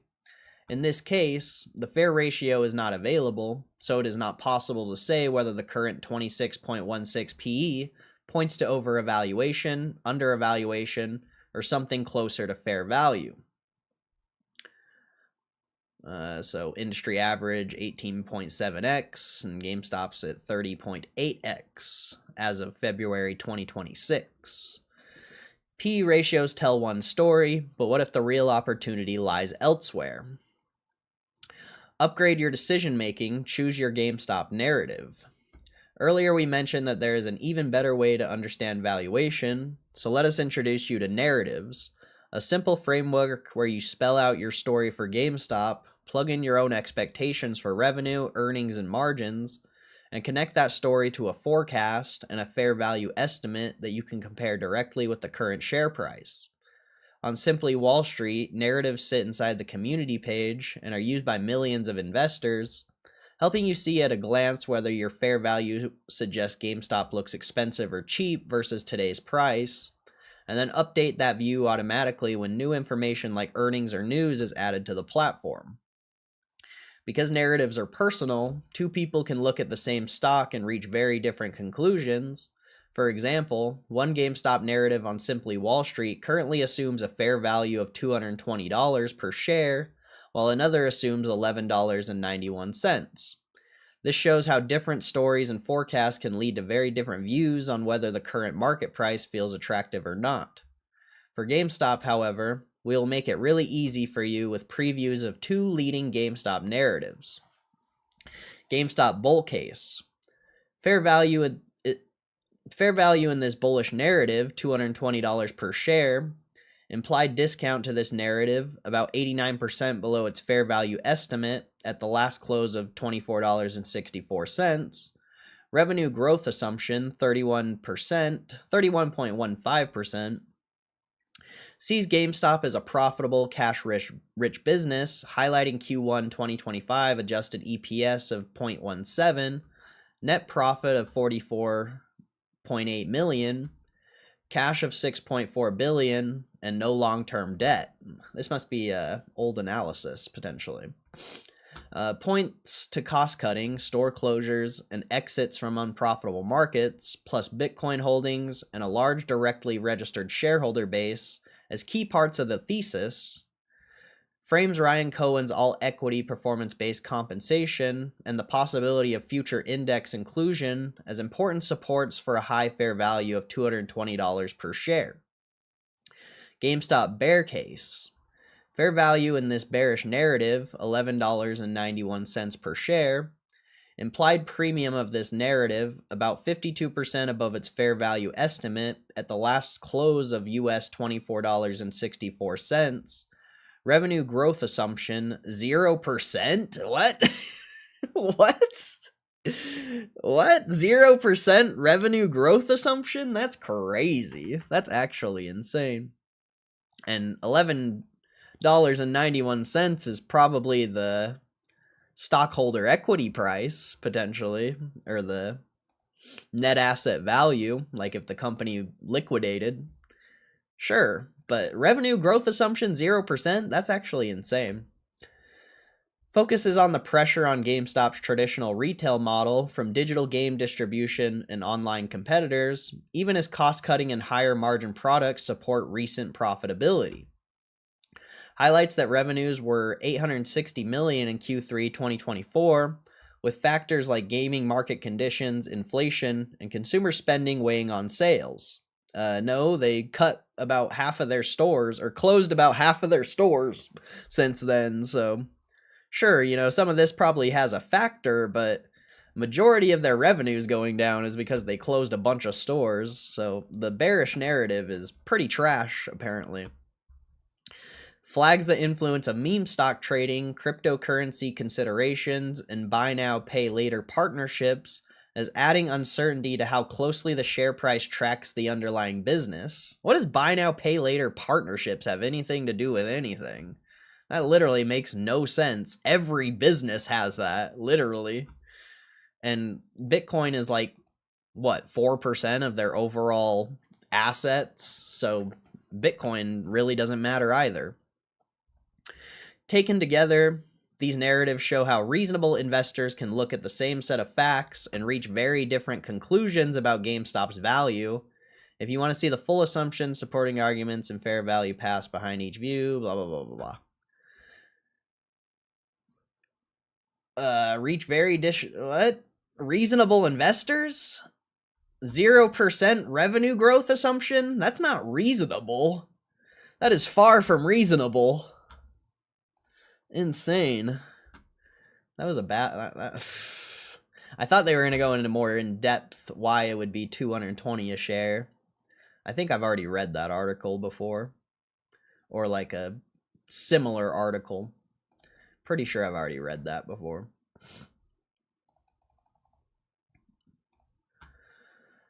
Wild stuff. Wild stuff.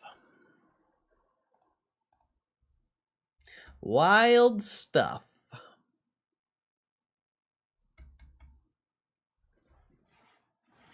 All right. I guess we play like a couple games of Rocket League or something for a minute.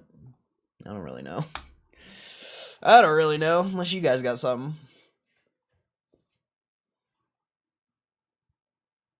Got lightning packs tomorrow. Whether, you know, the market probably won't react off that, but it'll be cool to see another new power pack thing. That'll be exciting.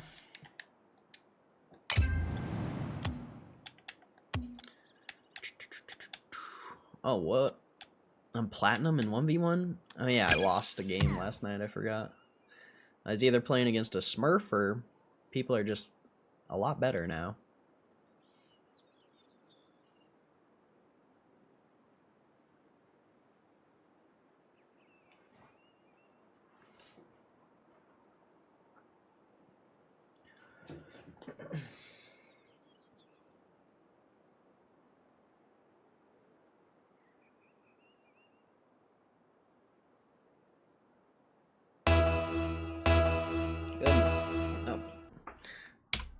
Get rid of the desktop audio. I bet that was loud. I'll bet that was loud.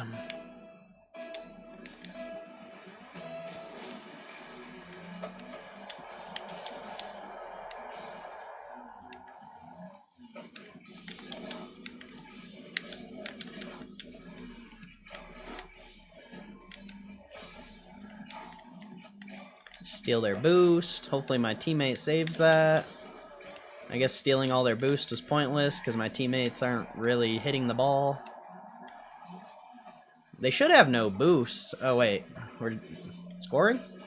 Okay, we're not scoring. Like, I don't think any of these guys have boost. I stole most of the boost. Oh my gosh, that guy would go for a reset when he can't even score a reset. That's crazy. That's crazy.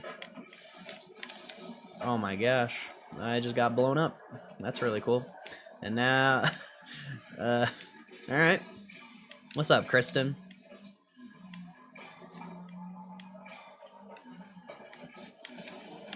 What a pass. That pass was crazy. Do you even play video games, Kristen? You don't even strike me as the type of person to like play a video game. I don't know.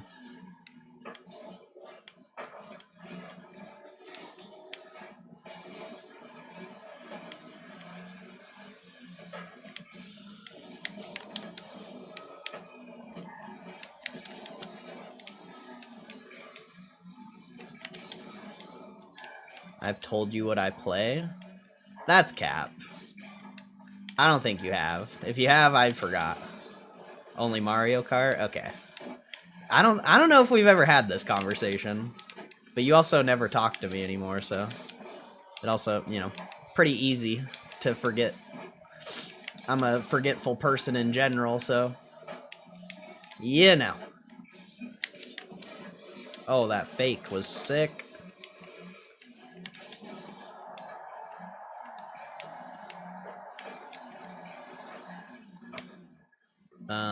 This isn't good. I'm just gonna wait, and hopefully something happens here.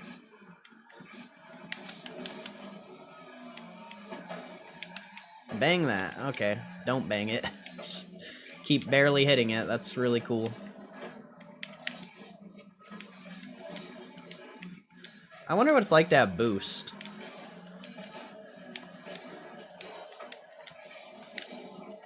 Okay, they're own goaling. Okay. Why isn't that guy pushing? What's going on here? That should be a goal.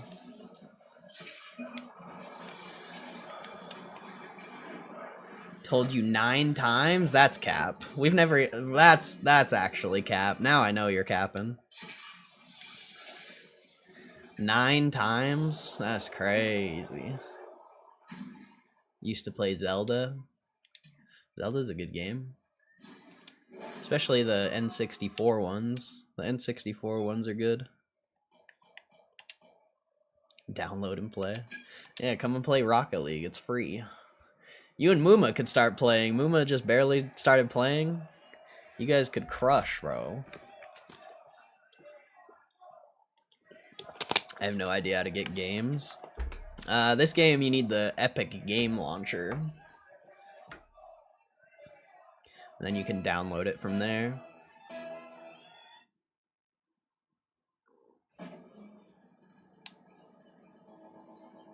Is it on computer? Yeah, it's on PC.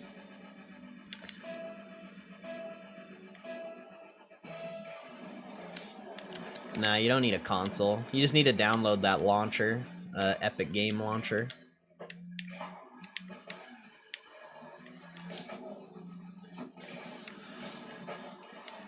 Hopefully someone goes for that. Oh, I was trying to pinch it with him. He was a little too slow. Oh, okay. Okay. I don't know what my teammates are doing. Would I need a remote? I mean, you can use keyboard mouse. A remote for this game is a little bit easier, but you can use keyboard mouse. Keyboard mouse is better for like shooters and stuff. But I mean, there's a lot of people who play keyboard mouse on this game. It probably wouldn't matter, honestly. Like, I think the learning curve's the same as a beginner, whether you're keyboard mouse or have a controller.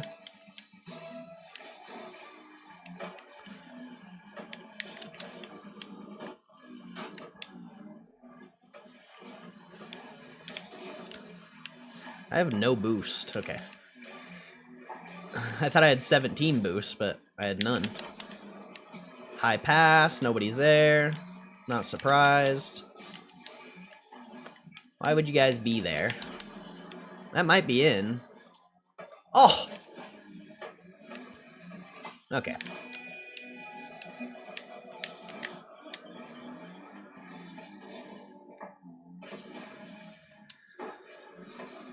You just need to believe. Do you believe in miracles? Do you believe in miracles?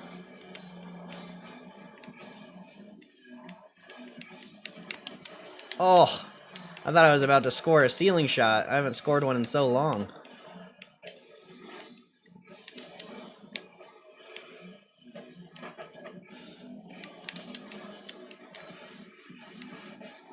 What? I didn't hit him or the ball? Oh no, we're getting scored on.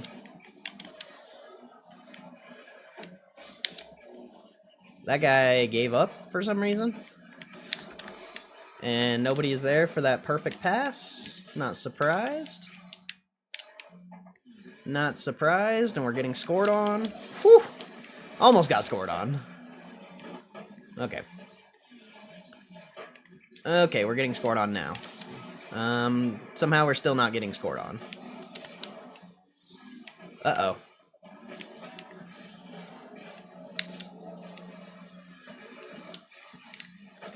Teammates. Oh, okay. Good thing my teammate was back. We definitely would have got scored on right there. I don't know what that guy's doing. He's just doing whatever he's doing. Oh, I thought I was pointing. Oh no. It's getting a little sus here. Getting a little sus.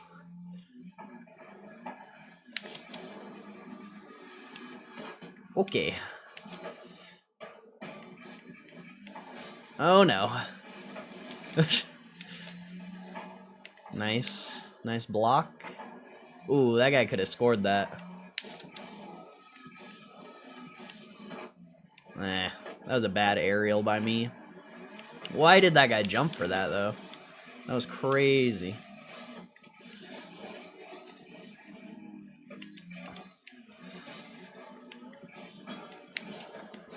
Oh!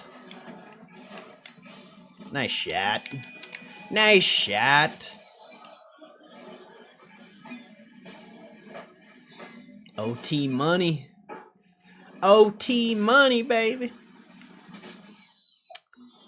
That OT money.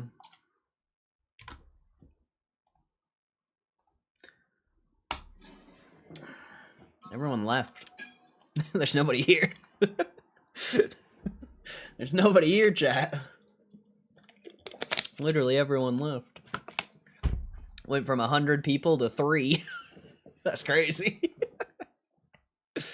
That's crazy. No GME hype, no views. I guess so.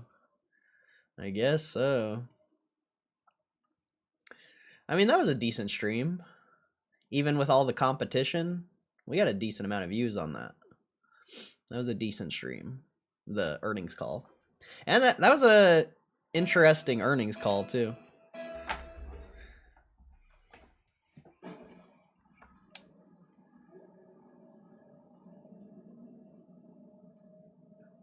Uh-oh. Playing against an actual team. Need a Roaring Kitty appearance. Man. If only I was streaming back then.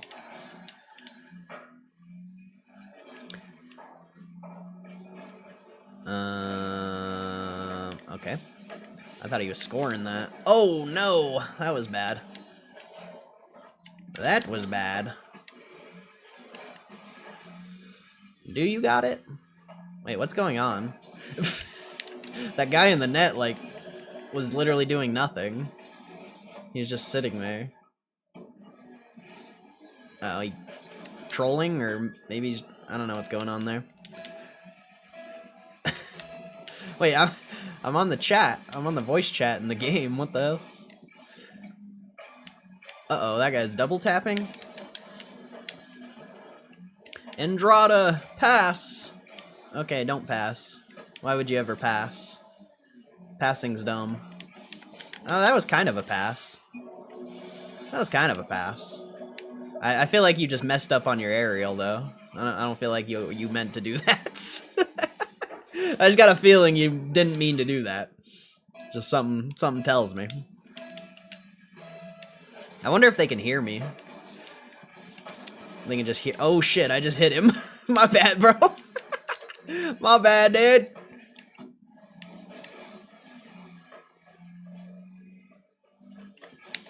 Oh, wow. I was not ready for that. That was too sick. That was too sick.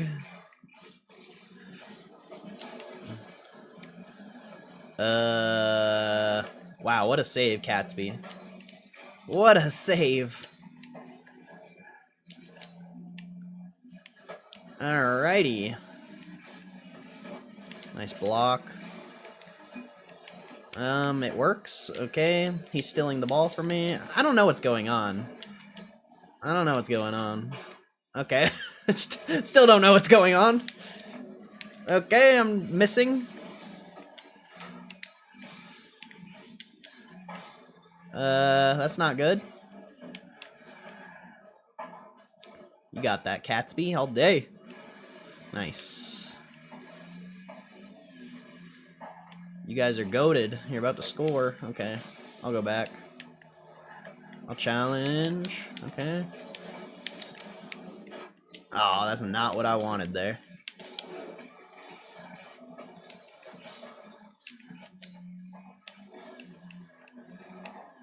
Wow. I got it. Okay, I don't got it. I was not ready for that. I didn't know they were gonna double commit. Oh, they jumped together. Okay, I see now. I see now.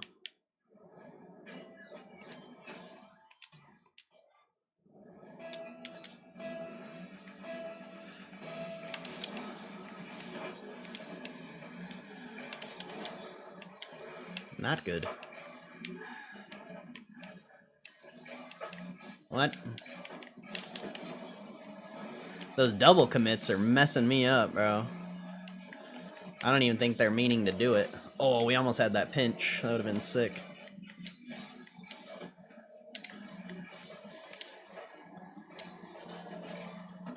Uh-oh.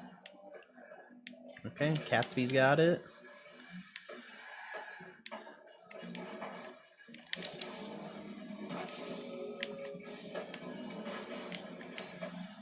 Oh no, I had that follow-up, bro. You didn't need to commit for that. Clearly I had that follow-up.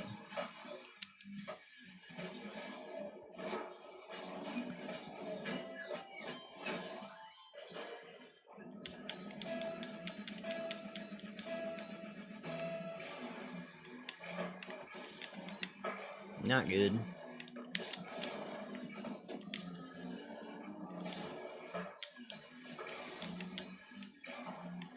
You got that, Catsby, all day. Nice shot, dude. Wait, what? That wasn't it? How did he save that?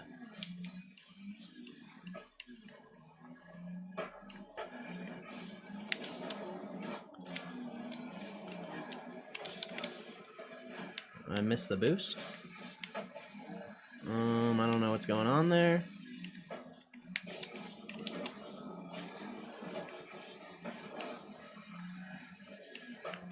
Holy shit.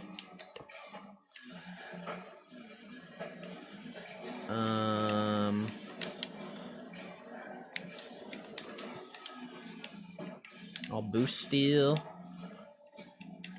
What? How does that guy not get demoed though?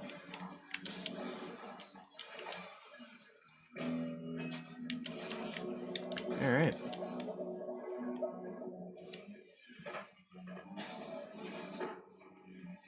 Alright. Pretty cool, pretty cool.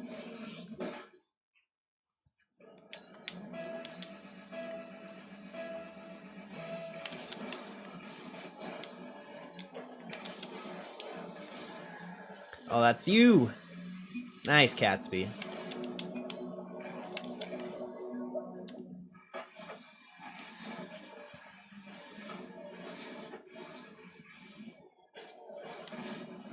We can still win this.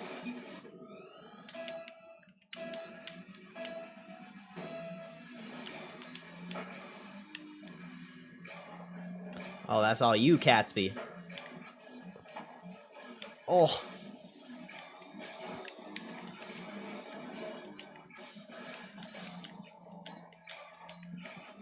We're getting scored on. Nice fake. I had that ball, but okay.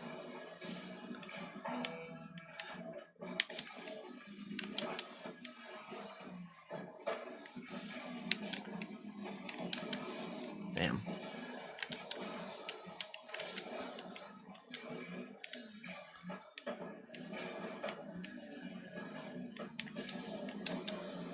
Oh, that's all you guys. You got that. Uh-oh.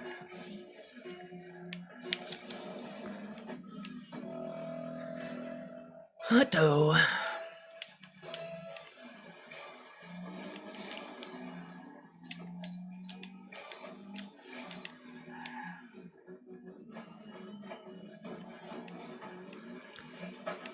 Oh no.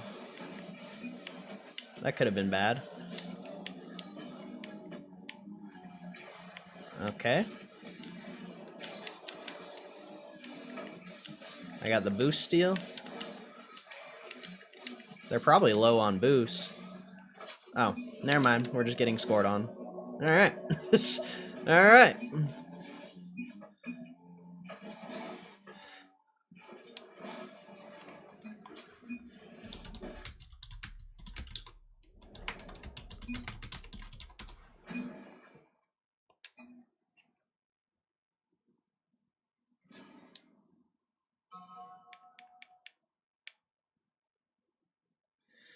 Pretty cool. I don't even know how we lost that, honestly. We were winning like that whole game. You download? I don't think she'll download it. Maybe. I don't think she will or not, though.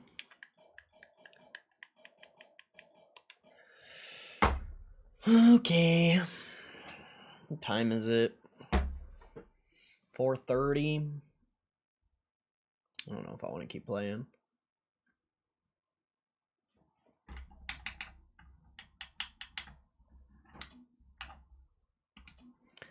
She secretly plays it all day.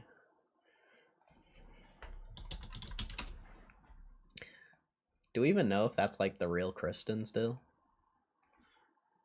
No verification. No verification whether that's the real Kristen or not. I'm sure it is, but...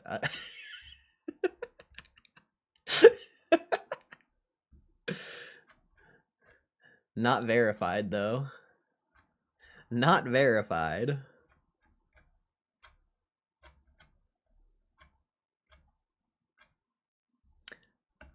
I mean, it definitely seems like it the way the messages come out, but still not verified. How do we verify? I'm not sure. I'm not sure.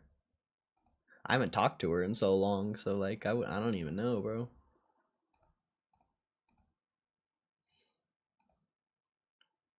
Legit, the last time I don't even remember the last time I talked to Kristen. It was sometime like the middle of last year.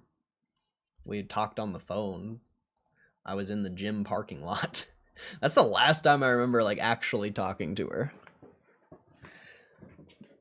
So I don't know.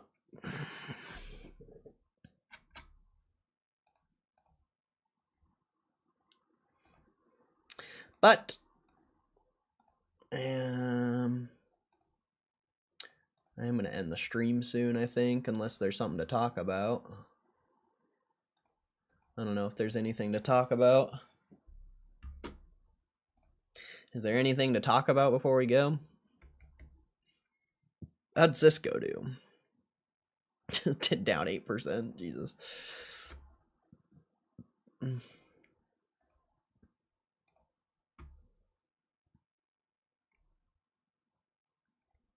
All the hype left the building. I know, everyone was so excited about the acquisition. That went away pretty quick. That went away pretty quick. Kind of funny, huh? Kind of fun. I mean, it just goes to show that there's a lot of traders and there's not very many long-term investors. That's all that shows me. A lot of traders. Which is pretty valuable, I would say. What earnings you got tomorrow? AMAT, Arista, ooh, Airbnb.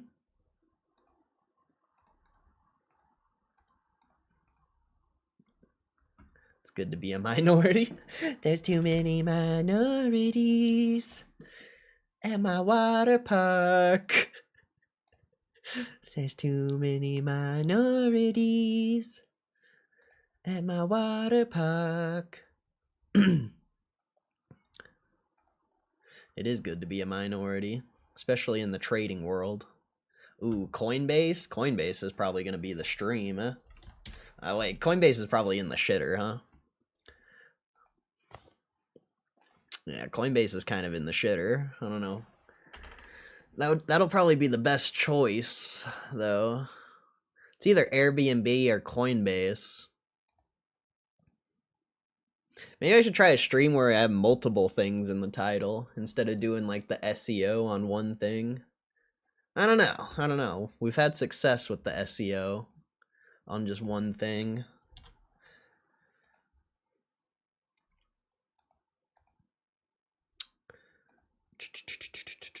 Twilio. Man, there's a lot of good stocks to stream about tomorrow. DraftKings, Pinterest, Roku, The Win, Rivian. There's a lot of good ones. Dutch Bros.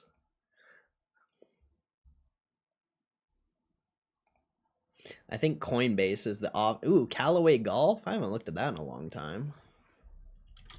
That used to be a fire stock pick, but it's probably at all-time highs. Oh, it's down. Oh, no, it's not. It's down overall, but the past year it's been crushing. Yeah, it's probably going to be Coinbase. Corsair. I don't think like any of these stocks are up. I just got to like pick one. Do the 2 stream setup with different stocks, see if that could net more views. I don't know how to stream 2 streams at once, and it takes so much data.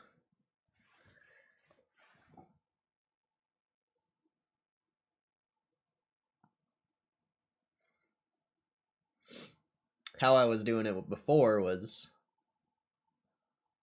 streaming on 2 different platforms, but I don't think I can make 2 different YouTube. I mean, I'm sure there's a way you can make 2 different YouTube streams with 2 different titles. Like, there's a way to do it, and I think I know how, but I just don't think I want to. I just don't think I want to.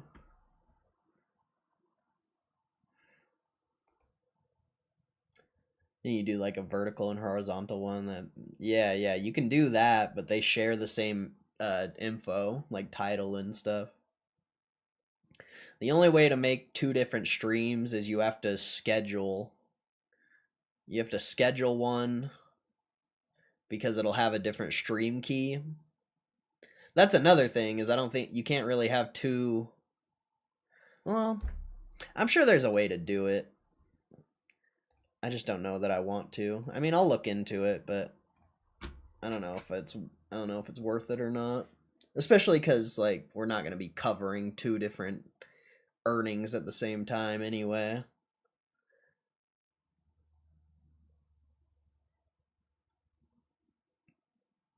That's also another issue with it. Like, sure, the title and tags will garner views,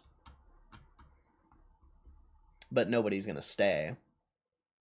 I mean, nobody stays anyway. Nobody stays anyway.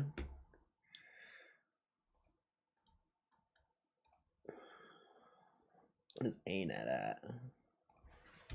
ANET. I mean, ANET's basically at all-time highs. That could... It's probably going to be Coinbase or Airbnb. Most likely. Horizontal one and the vertical one has a different call going at the same time, but maybe not possible. Yeah, it wouldn't be possible because the audio would come from the same place. So the 2 earnings calls would interrupt each other. I'd have to have like a separate computer setup to do that.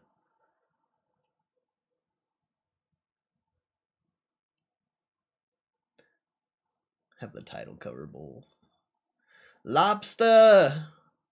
Back and alive from Cuba, flew in 3 hours ago. Nice, bro. I hope you had a good vacation, bro. That's awesome. I hope you had a good vacation, Lobster. Appreciate you stopping in and saying what's up. Watched SLF and MFC earnings tonight? Nah, I don't know what those are. We watched whatever the title is, Applovin. We watched Applovin.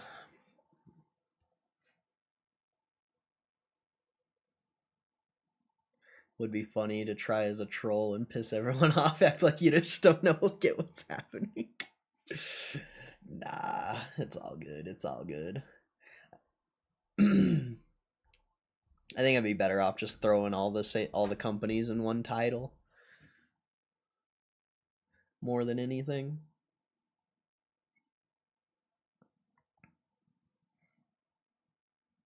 I'm scared to go see.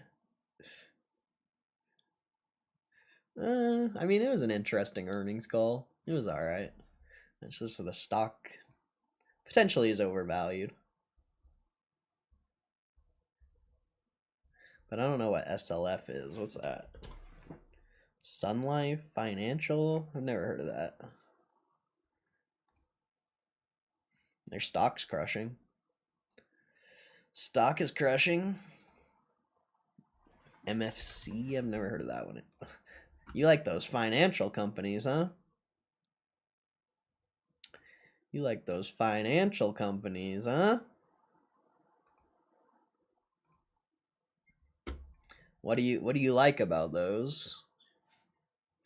I wish I was in Cuba.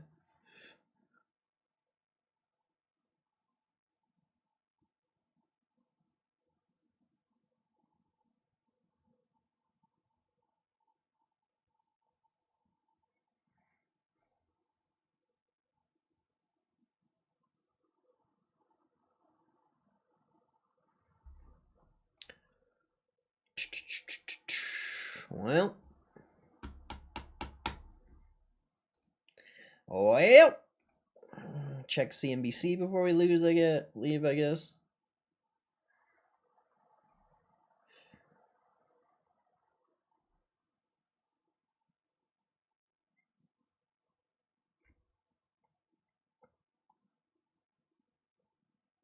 Tariff revenue source more than 300% as U.S. awaits Supreme Court decision.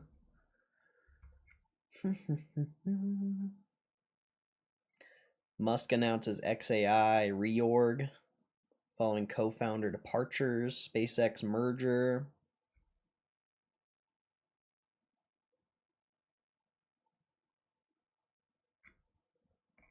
Not much there, not much. They take 2% managing money. Ah. That's quite a bit, isn't it? That's quite a bit. 2%'s a lot. Usually it is 1% or less than 1%. 2% seems like a lot.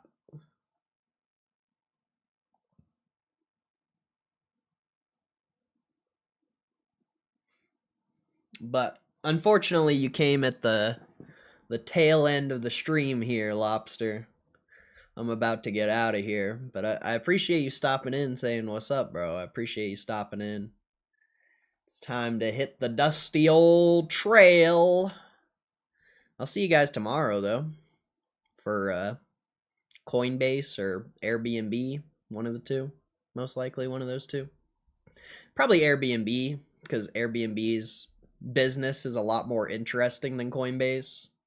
Even though I feel like Coinbase will be the better stream. Just me personally, I find Airbnb more interesting. So that's probably what it'll end up being. But yeah, I'll catch you guys later. Appreciate you guys supporting the stream. Watch out for lightning. Yeah, that should be tomorrow. We'll cover that tomorrow. ANET could be a good one, but like I said, Airbnb is the most interesting business. I would actually want to listen to that call.